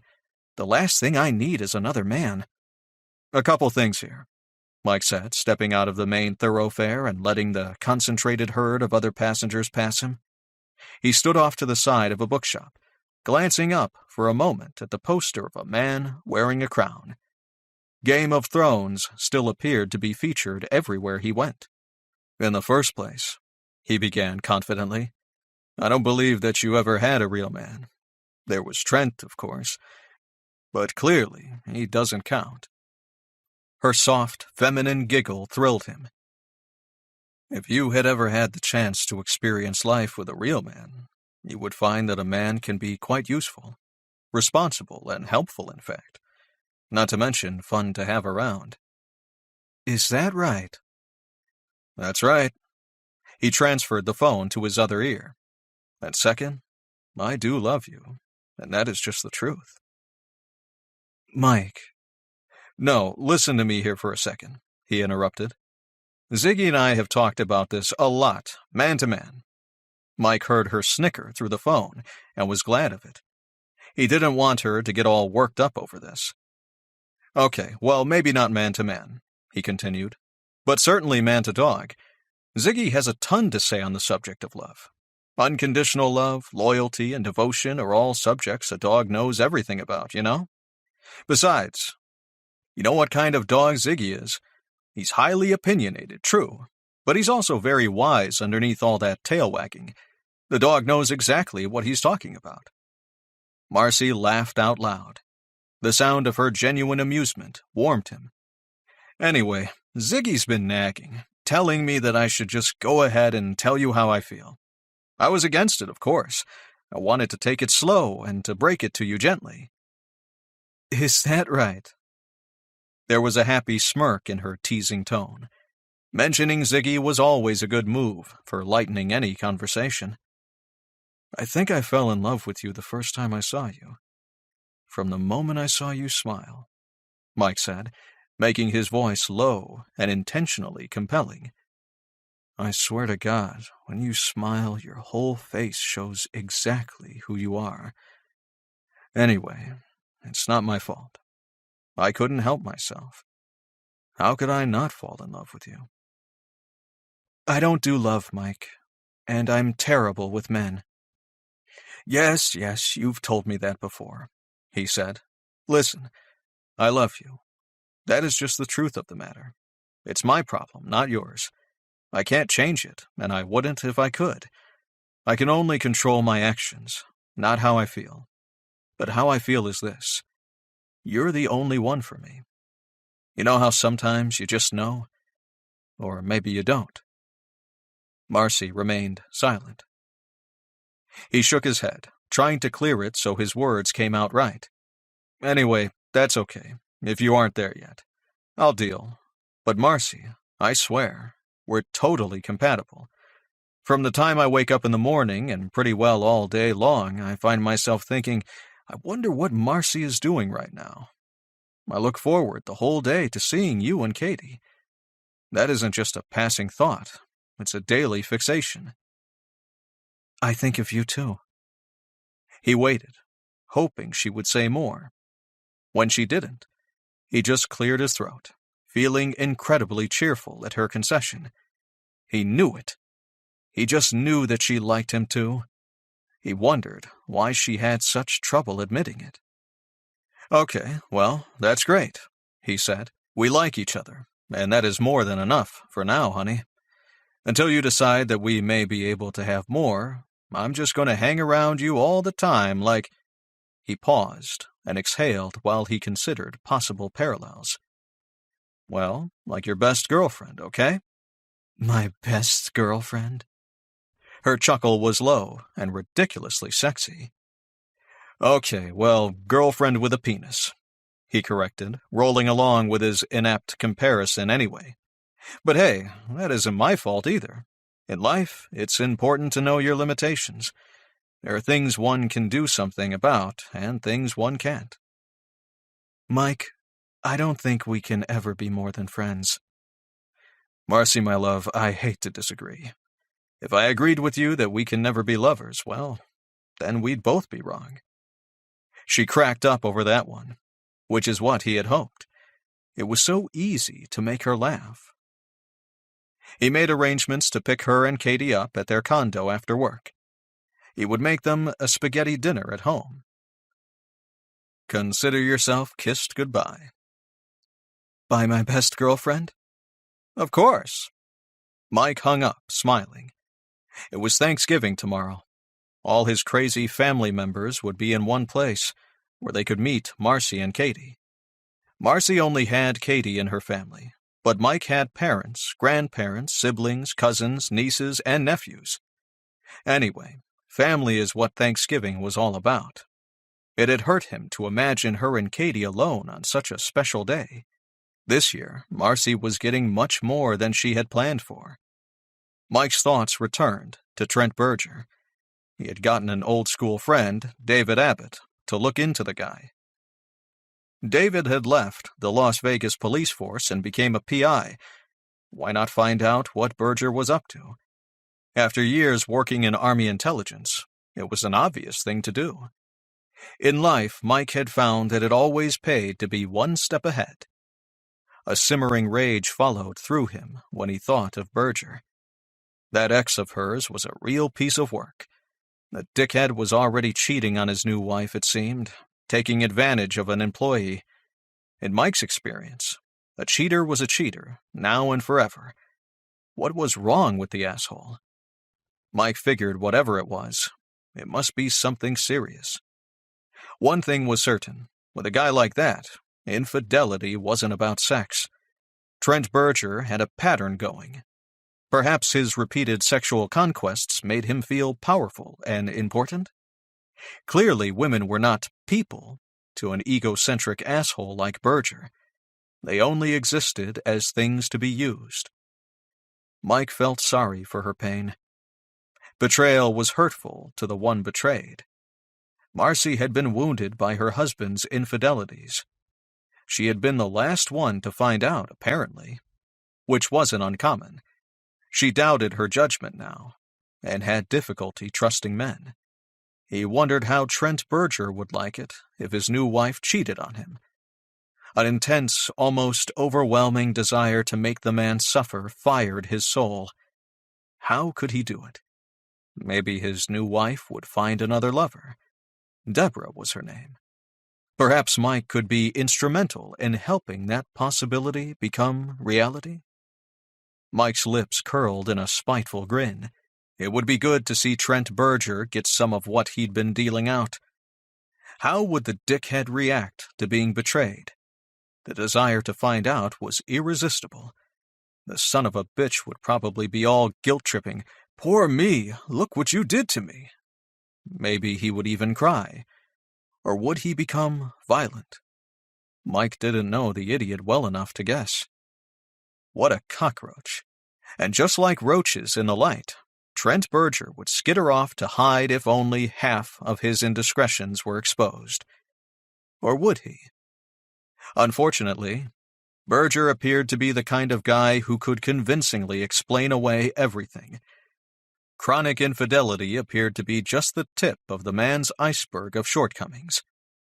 Financially loaded, Trent Berger had let his only child and ex-wife survive hand-to-mouth. Selfish, irresponsible bastard. Yet the man would always be Katie's father. Sad but true. Thus, at some time or another, for Katie's sake, Mike would have to find a way to make the jerk man up and be a half-decent kind of dad. Next week I'll schedule a flight to Mars, he mused dryly. The thing with people like Trent Berger was, they didn't realize that their constant assholishness would eventually cause them some pretty dire consequences. What goes around comes around, after all. The technical term in this case was bad karma. It couldn't happen to Trent Berger too soon, to Mike's way of thinking. At least he would be a good male role model for Katie. And by God, he already loved that kid as much as he would love a child of his own.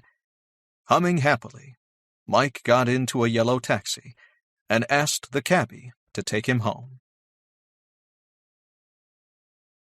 23. Surprise. Andre's office was warm and inviting and utterly male. The dark wood floors were covered by a beautiful medieval Aubusson rug. His large teak desk was set so he could look out over the landscape of Las Vegas.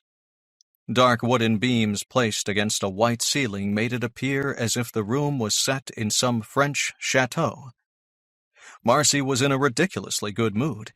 Talking to Mike always made her girlishly happy, and now he had proclaimed that he loved her.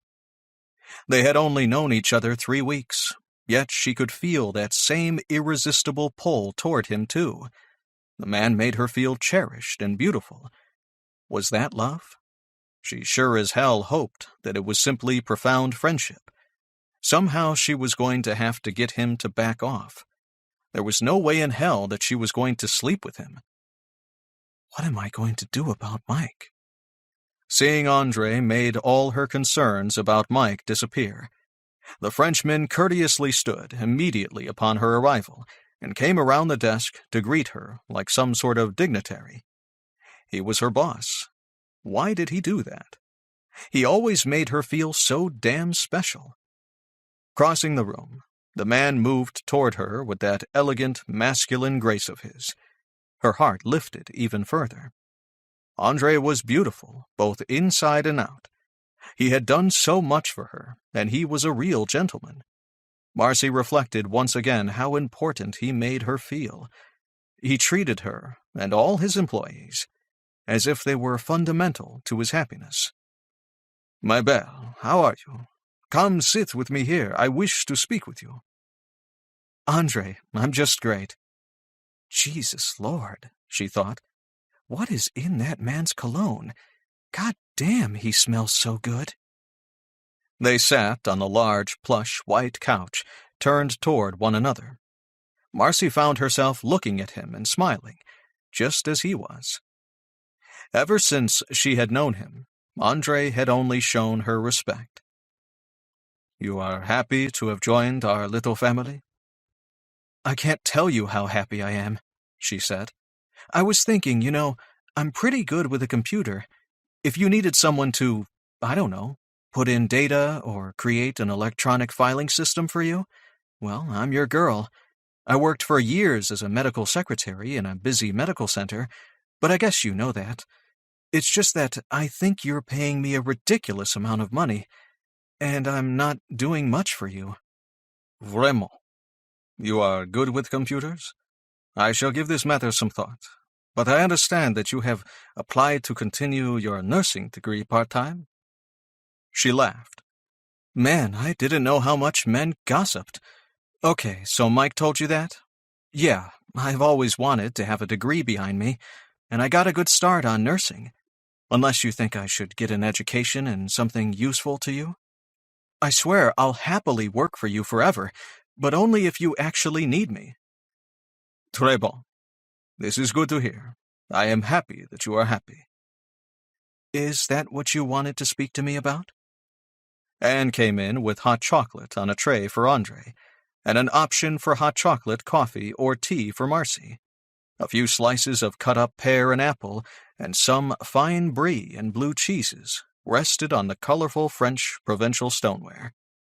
Marcy thanked her, and Anne fussed over Andre, which Andre took in good part, obviously well used to her motherly attentions. Andre smiled affably when she left. "She treats me like the spoiled eldest son, I think," he said with a shrug. "My dear Andre," Marcy said with a snort, while pouring herself a hot chocolate. "Anne loves you, and why not? You're pretty damn lovable. I adore you myself. And everyone who works for you. I'm still expecting to wake up. I can't believe that you picked me. Thousands of others would have been more helpful to you." "It was your honesty, ma belle.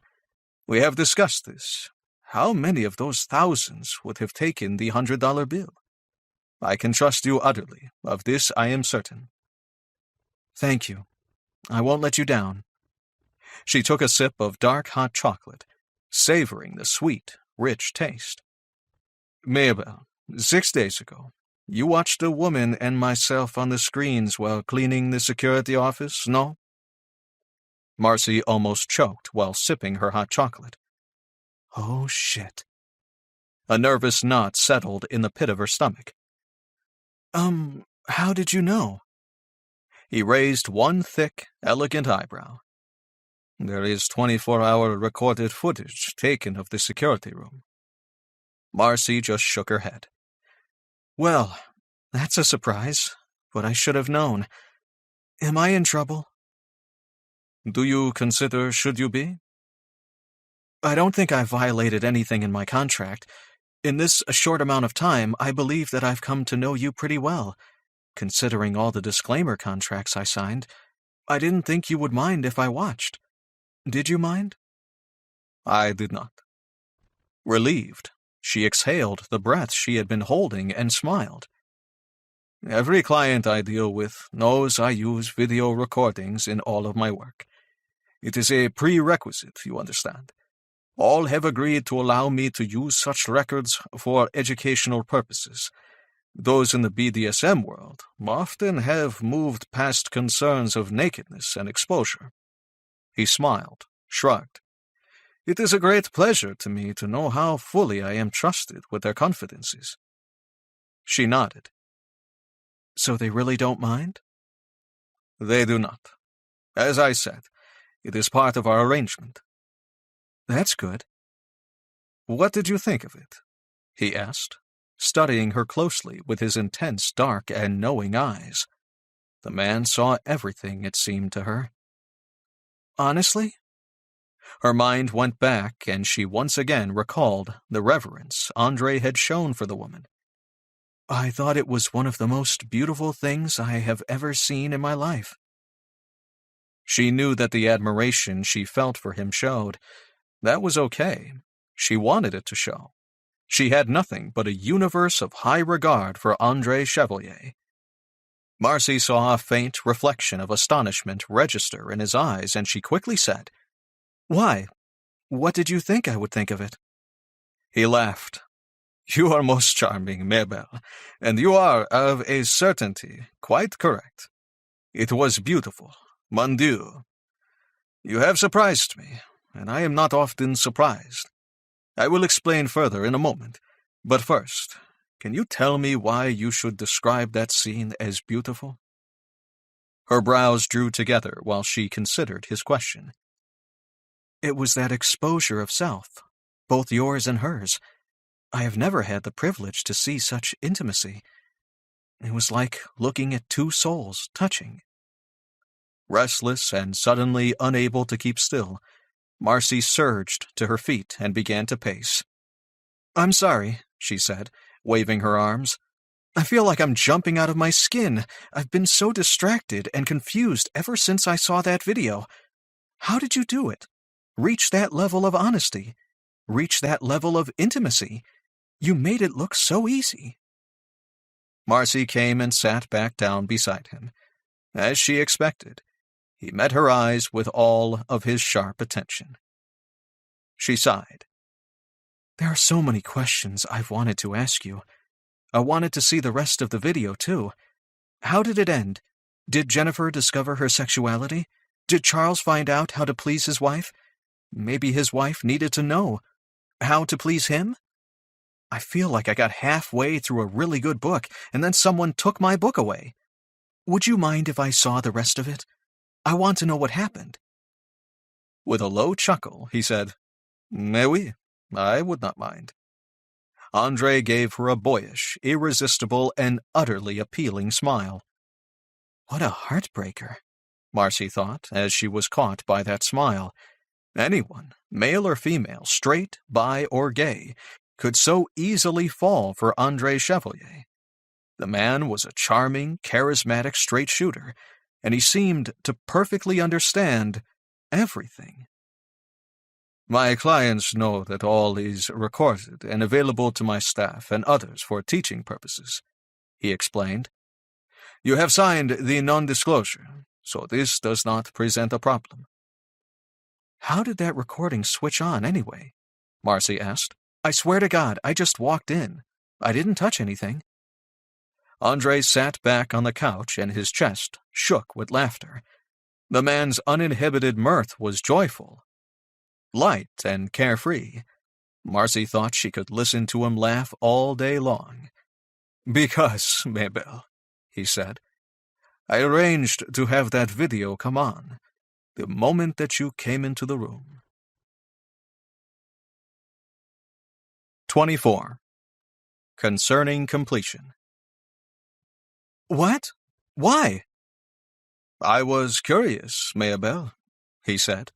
"You interest me. I see in you a beautiful, intelligent woman in her prime, a woman who should be sharing her life with another, or at the very least enjoying the pleasure of dating and sex. Because I am curious, I have made Mike Thompson speak to me of what he knows." "You did?" He gave a low chuckle. "It is so very easy, you understand. I merely said, 'And how is the beautiful Marcy? Have you seen her?'" Taking a bite of pear and blue cheese together, Andre began chewing and nodding with satisfaction as the two tastes ran in concert, complementing each other. "You must know, Mabel, that Monsieur Thompson is not generally a talkative man concerning his private affairs. None. The cards, he holds them close to his chest. And yet his tongue never rests on two subjects only. He can talk by the hour of your daughter, Katie, and of you." Her head spun, while her heart sped up. Could it really be true? These simple words, proof of Mike's regard, were so wonderful to hear. Initially, she'd wondered if she was a passing interest to Mike, or if perhaps he was fascinated and only pursuing her because she had refused him. Now he had told her he loved her, but words were so hard to believe. Finding that he talked constantly to Andre about her and about Katie, well, it made something in her chest tighten to an almost painful level. "El nia con bonea dalla via, seta mite determi," Andre said. Marcy studied him. "What does that mean?" she asked. "It is a quote from the famous French novelist, Bernice de Vedant. There is only one happiness in life, to love and be loved." He gave her a knowing smile. "Mike cares for you, Mabel, and for your daughter. He has a most high opinion of you both." She should be ecstatic with this wondrous news, and she was, but she still had no idea what love really was. Was she truly in love this time? But if she was, it would inevitably lead to sex. Confused and upset, she sighed. "There is an impediment?" he asked, a concerned frown between his eyes. Marcy didn't know what to do except to just come out with the problem. "I'm generally suspicious and untrusting of men, but I really like Mike. He's been gone only 5 days, and I miss him so much. Mike would be an easy man to love, but I'm just no good at sex." "Mon Dieu, this is a wicked lie, Mabel." He sat up straight with a heated, vehement expression. "You are self-contained, oui, but inside, oh, I am persuaded that the most passionate woman resides within, no? The embers, they wait, they smolder, yet with a touch, merde, how would they burn?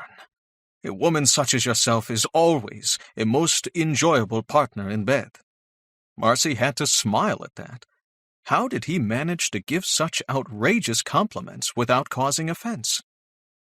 A string of angry French words suddenly streamed from his lips, too fast for her to understand even one. "Who has told you that you are not a good lover?" he demanded. "The ex-husband?" She shrugged. "Well, yeah. Trent always said that I was a lousy lay." To her surprise, Andre gave her a satisfied smile and threw his hands in the air. "And so it is as I expected. The words spoken by a fool, the imbecile that was your husband. We shall let them pass, if you please. They waste our time." "But it isn't only that," she said. "I just don't seem to be able to enjoy sex. I've never even had an orgasm. Andre sat forward. If you do not enjoy sex, and you have not had the climax, bah! Je vous assure, it is nothing. It is only that you were with the wrong man, Maybelle. Really? She asked, and even she could hear the pathetic ring of hope in the question. Can you help me? Mais oui, I can, of course, like that. He snapped his fingers. This is a most easy matter. You trust me, and you care for me as I care for you. It would be a great honor to reveal the pleasure that has been hidden from you for so much of your life. Marcy figured that she could lay back, shut her eyes, and listen to him talk all day long. The way Andre said pleasure, drawing the S out, was so incredibly appealing. His seductively deep voice and beguiling accent were such a distraction sometimes. She withheld a sudden impulse to laugh. This was madness. Say, boss, I have a big favor. Can you help me have my first orgasm? She knew that she could rely on Andre for anything, but what an insane request. Andre stood up and began to speak with a very thick accent, while waving his arms and gesticulating, speaking mainly in French, while throwing in a few English words. Marcy frowned, recognizing only une caresse, meaning a caress, and je te désire, which was flattering, really, because she knew they translated to mean, I want you. It seemed that Andre, amazing guy that he was, found her sexually attractive, which boosted her confidence. It also seemed that whenever he got excited or passionate about something, Andre became very French. Her face heated at the idea of getting naked with him. Did she want to? No way. He was her friend, and he was her employer. Two things she valued and never wished to jeopardize. But what else could she do? She could never tell Mike the embarrassing truth about her inability to orgasm. She couldn't risk it. For a start, what would he think of her?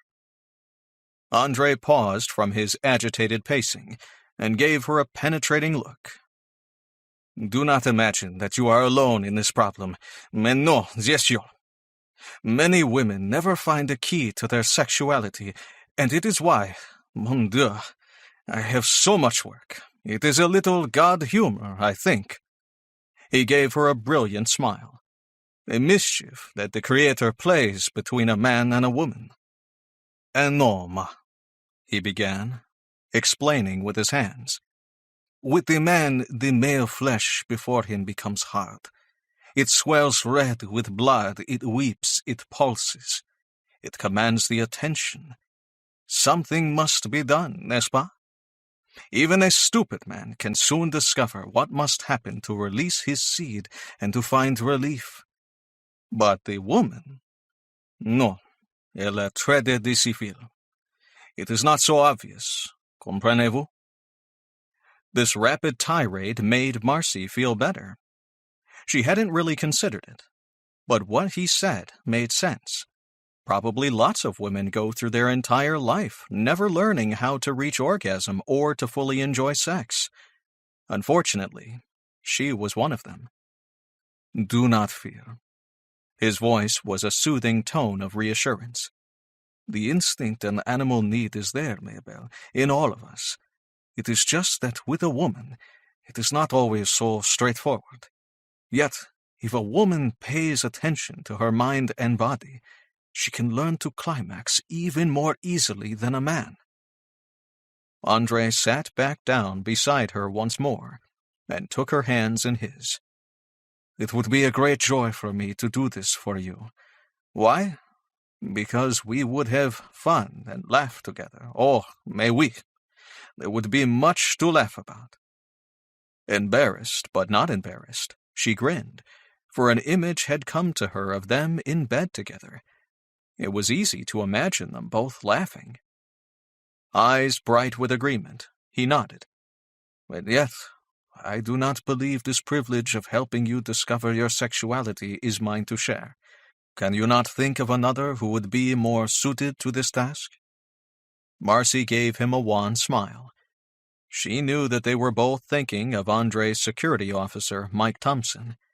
It was awkward enough to ask this of Andre, and yet how could she ask it of Mike? "It would be a lot of pressure to put on a man," she explained. "You're experienced in these matters. What if this poor man didn't succeed? What if I can't climax? Your self-confidence wouldn't be shaken, Andre, but the man I'm thinking of, he may be really upset. And who's to say? I may be a really, really tough case, you know?" "It isn't like I haven't tried," she mused. "There was a point where I really wanted to figure out how to pleasure myself. I even bought a vibrator. But in the end, it was just too hard. For some weird reason, my body just doesn't want to go there." 25. The Plan. Andre squeezed her hands. "Listen to me, Maybelle," he said. "Mike and his wife, Barbara, came to me. That is how we met. Did he tell you?" "Yes," Marcy said. "Barbara, she had been faking the orgasm. She was not sexually fulfilled, and had been hiding what she craved. Such is not an uncommon problem, to feel needless shame for one's desires. Perhaps one day Mike will speak to you of this. The details are not important. The essential point is this. At that time, when he and his wife came to me, I told Mike Thompson that love and sex are two very different matters. Mike, you understand, is the romantic. Sex and making love are the same for him, and yet for his wife, they are both very different." "Okay," she said uncertainly. "For you, Marcy, particularly with your difficulty and the woman that you are, it is best to have someone that you love help you resolve this, despite the risks. You may very well be the romantic also. Sex and love may be united, one and the same for you too, no? Eh bien, Mike should have this very great honor and pleasure, for I think we both know, Maybelle, that he is yours as you are his. Do you love him?" Marcy shrugged and gave a deep sigh. "I don't believe that I understand love, really. I'm beginning to consider that Mike is essential to my happiness. I think about him all the time. I want to make him happy too.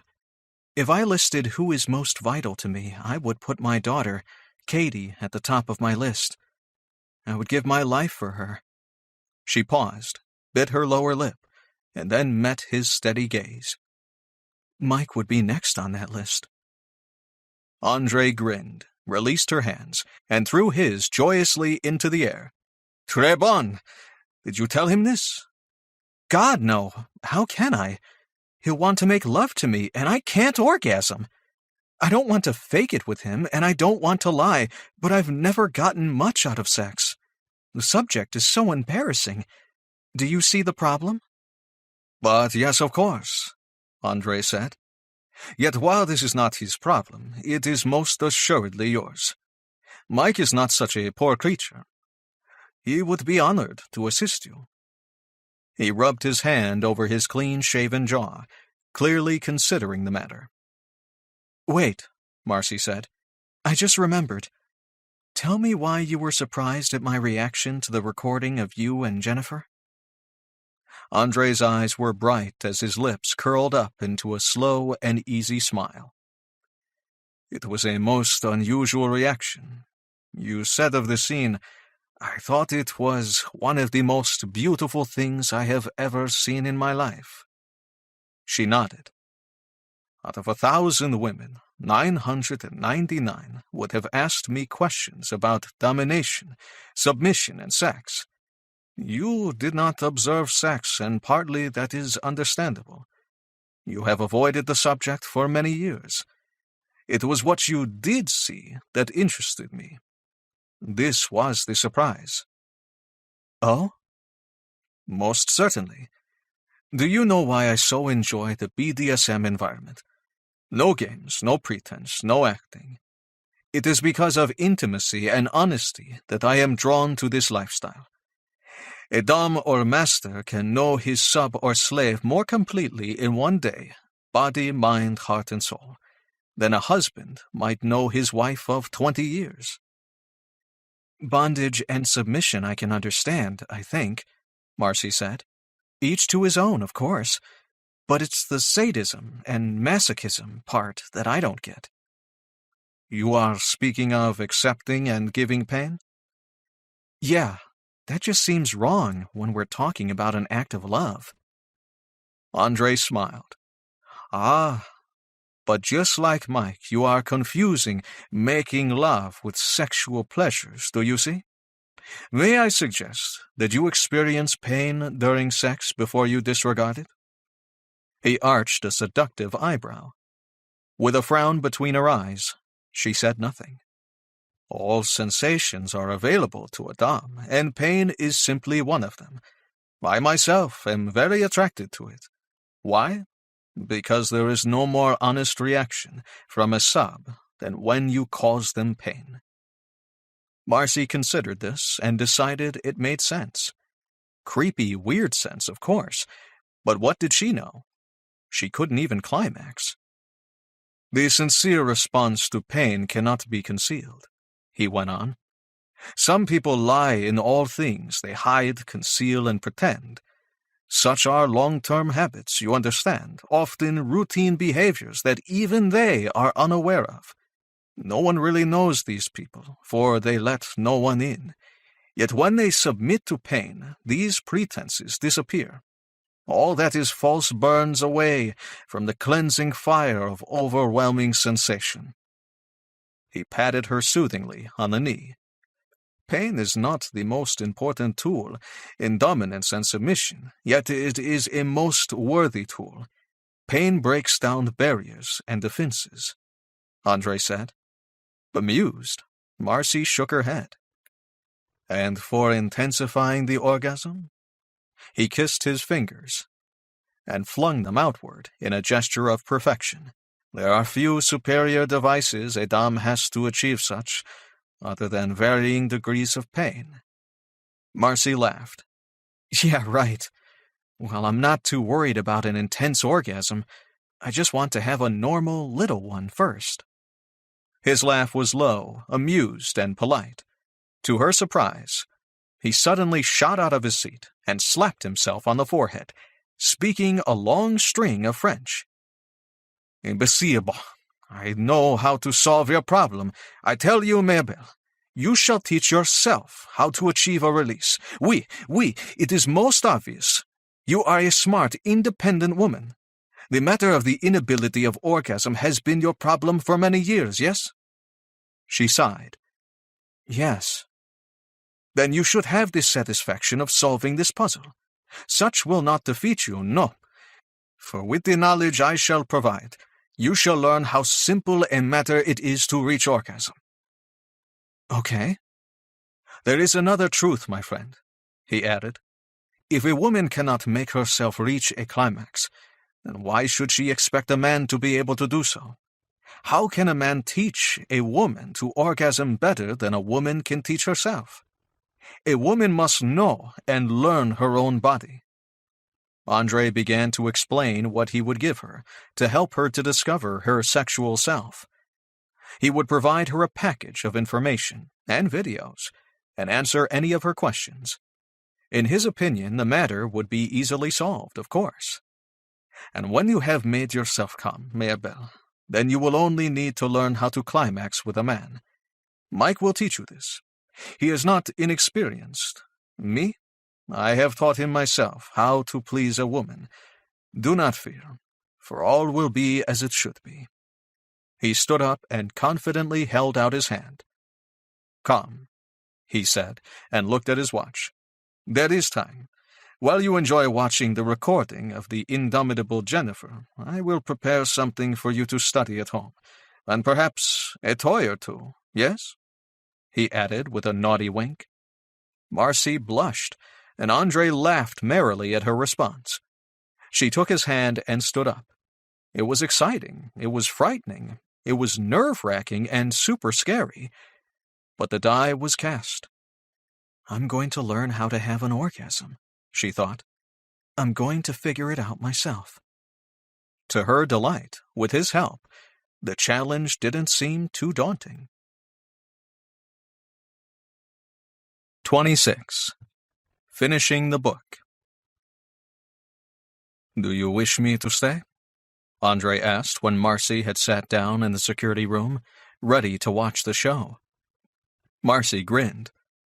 Andre, please don't take this the wrong way, but no. And not just no, but hell no. He gave her his good-natured laugh. While you watch, Maybelle, pay attention to your body. You may find something that arouses you, yes? Such would be very well to know, I think, for when you masturbate. Her cheeks heated. Andre, just when I consider that I'm doing really well and that I'm no prude, you make me feel like one. His light-hearted laugh echoed around the small room. But it is also good advice, I think. You also may wish to share this personal information with Mike, yes? Marcy laughed. Yeah, right. Like that would be easy. One step at a time, Andre. But I'll pay attention. Thank you. De rien. Amusez-vous, mes belles filles, he said, and left, locking the door behind him.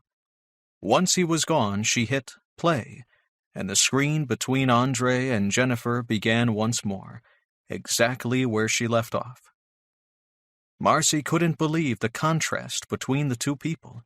Jennifer was short, Andre so much taller. Jennifer was white and naked, he tan-skinned, fully and elegantly dressed. He had an overwhelmingly hard male presence, while she was soft and womanly. Andre moved to a large wooden armoire and took out a thick, black leather collar. He gently pulled Jennifer's hair back and placed it around her neck, fastening it tight. "Take a deep breath, my petite," he said, and she did. "Do you feel it?" "Yes, sir." "It does not inhibit your breathing, yet you feel it firmly against the skin?" "Yes, sir." "Excellent," he said, and his voice was low and slow and seductive as his hand circled her collar and her neck. "This collar is temporary. It will only be used during any scene you have with me. It is there to remind you of your obedience, surrender, and submission to me. It is there to remind me of my ownership. Do you understand?" "Yes, sir," she said, and her body trembled. His knuckles grazed gently down her cheek, once more in a sign of his approval. "Thank you for your trust. I am honored. Your submission is a priceless gift, mes petites. I will not abuse it." "You're very welcome, sir." He gave her a charismatic and lust-filled smile, his teeth flashing white against his Mediterranean skin. "Right now, who do you belong to?" "You, sir." "Very good, mes petites," he said, and as a reward he put his hand between her legs, fondling her for a few moments, and then slipping a long finger inside. Jennifer moaned, and her arms shot out to grab his shoulder. Andre pulled away instantly, placing her arm back to where it belonged. "Non, ma petite. You have not earned the right to touch me yet. And I told you to be still and to not make a sound, did I not?" Again his voice was mild, but the tone carried subtle menace. "Yes, sir. Sorry, sir." "It is nothing, ma petite," he said. "You are learning what your dame wishes from you. These are small offenses that I shall let pass. Place your hands behind your back and lock the fingers together." She instantly did so. "Très bien. Now." He cupped her firmly between her legs. Jennifer bit her lower lip and didn't move. "This is nice, n'est-ce pas?" "Yes, sir." "You are very swollen and wet," he said. "I can do anything I want with you, I think. Submitting to me Giving me absolute control arouses you, yes? Oh, God, yes, she moaned. Andre gave a deep, sexy laugh. It is very well, ma petite. He began to explore her then. Starting from her toes, he checked every part of her in an interested, curious manner. Toes, feet, ankle, calf, thigh, hips, stomach, fingers, elbows, arms, shoulder, neck, and face. Then he moved to her back, again starting from down low and moving upwards, buttocks, back, shoulder, neck, and head. He avoided breasts and genitals at first. Her captor kept up a running dialogue as he caressed and stimulated her skin, remarking on how certain touches raised goosebumps here or caused her flesh to dance and flinch there. He observed every mark, mole, or blemish. Sharp-eyed and attentive, Andre spoke in a low, seductive whisper. He put his fingers between her legs and spoke a long sentence in French.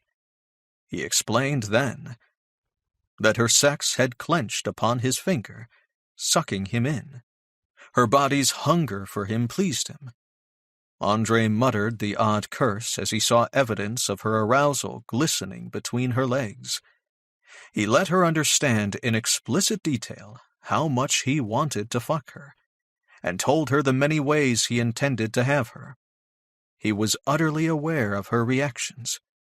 The way he spoke to Jennifer, telling her how much he wanted her, made Marcy feel something too, now that she considered the matter. Her breasts felt tender and full. There was heat and sensation lower. Was she turned on? Yes. The idea of being desired by that amazing Frenchman was pretty hot. Andre stood up, and with one hand casually fondling Jennifer's breast, he pulled out something metallic from his pocket. He explained that these were nipple clamps, and it would please him for her to wear them. He prepared one breast, plumping and sucking until the nipple was red and distended, and then put the clamp on. Jennifer gasped, "Sir, may I speak?" "You may." "It hurts, sir," she said, squirming. "It does, and yet the pain will lessen. Wait now, and we shall see." He stroked her soothingly, her shoulders and breasts until she seemed easier. "How does it feel? It is well now?" "It aches, but it isn't too bad, sir." "Très bien." He did the same thing with her other breast, going through the same procedure. There was a thin chain attaching the clamps together, hanging near her sternum. He put one hand between her legs, fondling her and teasing her entrance. When he gave the chain a light tug, he gave a satisfied smile. "Ma petite, when I pulled on the clamps, I felt your sex pulsed. Did you feel it?" Jennifer nodded. "Yes, sir," she whispered. "It is very well. I enjoy seeing clamps on you. I like that you endure this little pain for me. The nipple clamps, like the collar, are another sign of your submission. A pleasant ache, a reminder that you, in each moment, can feel my will. You are mine to do with as best pleases me." Jennifer made a strangled, cut-off sound at that, and Marcy could understand it. There was something sexy about a man taking complete control. Or was it the idea of being taken? Or maybe knowing a sexy alpha-in-charge male was doing exactly as he wished? She sighed, and yet it was still too much like what Trent used to do to her. Trent treated Marcy with subtle contempt and scorn, regularly making her feel obliged to do things she didn't enjoy.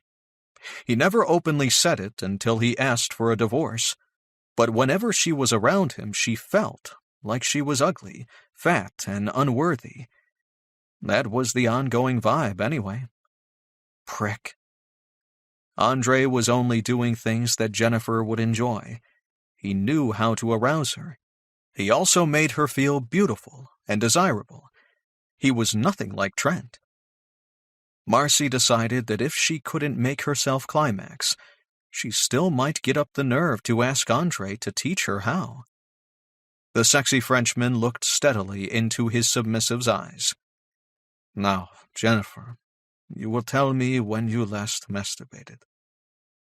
Marcy watched as a number of emotions transparently crossed the woman's features, almost too fast to register.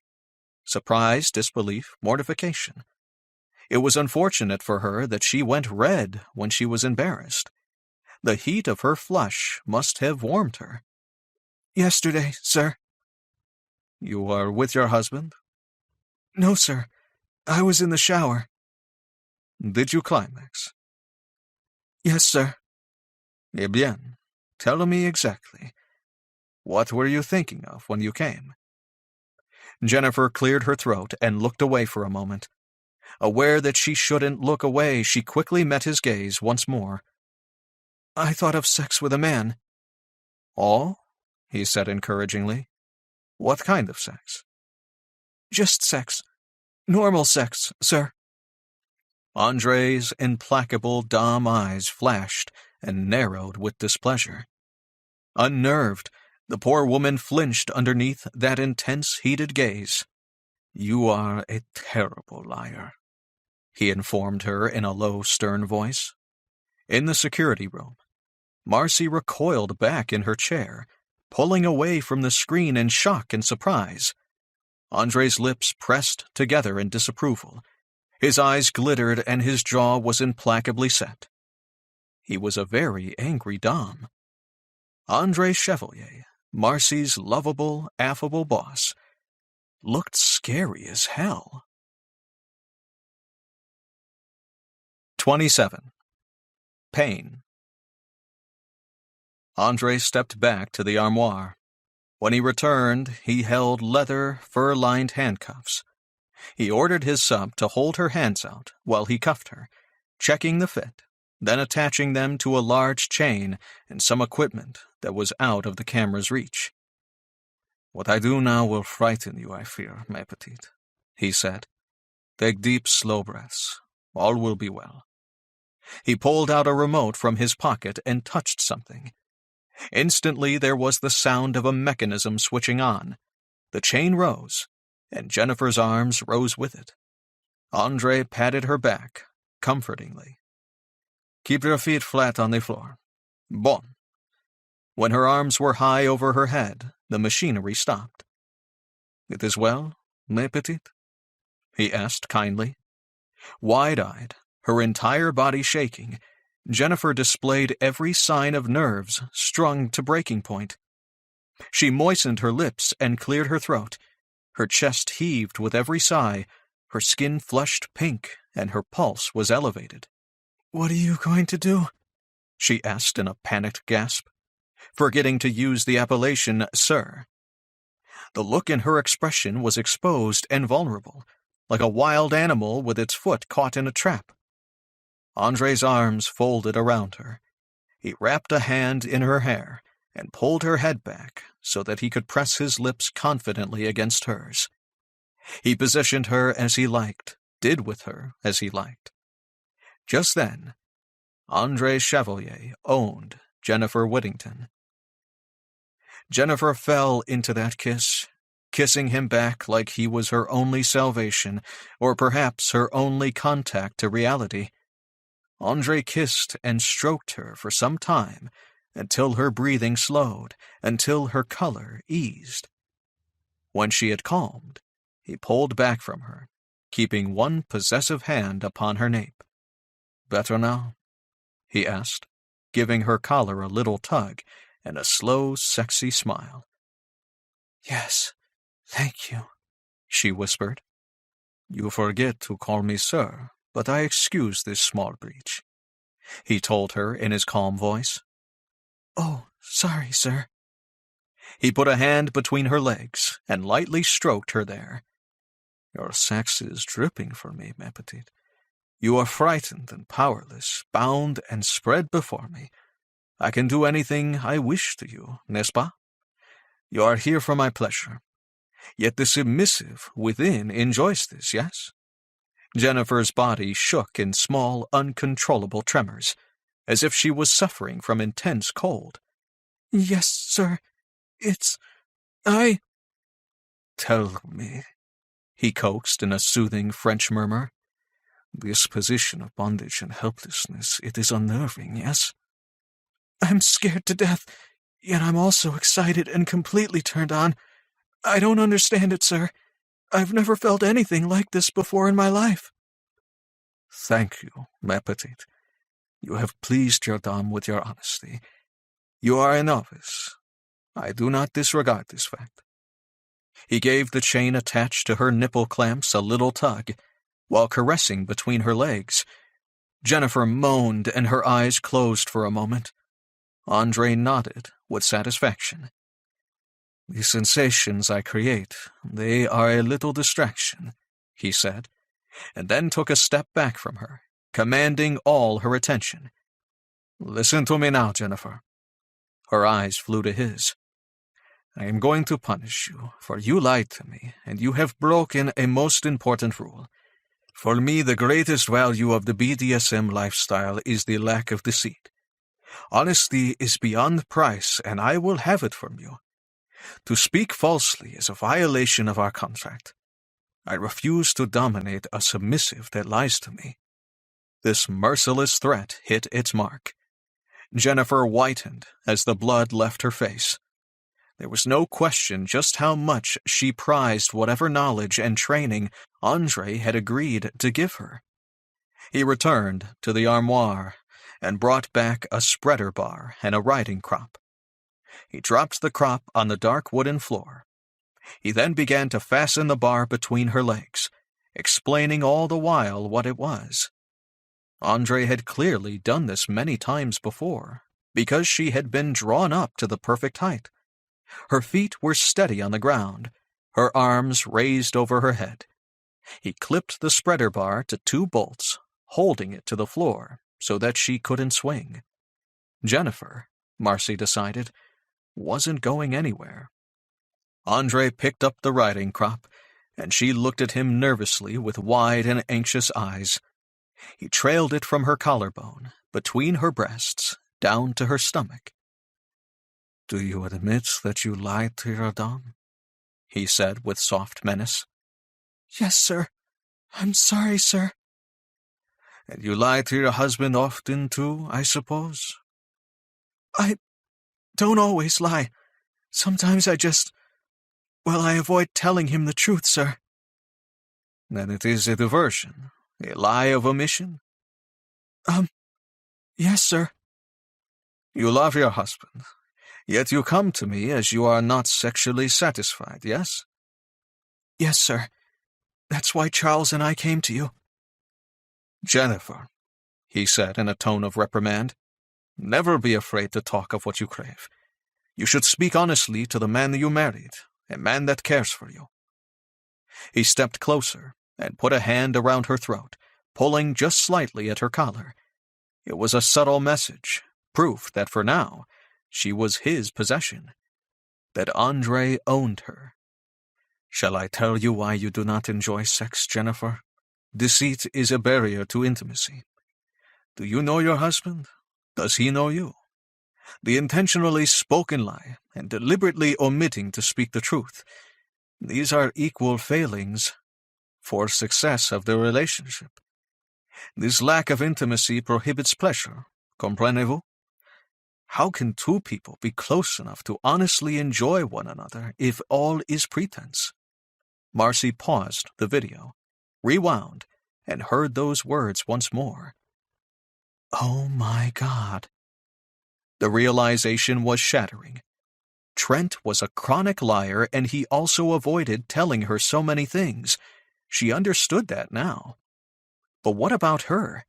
Years of pretending to enjoy sex when she hated it, making excuses to dodge it, and never once talking about the problem. True, talking to Trent about anything was virtually impossible.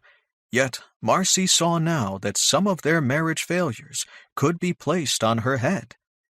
If she had tried to reach Trent and found he couldn't be honest and expose himself to her, then she would have smartened up and divorce Trent sooner for a start. Andre's earlier words echoed in her head. Some people lie in all things. They hide, conceal, and pretend. Such are long-term habits, you understand, often routine behaviors that they are unaware of. No one really knows them, for they let no one in. Marcy's earliest memories were of keeping the peace. She hated confrontation. Her dad was a yeller, easily irritated and annoyed with her, not unlike Trent, actually. Had she married a mean version of her father? Her childhood was spent desperately trying to gain her father's approval, being a good girl, being exactly what he wanted, rather than who and what she was. Of course, in life she would naturally use the same habits she had learned as a kid. As an adult, she had always been quiet and self-contained, doing anything to avoid arguments. She hadn't told Trent that she intended to conceive, because she was afraid he would say no. Lack of intimacy prohibits pleasure. That's what Andre had said. Marcy knew that she longed for intimacy, for that relief that came from being able to be totally oneself with another. It was being comfortable enough with someone not to hide, to be exactly who you are. Why couldn't she be honest with Mike? Fear of losing him, fear of him scorning her failure and stupidity. Pity, perhaps? What if she couldn't climax? Mike might despise himself, too. She didn't want to hurt him. Marcy was not a risk-taker. That was the bottom line. She didn't have the courage that Jennifer had. I've been a coward when it comes to sex, she realized. I have a habit of avoiding or even lying in order to be safe. That has to stop if I want to be happy. I'll never have the intimacy I long for if I continue to hide. 28. Punishment. When she recovered from this cathartic moment of realization, she hit play again. Poor Jennifer was about to get whipped with a riding crop. It was supposed to be a punishment. Marcy figured that Andre wouldn't go easy, not when his sub had lied to him. The video came on. Eh bien, Jennifer, I'm going to give you 5 painful strikes on your most beautiful derriere. They will hurt very much, and you will count each one. When I am finished, you will thank me for disciplining you, and all will be forgiven. You may speak freely for now, ma petite, and you may make any sound you wish. He waited for a moment, and then ran his hand down her arm from elbow to shoulder. Nothing to say? Very well. Don't forget to count. Crack! Ow! 1! Jennifer screamed. Crack! 2! He stopped after 3, blew cool air on the red welts of her buttocks, and soothed them with gentle fingers. Jennifer was breathing rapidly, her eyes wide, snapped open, and aware with each strike. A bright sheen of sweat covered her body. Tears flowed, running down her face. Her nose was running too. She looked unhappy, tense, frightened, and uncomfortable. Andre seemed to think that this was all normal. As Marcy watched, she became aware of something else. The pain had awakened Jennifer, too, somehow, exposing her fully, stripping her down to her essential self. Ma petite, Andre said with gentle reassurance. You are doing so very well. You have never been struck on the buttocks? No, sir, never. No? Not even as a child? Not even then, sir. A string of incomprehensible French was his response. Mon Dieu, how bravely you suffer this torment. I am most proud of you. Tell me now, how do you feel? Vulnerable, exposed, ashamed, she said with a hitching breath. Such a perfect truth spoken from your oh-so-beautiful lips, he said. His hand circled her nape and her collar in a calming yet possessive manner. He took a handkerchief from his pocket and, with capable and pragmatic skill, wiped her face and nose. "It is not difficult to speak to me, do you see?" he said, pressing a kiss onto her forehead and tucking the handkerchief back in his jacket. "I am very understanding with anything you say. That you feel helpless and exposed pleases me. You are my sub, and as such you shall be completely open to me. Yet you need not be ashamed. You have learned a very important lesson this day. For you will speak only truth to me from now on, oui?" "Yes, sir." "Do you have any idea how beautiful you are?" he said, the tone of his voice lowered, altering to one of deep admiration. "To see you like this, cuffed and spread wide, your nipples clamped, your pussy swollen, flushed and weeping for my cock. There are 3 burning red welts on your ass, proof of your complete surrender. Right now you are every dumb's dream." Jennifer responded to Andre's praise and seductive manner. Marcy could almost see her heart lift as her features brightened. "To see my collar on you and to know that you have given me the gift of your submission." Andre shook his head. "You are so courageous, so very desirable, mon petit. I am going to give you the last 2 strikes now. Put your beautiful derriere out for me. Do not flinch or pull back. Accept these strikes. Welcome this pain, for it ends your punishment. It also gives your dame great pleasure. Can you do this for me?" "Yes, sir," she said, and even though her voice trembled, there was confidence and pride there too. Andre gently caressed the red welts on her buttocks. Then his jaw tightened, and his dark eyes glittered as he raised his arm. Crack! 4. Crack! 5. True to her word, Jennifer pushed her bottom out and fully accepted his last 2 strikes. Then she thanked him for disciplining her. "So very beautiful," Andre murmured. "You are forgiven, ma petite. You have pleased your dame." He blew cool air on her stripes and soothed and made much of her. To Marcy's astonishment, Andre actually got Jennifer to giggle as he described the thin red welts across her most innocent, untouched ass with enthusiastic and extravagant detail and praise. The crimson contrast against her white flesh apparently added to the magnificence and beauty of her oh-so-generously rounded buttocks. "For now, Jennifer," Andre said, "you are mine to care for, to arouse and to punish. It is time to answer my question, ma petite," he said. "What man did you fantasize about and attempt to hide from me? For you must conceal nothing from your dame. What sex were you having?" Jennifer bit her lip. Andre let her think about it, while he bent to remove the spreader bar from between her legs. She shifted her feet together, clearly more comfortable. He raised his eyebrows in query. "I was thinking of you, sir. I was imagining having sex with you." "Very good," he said without surprise. "And what was I doing that brought you to climax?" Jennifer's breasts rose as she inhaled a deep gulp of air. "Anal sex, sir." "Ah," he nodded. "You have enjoyed anal sex before?" "Never, sir."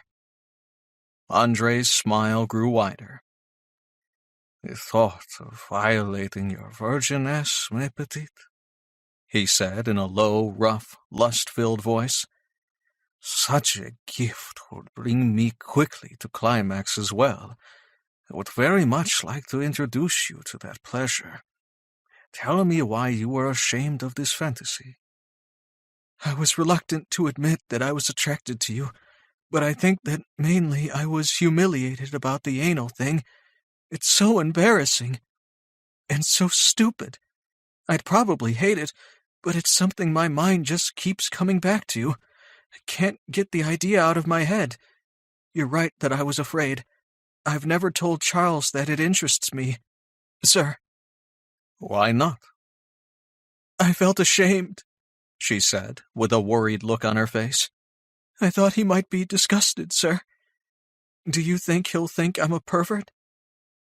Andre's quick, happy laugh surprised Jennifer. Her troubled look dropped away. Charles will most certainly not be disgusted, ma petite.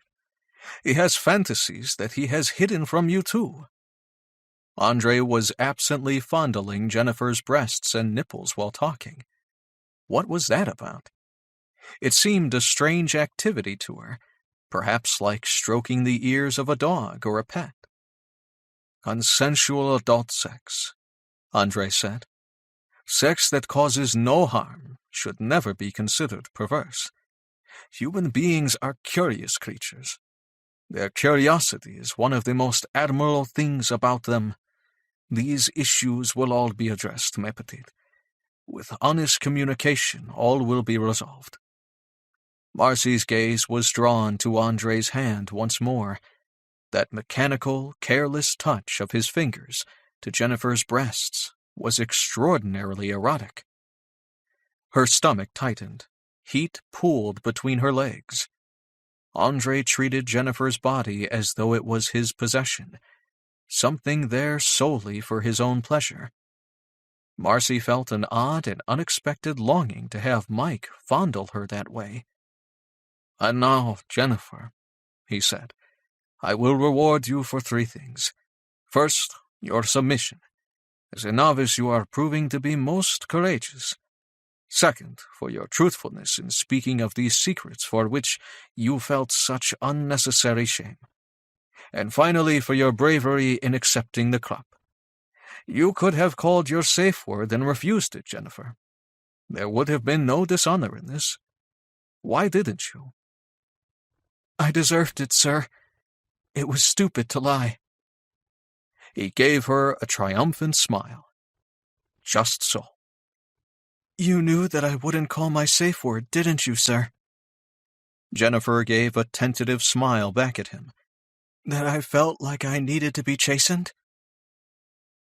"I did," he said, and his voice was deep and seductive.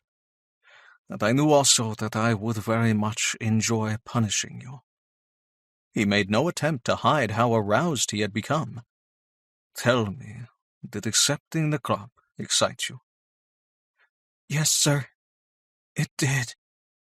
The words came out low and husky with lust. "Because you enjoy pain?" "No, sir. I didn't like that at all." "Bon." Andre's eyes darkened.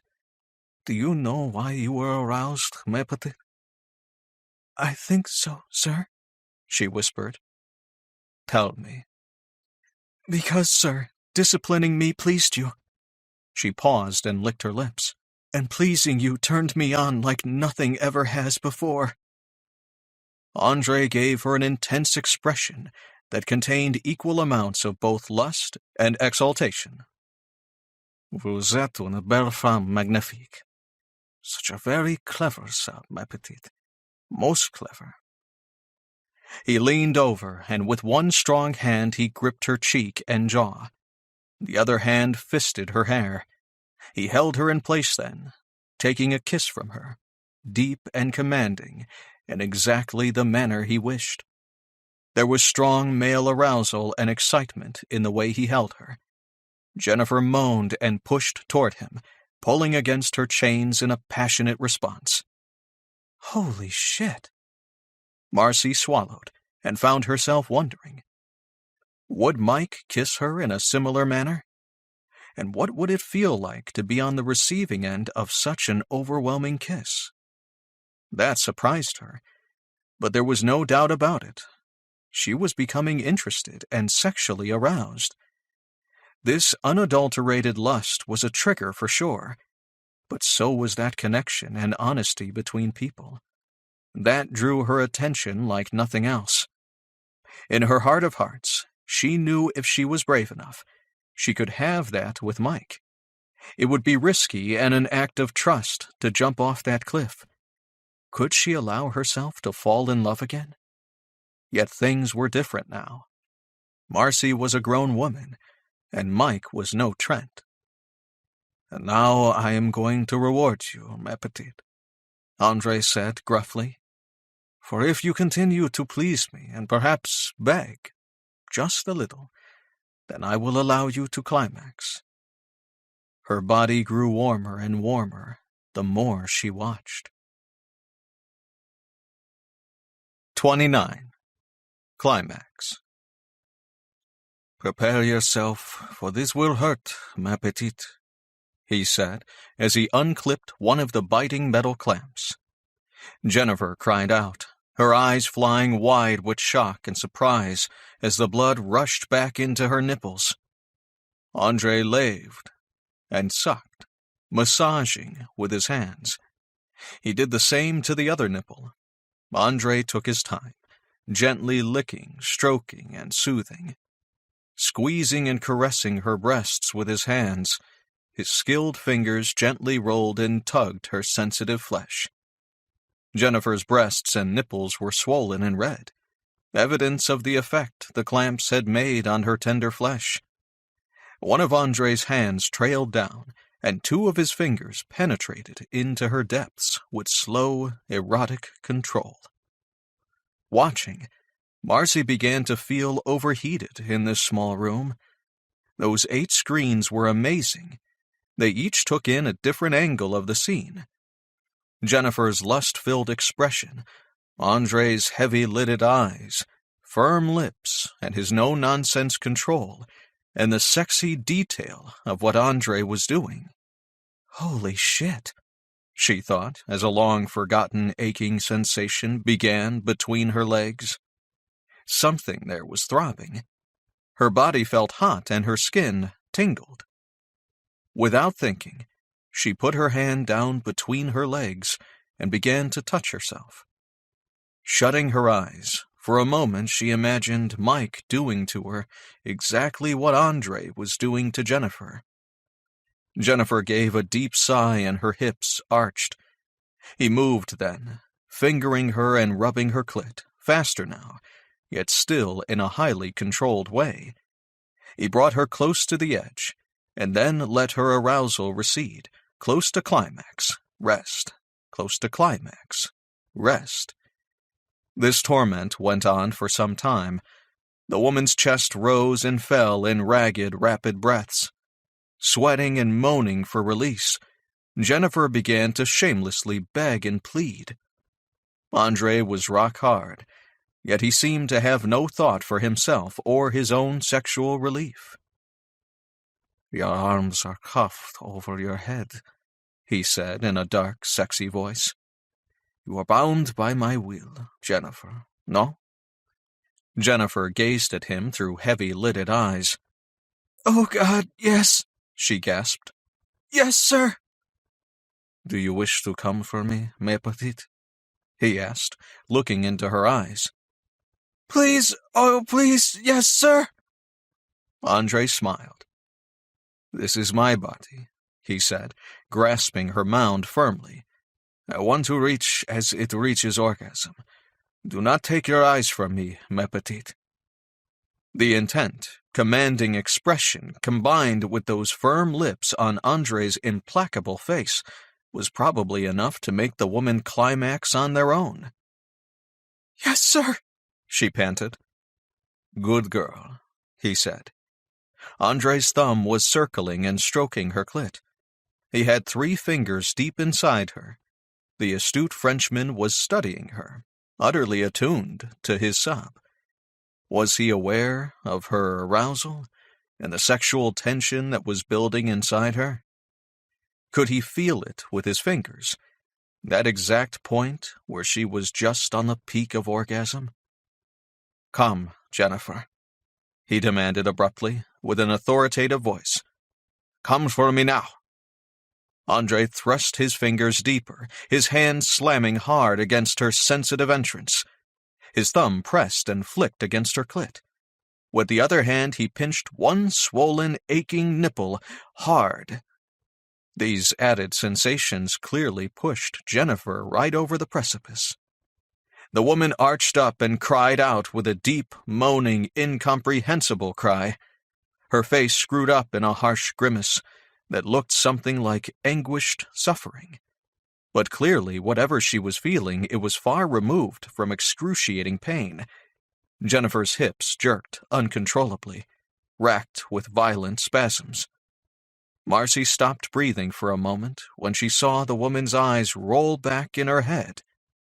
Holy shit! Jennifer collapsed completely, her knees giving way. Andre caught her before she injured her wrists.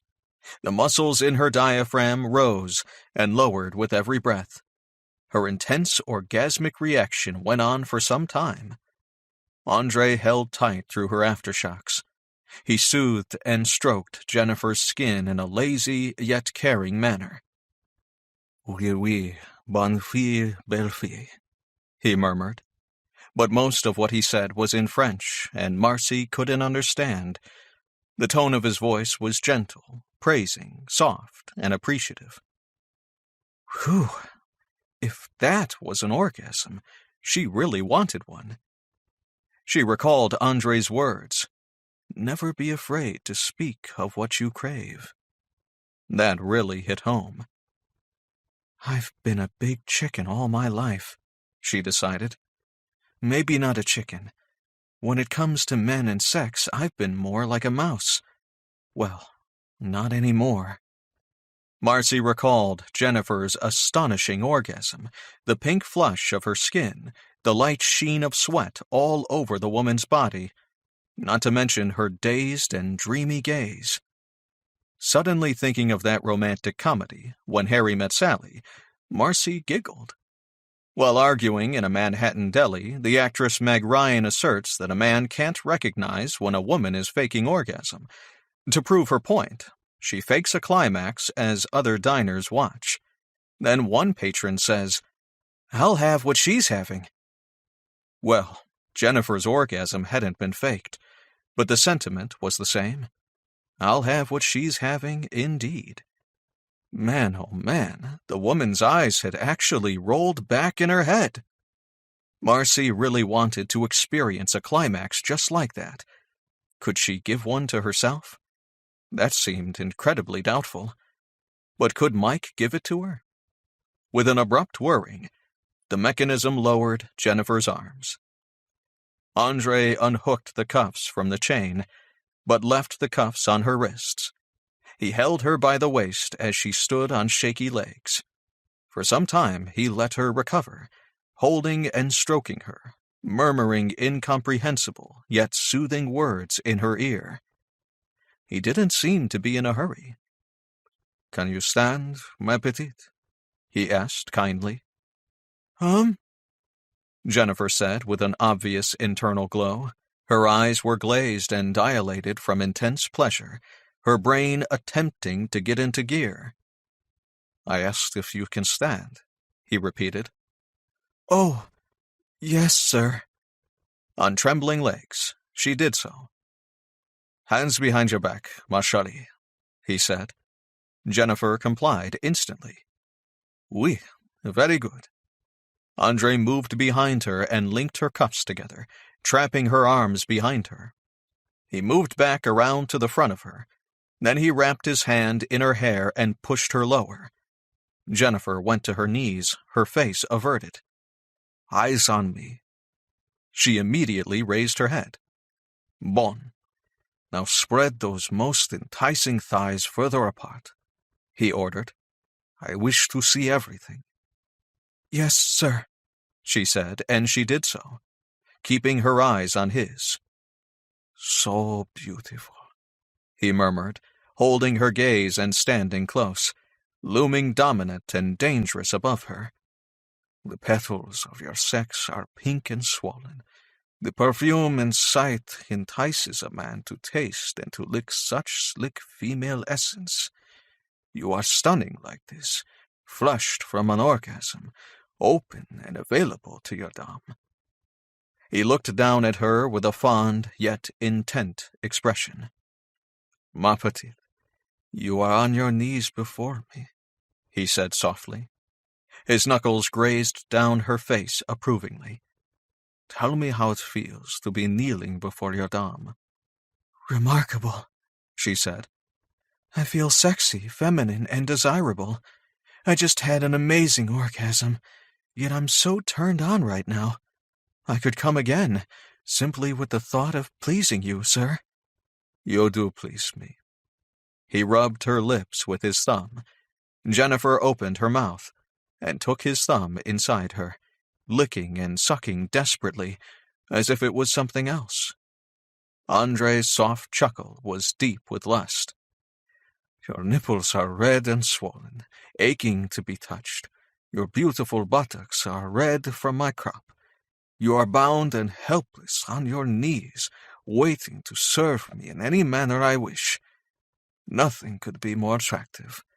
Your submission has made me very hard, ma petite. I'm glad, sir. Jennifer, it is in your nature to please your dame, he observed. It is who you are. Now, tell me what you want. Please, I want to suck you, sir. Ah, just so. Women have unfilled places, sad, empty voids that ache for cock. Your mouth is such a place. Would you like to take my cock inside your mouth, feeling that emptiness inside you? The woman moaned, apparently too overwhelmed with this erotic vision to speak. Would you like me to give you permission to suck my cock? Oh, God, yes, please, she finally gasped, and then added, Sir. Andre stroked her face again in that warm, affectionate manner that he had. It is very well, ma petite. Do you suck your husband? Not often, sir. Why not? It's not the same with him, she said. He begs me to. You allow me to. I can't explain the difference. Charles will be taught how to dominate you, ma petite, for I will instruct him.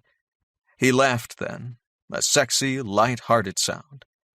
He will learn how to make you sob and beg for the privilege of sucking him. Je vous assure. Together, you and Charles have love and children and respect for each other. After what I teach you both, you will also enjoy excellent sex as well. He took her chin in one strong palm. How much do you wish to have my cock inside you? Oh, God, Jennifer moaned. My mouth is watering. I've never felt like this. I really want it, sir. Please, may I suck you? Please? His chest shook slightly with his low laugh. These pleading words are a delightful song from your sweet lips, ma petite. Being allowed to suck a dame's cock is a great pleasure. For a submissive. Do you understand this now? When I say that it is in your nature to please your dame? Oh, yes, sir. Marcy watched as Andre lowered his zipper, taking the rigid length of his erection in his right hand. With a hank of her hair in his fist, he held Jennifer's head with the other. Open your lips, ma petite, and stay very still. She did as she was told, and Marcy watched as he put his pulsing shaft deep in her mouth. You may suck me now. When her cheeks pulled in and her mouth worked, Andre's eyes drifted shut for a moment in pleasure. Well, oui, that is good, very good, he said, petting her head. That is right. Use your tongue. Oui, oui, c'est bon. I very much enjoy the feel of your warm, wet, and willing mouth, ma petite. He tapped her on the chin as her eyes had lowered.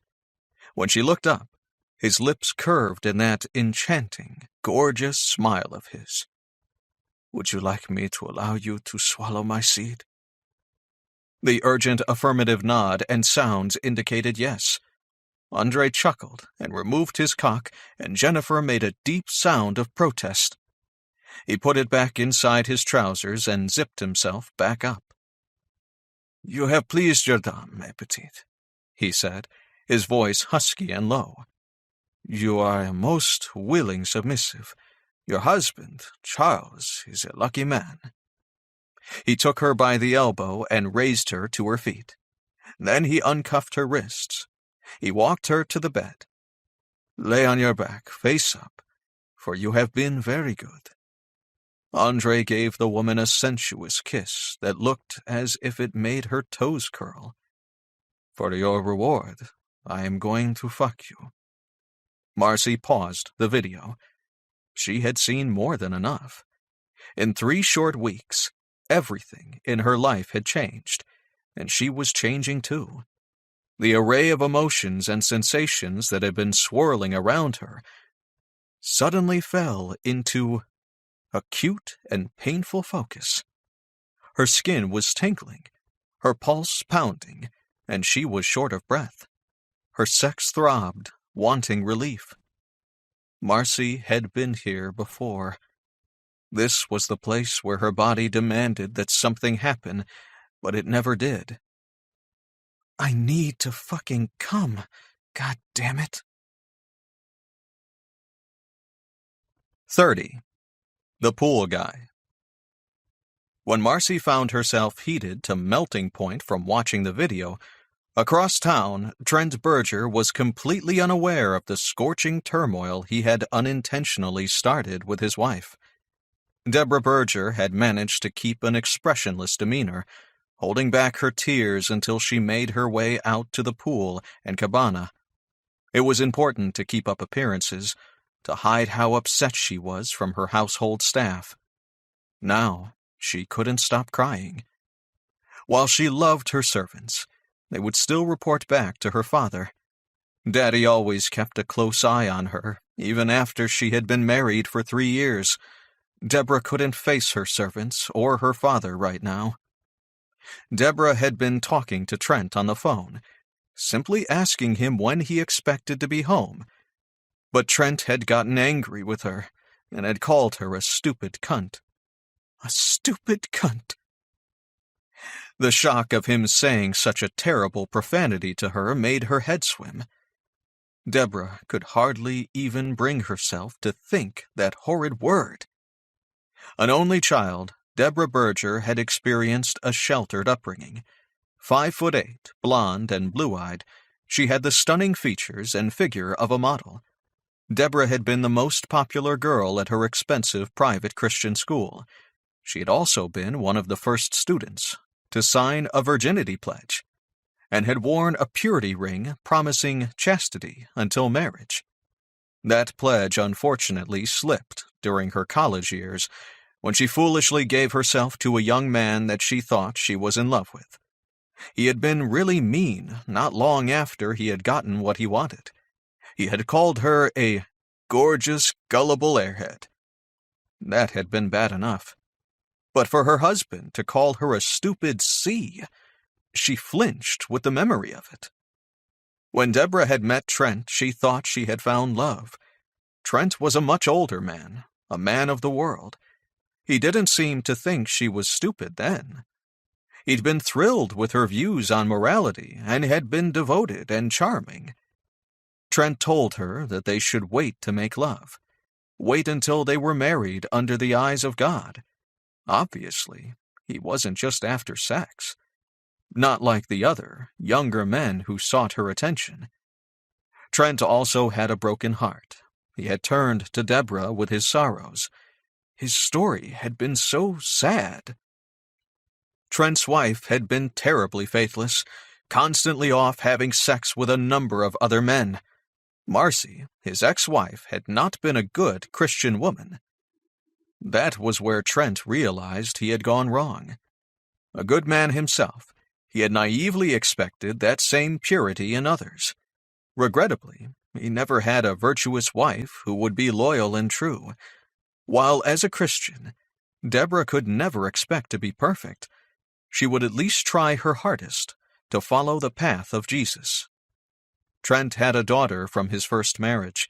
He had assured Deborah that although he would always love and support the poor child, he knew that little Katie was not the fruit of his own loins. The whole idea of it scandalized her. Daddy had been against her marriage with Trent. He wanted her to be with a younger man, a man without an ex-wife. But as Deborah had her heart set on Trent, Daddy had given in. Deborah wiped her eyes with the back of her hand. Daddy would be wild with rage if he knew what Trent had said to her. He would be mad at her, too. When her father got angry, which wasn't often, he was a little scary. Deborah loved her father and didn't want to let him down. Maybe Trent was just having a bad day. But no matter how a bad day he was having, there was no excuse for him to call her a stupid C. Unfortunately, this incident hadn't been the only thing that had upset her. So many little things didn't add up, and now they were coming to a head. She hated the porn Trent liked to watch, where the women were degraded and heavily made up like something from Sodom and Gomorrah. Why would a good Christian man enjoy that? Trent had sex with her whenever he wanted, even if she didn't feel well. Trent would quote from the Bible, "Wives, be subject to your own husbands, for the husband is the head of the wife." He would also remind her that it was her job to honor and obey. Deborah knew that she tended to be naive, yet it was beginning to sink in that perhaps Trent didn't really care for her. But why then had he married her? Trent rarely went to church anymore. In fact, he only seemed to be a good Christian when it was in his advantage to be so. This uncharitable thought overwhelmed her with guilt. Wasn't it her job to be behind her husband 100%? What kind of wife was she to doubt him? A colorful box of Kleenex tissues was placed in her lap, and Deborah raised her head. "Are you okay, Mrs. Berger?" said a low, kind voice. Without waiting for a reply, the pool boy sat down next to her. His name was Martin Quinn. He was a handsome young man, perhaps her age, with dark brown hair and golden brown skin. Martin wore cut-off jeans and a t-shirt. Deborah had chatted with him, but only a couple of times. She was embarrassed about weeping in front of him. "I'm fine," she sniffed, mortified at being discovered crying. "I won't tell anyone, I swear," Martin said, somehow understanding her fear. "It's your husband, isn't it? He did something to upset you?" Deborah couldn't believe her response. She just opened her mouth and unloaded on Martin, explaining what had happened, telling him all her doubts and fears. He was such a good listener. Martin sat through everything she said, occasionally making encouraging comments. He seemed to understand completely. "I just feel so stupid. I waited so long. Do you think I might have made a mistake? Do you think I married the wrong man?" "You're not stupid," Martin said, his dark eyes flashing. "I've been watching you forever.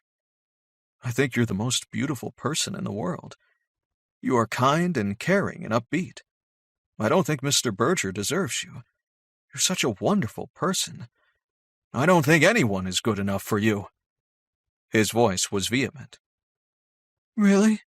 Deborah said, instantly feeling much better about everything. In the end, Martin and Deborah talked for hours. She felt so comfortable. It was as though she had known him all of her life. They discussed his love of animals, and he was delighted to discover Deborah loved animals too. Martin had been putting himself through veterinary school and was on his final year. The poor boy's parents had died in an accident when he was young. Thankfully, he had been raised by loving grandparents. Martin told her his grandparents were the nicest people in the world, as Deborah was also one of the nicest people in the whole world. They would immediately love her for how truly special she was. Martin and Deborah both already went to the same church, so they had a number of friends in common. It was a small thing, this tiny little incident of an upset wife and a kind friend luckily being right there, on hand to console her. Yet small things sometimes had great consequences, like a bite from a tsetse fly, a match thrown in a dry forest, or a hairline crack in a dam. Who could have imagined the outcome? Even a tiny idea, at the right time or place, could change the world, much less the lives of a few people, all unknowingly going about their own business in Las Vegas. 31. Kiss. Mike picked up Marcy, Katie, and her friend Sam from their condo just after 4 p.m. Everything's different today, Marcy realized when she saw the hungry, determined look in Mike's eyes. Was it because he told me he loved me? Or because he can sense the change in me? Why is he looking at me like that? When the two girls ran into their bedroom to get into their swimsuits, Mike quickly pulled Marcy into an out-of-the-way alcove. Stunned, she froze into stillness as she was pinned against a wall by Mike's long, lean body. Undeterred, for a long moment he studied her face, drinking it in as if she were the most valuable thing in this world. Never had anyone looked at her the way that Mike did. His open, honest expression made the nervous ice in her veins melt. His sensuous lips mesmerized her. He doesn't just want me, Marcy realized in a jolt of shock. This is something more.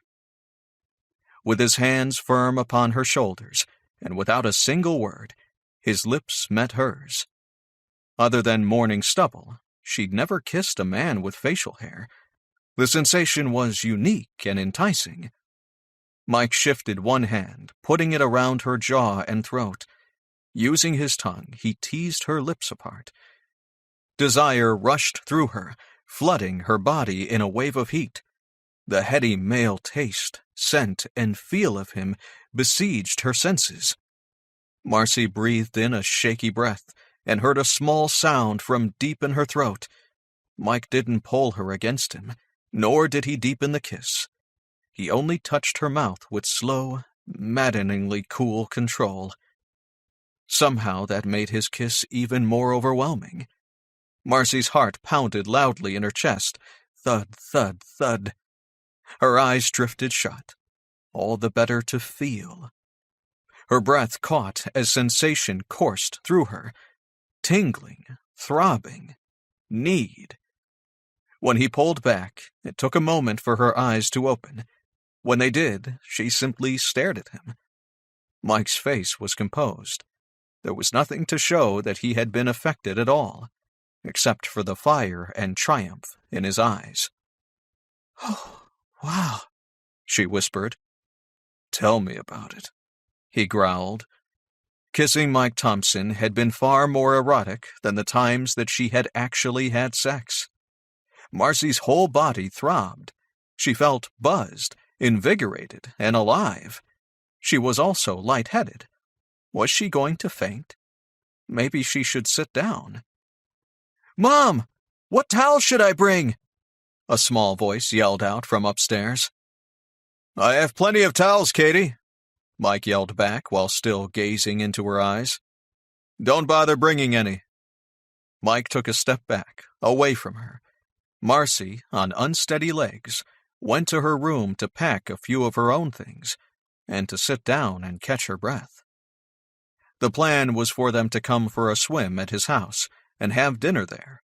Mike had a heated lap pool in his backyard, as that was his favorite form of exercise.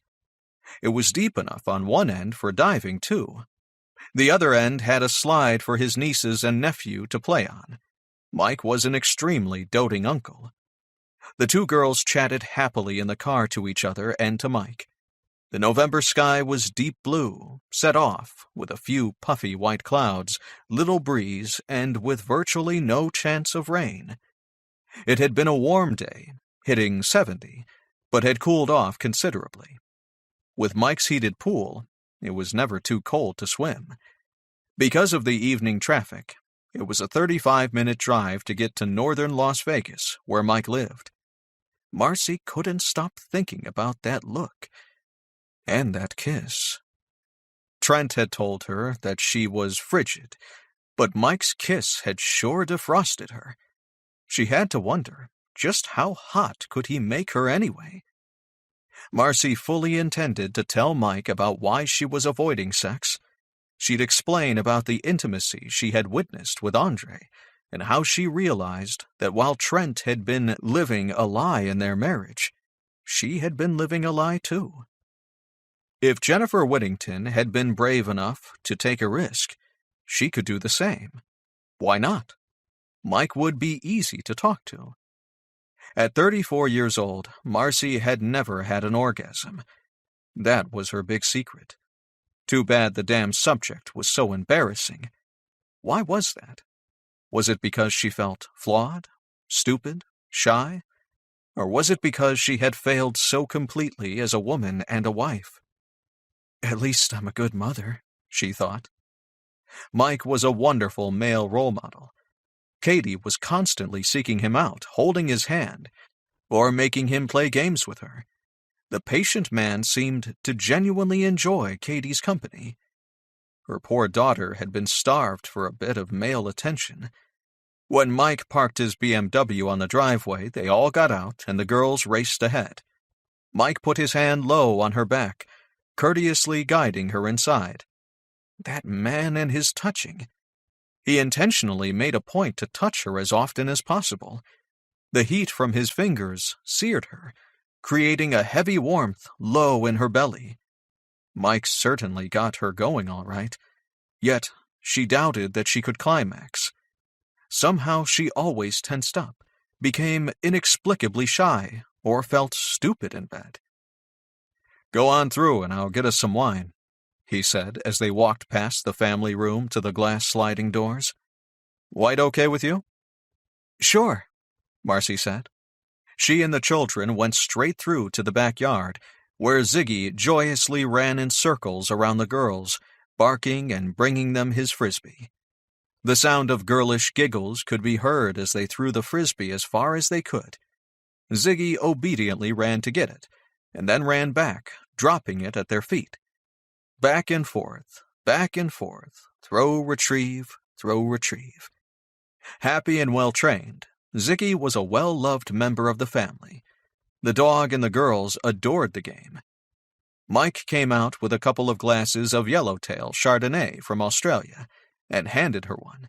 She took a sip as she sat down. It was fresh, summery, and ice-cold. Perfect. "You girls go ahead and have your swim," Mike said, "because I have to get inside and make dinner soon. You can play with Ziggy later." "Okay, Mike," they chorused. It was Mike's home, so of course he was in control, Marcy thought. Yet the way he spoke to the children, in an adult manner, explaining rather than just ordering them around, intrigued her. The girls wanted to comply because they liked him. He had already told them to call him Mike, refusing to be called Mr. Thompson. Mike's pool furniture was pretty ritzy and was as comfortable as an indoor couch. They lounged beside each other on the separate reclining chairs, supervising the children while they played in the pool. "Ziggy, come," Mike gave the quiet command. With his tail wagging, Ziggy instantly galloped over to his master and lay down, rolling over for a tummy scratch. "That's a good dog," Mike said, patting and cuddling him for a long while. "That's my big boy." Ziggy sat up suddenly, pricking his ears as a young man stepped through the back gate. Marcy thought he looked about 24 years old, with dark brown hair and golden brown skin. Trembling with excitement, Ziggy whined. "Hi, Mr. Thompson," yelled the young man. "Hi, Martin," Mike replied, raising a hand in greeting. "Go ahead, Zig. Go visit your pal." Super excited, Ziggy charged off to greet his friend. It was a testament to his training that he didn't jump up on the young man. Martin petted him and rubbed him with enthusiasm. "I just wanted to check over the pool pH balance before Thanksgiving," Martin said. "Is this a bad time? Will the girls be in the way?" Martin looked over at the two kids, smiling at their antics. No, they're okay. Go ahead then, Mike said. Thanks. With a wave goodbye, Martin disappeared into the locked pool shed, with Ziggy trailing along behind him. You have a pool guy? She asked. That's convenient. You bet. He makes it all look easy. I pay him monthly, and he takes care of everything in his own time. He's a good kid. He started up this business while putting himself through veterinary school. I think he'll be finished this year. The girls giggled riotously while they chased each other. Down the slide, into the water, swim across to climb out, up the stairs, down the slide, and do it all again. Just watching was exhausting. The sounds of laughter and a subtle trace of chlorine filled the air. Those two are going to sleep well tonight, Mike murmured. Marcy laughed and took another sip of wine. You got that right. She smelled a hint of pale evening primrose before she saw the delicate white flowers in a rock garden near the house. In the heat of the Nevada day, the blooms stay closed. Yet as the sun lowered, they opened, release a pleasing, unique fragrance.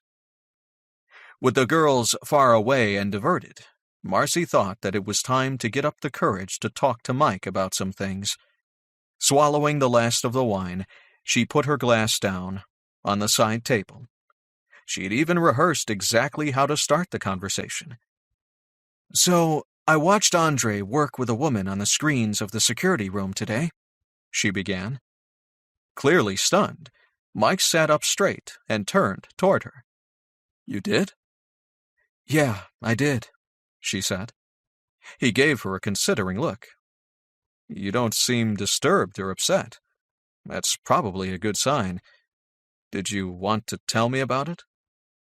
Marcy inhaled a deep breath and leaned forward, resting her elbows on her knees. I told Andre that I thought it was one of the most beautiful things I have ever seen in my life. Mike's eyes widened, and he gave her a slow smile of understanding. You saw an intimate moment where two people were being completely honest with each other. Yep, she said, not at all surprised that Mike understood. That's exactly what I saw. Katie gave a high-pitched scream and then a shriek of laughter. The other young girl, Sam, yelled, "Gotcha! You're it!" and took off running back along the pool and then up the rungs of the slide. Mike jumped to his feet and strode toward them. "Hold on, girls!" he barked out in a no-nonsense command. The two girls stopped immediately and looked at him. "I love your game," he said. "It looks like a lot of fun. The problem is that with all this water and you two running, I'm worried that one of you is going to slip and hurt yourself. So this is what I'm thinking. You girls play the exact same game, but you are only allowed to walk real fast, okay? No running." "Okay, Mike," they said together, and started their game up again, but this time at a rapid walk. The interaction astonished Marcy. Mike had snapped out that order in a fatherly, loving, and concerned way. The kids hadn't been frightened by him at all. They were happy to obey him. She was shocked that Mike would feel empowered to correct her child, but she was also comforted by his protective instincts and natural authority. Mike had the kids' best interest at heart. Already he was a better father than Trent had ever been. That fact was a little overwhelming. Mike grinned at her as he walked back to her.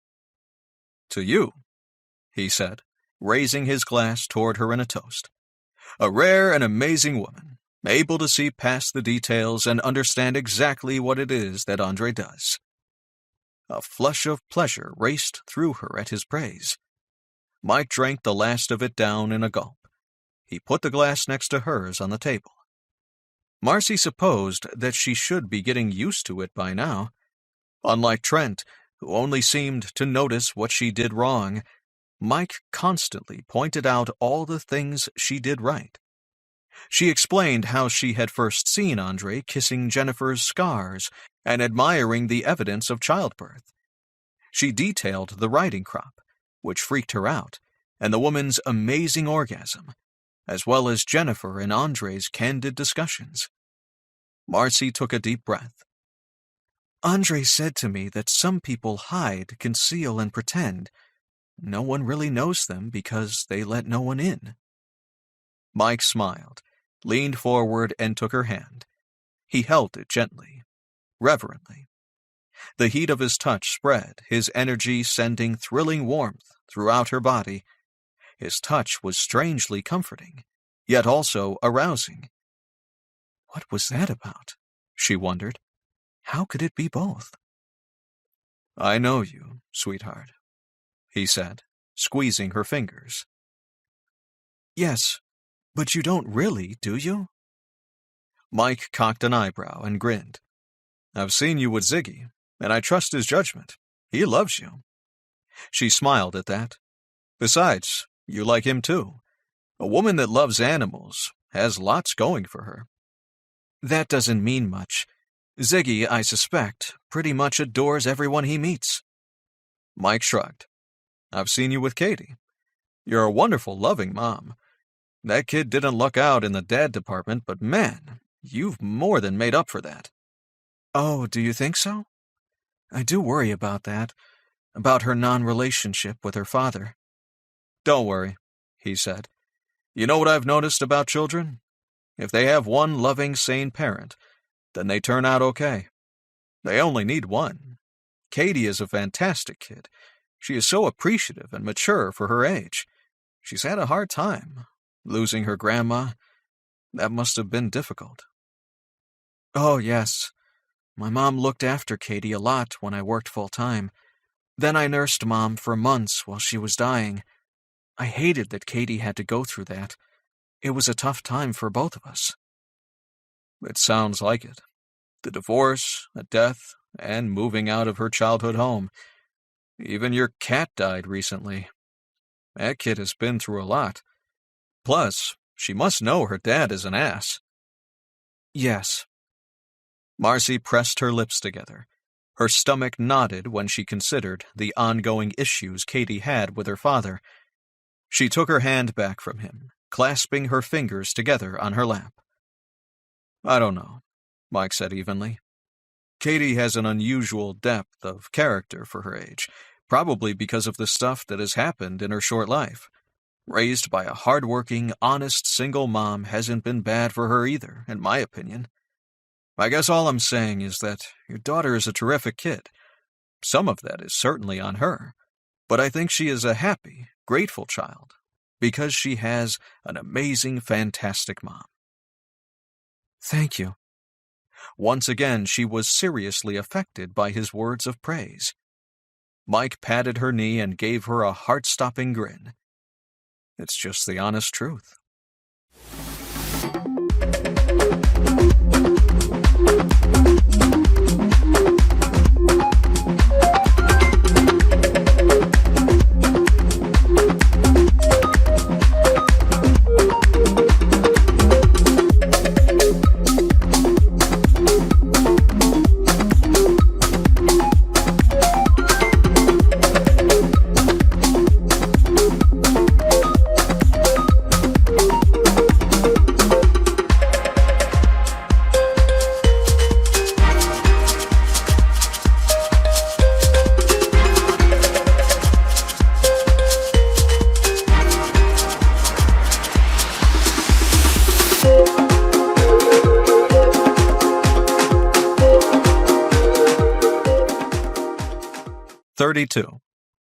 Love.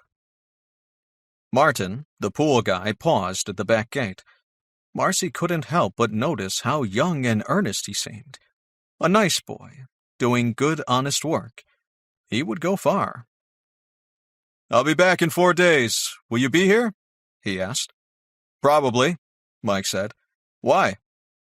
Oh, I just wanted to talk to you about some things. No urgency. You have my number, Mike said. Call when you're coming, and I'll be sure to be here for you. Wait a minute. Come over here and meet Marcy Paget. Martin strode over in a brisk, youthful stride. Martin Quinn, Marcy Paget. Marcy, Martin. Martin shook her hand. Nice to meet you, he said. You'll be seeing Marcy around here a lot, I hope, Mike said. Come and meet these two girls. The two girls in question, aware that they were being introduced, stopped playing and came over to the pool fence. This is Marcy's daughter, Katie, and her friend, Samantha. When Martin was introduced to Katie, his eyes widened with a little shock of surprise. Marcy wondered why. Did he think he had seen her before? Before she could ask, Martin said that he had another pool to do and excused himself. Thanks, Mr. Thompson. Nice to meet you, Miss Paget, Katie, and Sam. He waved a cheery goodbye and left. He's a really nice young man, Mike said. They both wandered back to the lounges and sat down across from each other. Ziggy trotted over too, circled a couple times, and then lay down at Mike's feet with a happy huff. Marcy, you know that I love you, right? Mike said out of the blue. How can you know that? I just do, he said. Love isn't like rocket science or brain surgery. I don't think it's as complicated as everyone seems to think it is. There aren't a lot of equations or formulas to get wrong or right. I trust my heart, honey. It hasn't been wrong so far. Love, Marcy snorted. I thought Trent was the most wonderful man in the world. He was handsome, charming, yet utterly selfish and manipulative. It took years before the blinders left my eyes on that one. He was using me. I know that now. She shifted restlessly on the pool lounge. Hindsight is 20/20, they say. Trent kept me around because he needed me to support him through orthodontic school. The second he graduated, he took off like a scalded cat. The moment our 6-week divorce came through, he married a younger, stunning trophy wife. I feel sorry for the poor thing. I wonder what else he's getting from her, besides the obvious. I don't care about your ex, Mike growled. Stupid jerk never knew how lucky he was. He leaned over and stroked his dog, sound asleep at his feet. The happy creature took a deep breath in pleasure, but Ziggy's eyes stayed shut. It's just that I don't know what love is, she said. Is it an insane chemical reaction, some pheromone that one physical body recognizes in another? Love really is blind. Why do you think you love me? Mike smiled, sat up, and met her gaze. I know I love you, and there are so many reasons that I do. You make me laugh, and you've got a big, generous heart. I admit that I was love-struck the moment I saw you. I don't know why, but my certainty has only grown every day since. The look in his dark eyes was sincere and intense. Marcy, he said, love for me was the moment I realized that if you were happy, I would be happy. Somehow all my joy and happiness is tied to you and Katie. These words dazed her. What? How can that be? I want you both to move in with me, Mike said, leaning eagerly toward her. I have a huge house, and I don't want to see you guys living in that crappy condo. You're the first thing I think of in the morning and the last thing I think of at night. I want to marry you. The blood drained from her face. Marcy knew that she must look shocked, because Mike reached for her instantly. The concern in his expression was obvious. Sensing a disturbance in the force, Ziggy stood up and wagged his tail, looking back and forth between them. Mike moved over to sit on the recliner with her and put his arm around her. Sorry, he said, patting her back. I guess I freaked you out bringing up the whole marriage thing. It's too soon, I guess. I honestly didn't mean to. It wasn't a very romantic effort either, was it? He gave a low chuckle. It just kind of slipped out. Still stunned, Marcy just stared at him. Everything about Mike was so familiar to her now. The dark eyes and firm lips that curled with humor, mischief, or enthusiasm. The way he loved Katie, and naturally included her daughter in everything they did. Katie lacked self-esteem. After being abandoned by her father, could any man help heal her? And get Katie's confidence back better than Mike? Marcy recalled the way Mike made her laugh, and how he walked backwards or gestured with his hands when he got excited. She inhaled suddenly, recalling the heady male taste, scent, and feel of him when he had given her that amazing kiss. Mike was incredibly handsome with his broad shoulders, flat stomach, and narrow hips. He swam laps every day. The man was all toned muscle. Yet it wasn't his body that drew her, or that handsome face. Right now, Mike was her very best friend. And while she'd toyed with the possibility of jumping into sex, she hadn't once considered marriage. She remembered the first time they had gone to Sunset Park, when they had talked about finding out that their loved ones had cancer. That one black moment your entire world falls away, Mike had said, and she knew that he understood. Marcy had been so glad to share that terrible experience with someone who had lived through it. She recalled that the other intimate occasion where he had said, "I know exactly what you're talking about. The good dreams hurt most of all." They had both suffered a recent loss of important loved ones. Was that why she liked him? Because of shared pain? If so, it was an odd thing to build a relationship on. Yet it wasn't only that. Mike Thompson got her. He honestly did. Right from the start, Marcy had felt way too comfortable with him, which never happened with anyone, except perhaps Andre, who was so outrageous and unique that he almost didn't count. Mike just somehow slipped past all her barriers, or she let her defenses down with him around. He wanted to marry her. Marcy still couldn't believe it. She remembered that kiss, how it had warmed her entire body right down to her toes and turned her brain into mush. If someone had asked her, she wasn't sure that she would have been able to remember her own name at the time. Marcy wanted another kiss from him, just like that one. Mike checked his watch, and then shouted out, "Time to get out, girls. I need to get inside and make dinner. Katie, you can show Sam Mario Kart on the Wii if you like."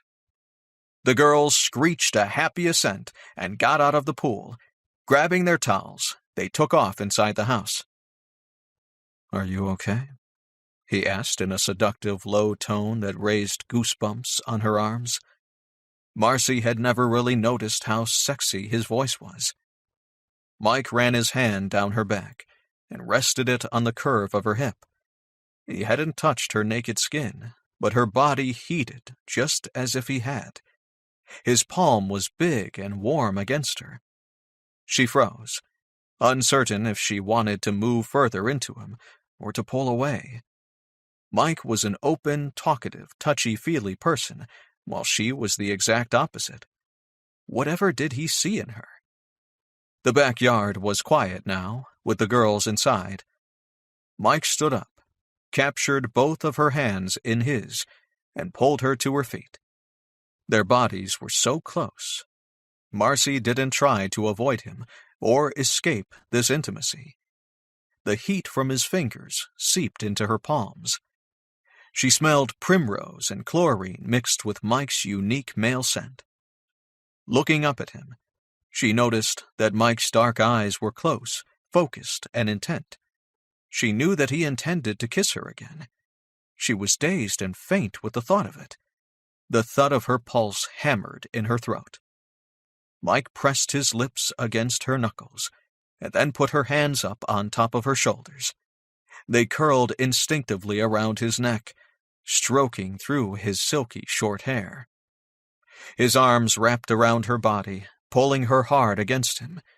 This kiss was less tentative, more certain and determined. This was a kiss from a man who knew what he wanted and fully intended to get it. His mouth slid over hers, his lips soft and inviting. She gasped as Mike took her open-mouthed, her body close against his. When his tongue teased inside her, he made a low animal sound that resonated throughout her body. When her tongue found his, she moaned with the intense pleasure of it. So many sensations. Marcy was hyper-aware of all of them. The heat of his firm body encompassed her, his short beard tickling her skin, the erotic scent of him, and the taste of wine on his lips.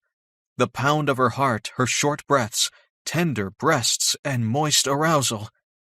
Everything resembling rationale or coherent thought simply disappeared. He eased back and smiled at her. "Oh, yeah," he said softly. "I'm sure that I'm in love. Trust me, I know what love is." He gave her a quick kiss on the nose. "And I definitely love you." He took her hand firmly in his own, and with docile obedience, she followed him inside. It took a few minutes before she remembered. Shit, she thought. I still haven't told him my secret.